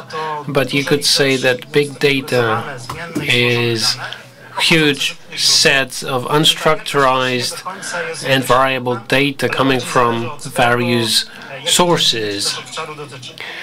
And the only common factor is the subject matter of the data. All of us have had some contact with big data, but we don't necessarily know that we have. To manage the data, we need to understand how to do that.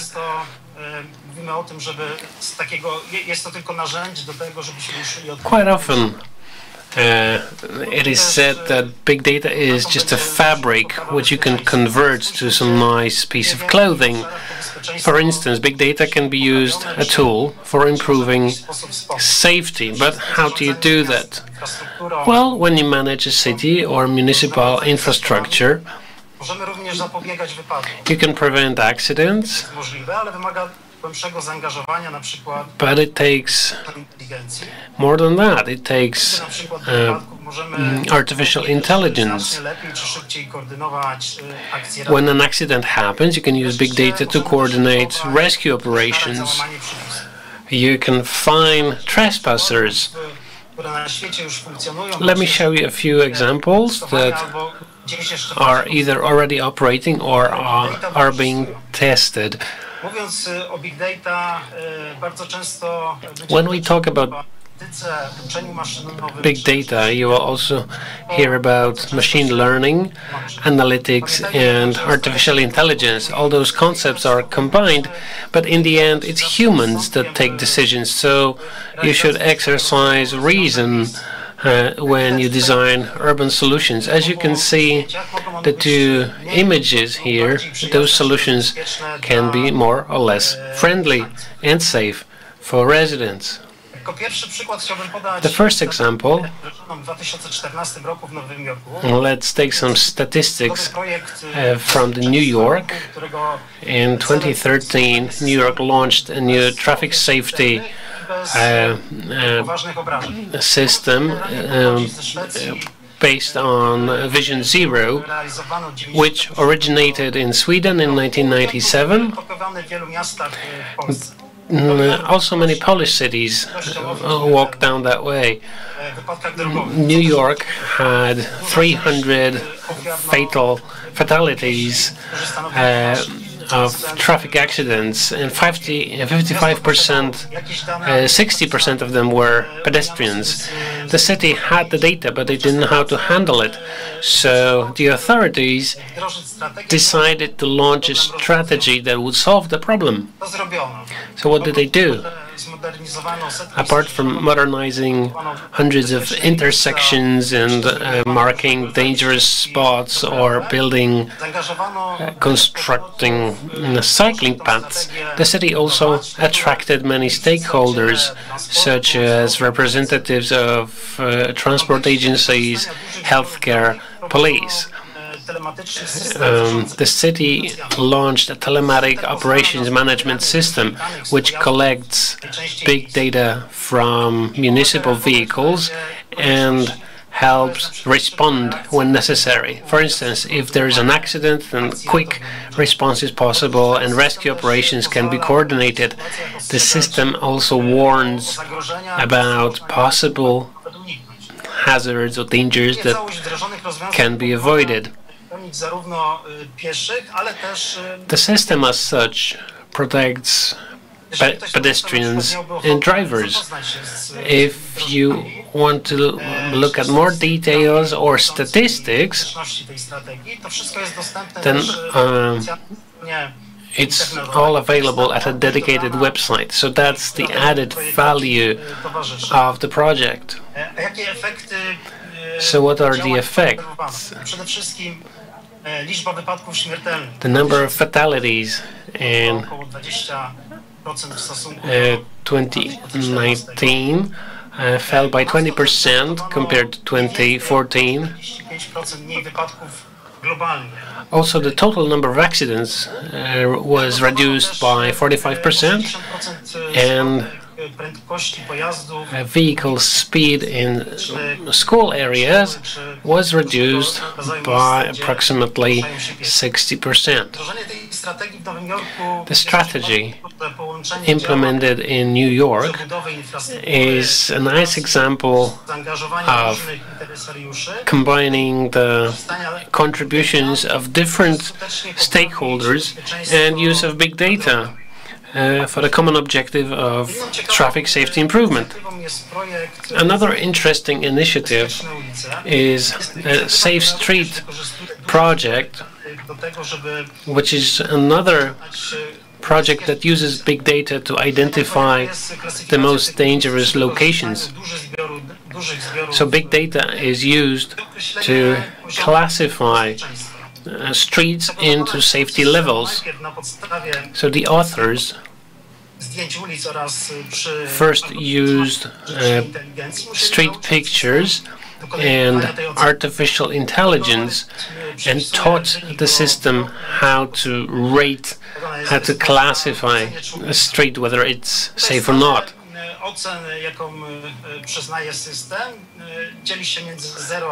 And the scale is between 0 and 10. 0 is a very dangerous street and 10 is a very safe street. The system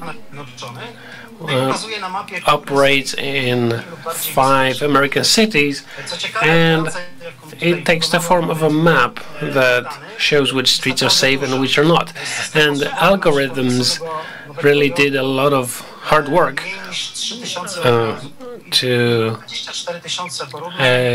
to come up with the results.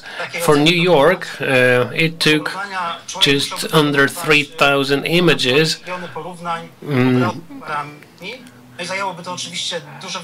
which were then compared by algorithms, and a human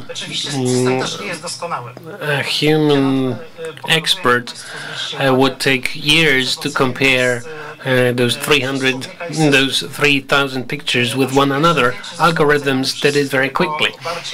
You can see some examples. The picture to the left was considered as more safe by an algorithm. A human assessment was different. But when humans do that, then the assessment will vary from one person to another. That said, this is an interesting example of big data and analytics, which provides insights for decision makers on public safety improvement. Let's move on to Asia, and specifically to Shenzhen. Well, everybody knows that innovations are quickly implemented in China. Shenzhen was one of the first cities to use the visual monitoring for combating felonies. One of the biggest intersections is fitted with cameras, and images from those cameras are processed by artificial intelligence, which can understand, which can identify felonies. And the most common felony was jaywalking or driving in prohibited locations. The authorities confirmed that the project has done a lot to improve safety in the city, and the system is being connected to people's credit rating. So if you are a notorious jaywalker, you will not get a loan. The Shenzhen example may sound exotic for someone raised in the European set of values and privacy concerns, but this is nevertheless a fine example of what big data can do, whether you're into education or into penalization. Let's stay in Asia for a while. Now, Toyota, an automotive giant from Japan, you will all agree that Japan is a fantastic place. Everyone would like to go there for a holiday, but it's also a place of an aging society. Governmental figures show that over 15% of car accidents in Japan are caused by old age drivers aged 75 or more. And the reason is quite simple. It's mistaking acceleration for brakes. So they want to slow down, but they will hit acceleration, and then they cause accidents. So the problem is so serious that Toyota figured they should do something about this. And you can't do anything without big data. But the system really works. In the first stage, when acceleration is depressed, the system analyzes 3 values: the speed of the vehicle, the speed of hitting the pedal, and the pressure force. Then the system analyzes whether the car indeed had to accelerate quickly. It also analyzes data coming from sensors that are either on board or around the car, and depending on the outcome of the analysis of all those data, the system decides whether you actually can accelerate or not. I think that this solution will soon be implemented in Toyotas, and when you add existing systems such as pedestrian identification, then you will know that traffic safety will be improved in a situation like this. The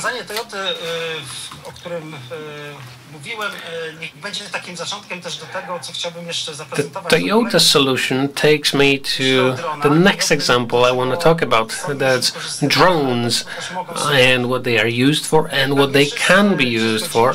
You will all agree that airborne transport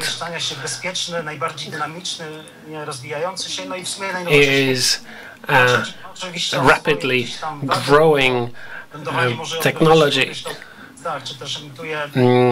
Of course, there are some limitations. You can only fly from point to point, and there's a lot of CO2 emissions. But when you think of drones, then a whole new area opens up. Unmanned aerial vehicles become a regular part of our lives. Their capabilities are constantly growing, and they are more and more often used for transportation. They are cheaper, they are faster. In the future, they will probably revolutionize other forms of transport. Of course, legislation must be improved, insurance, other things, etc. Practical applications include Norddeich, which is a town in Germany. There is an island off the coast, and drones are used to carry medication from the mainland to the island. So a few times per week, drones carry medication and medical supplies to the island. Without big data, it wouldn't have been possible.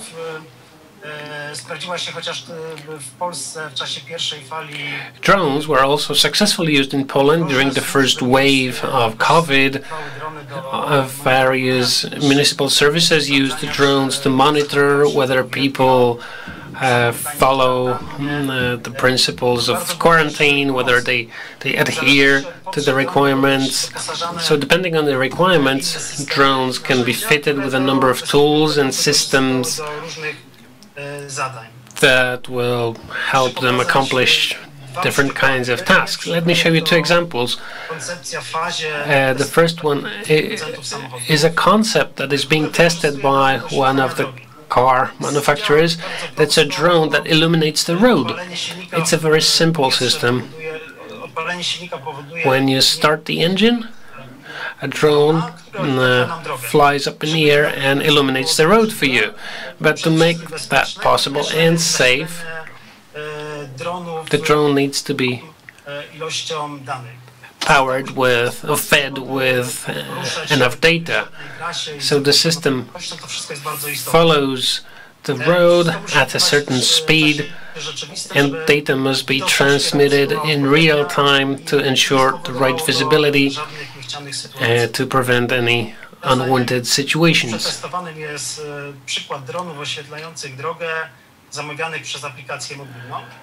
You can also see an example of a drone that you can order via a mobile app, and then you can use it to light your road.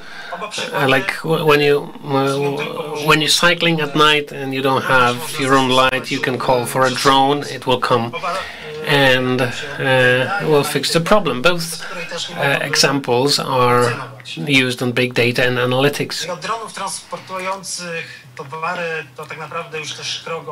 From unmanned drones, there is just a step away to manned drones. Here, technology is developing real fast. There are first solutions that actually work.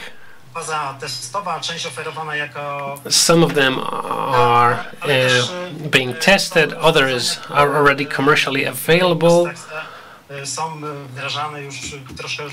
In some cities, they are implemented at a larger scale. So there are more and more possibilities,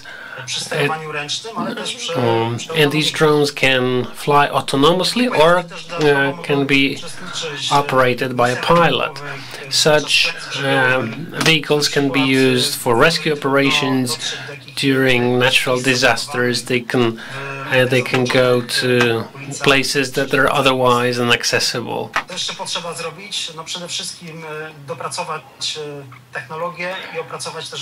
Technology improvements are necessary, just as legislative changes. Last but not least, let me talk about another solution that depends heavily on big data and artificial intelligence. That's autonomous vehicles. I think this is more of a future rather than present solution, but it can largely improve road safety. The cars we use today are full of systems that collect and process data. But autonomous vehicles is a completely different story.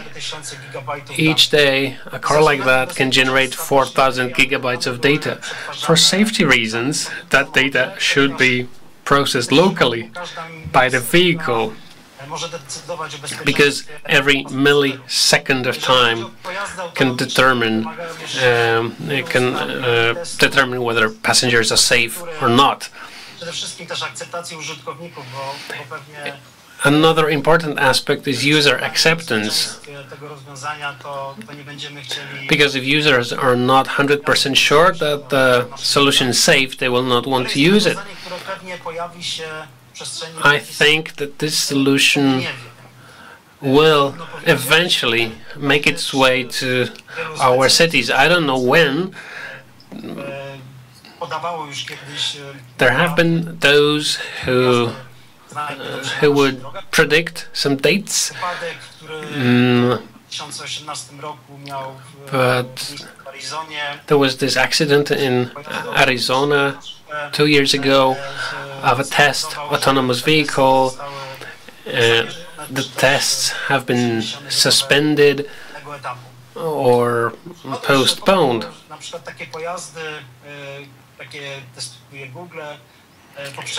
And vehicles like this are tested by Google after 30 million of kilometers driven, and the results are quite promising.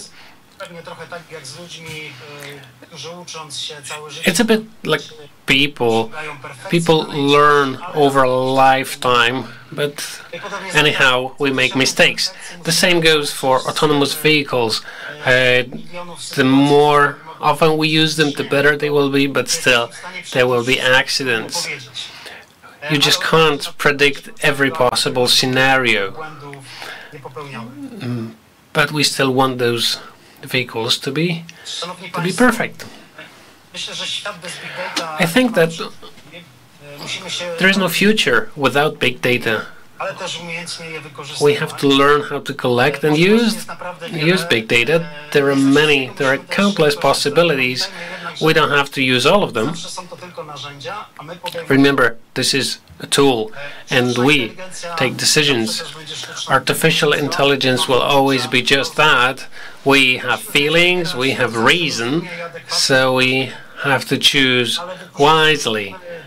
But let's use data to improve the quality of life, to create safer conditions for residents in the streets, for our children, for new generations. Thank you very much for your attention. Hope you will stay healthy and safe. If you have any questions, please contact me by email. Thank you. Rafał, thank you very much for this very interesting presentation, and I do hope that some of the solutions that you have presented will become our reality in Poznań in the nearest future. I just keep my fingers crossed for that. And ladies and gentlemen, that was the last presentation for today. I would like to express my gratitude to all our speakers. I would like to express my thanks to the translators of the English language, Spanish language, and sign language. Also, my great thanks to our technical support, representatives of the international trade fairs. Without the expertise and experience, today's conference wouldn't be possible. So, to summarize today's presentations, it is very difficult to just say that in a few words, because we've heard so many interesting things. I would like to invite you to our today's meeting. So tomorrow we would start at 9:40 in the morning. That will be the second day of our Cities Development Forum. We will talk about concepts of the future, how we can create a community for the future with the use of modern technologies. So I invite you from the depth of my heart, and I'm very grateful that you responded in such a great number. You responded to our invitation to our forum. So just stay healthy and see you tomorrow.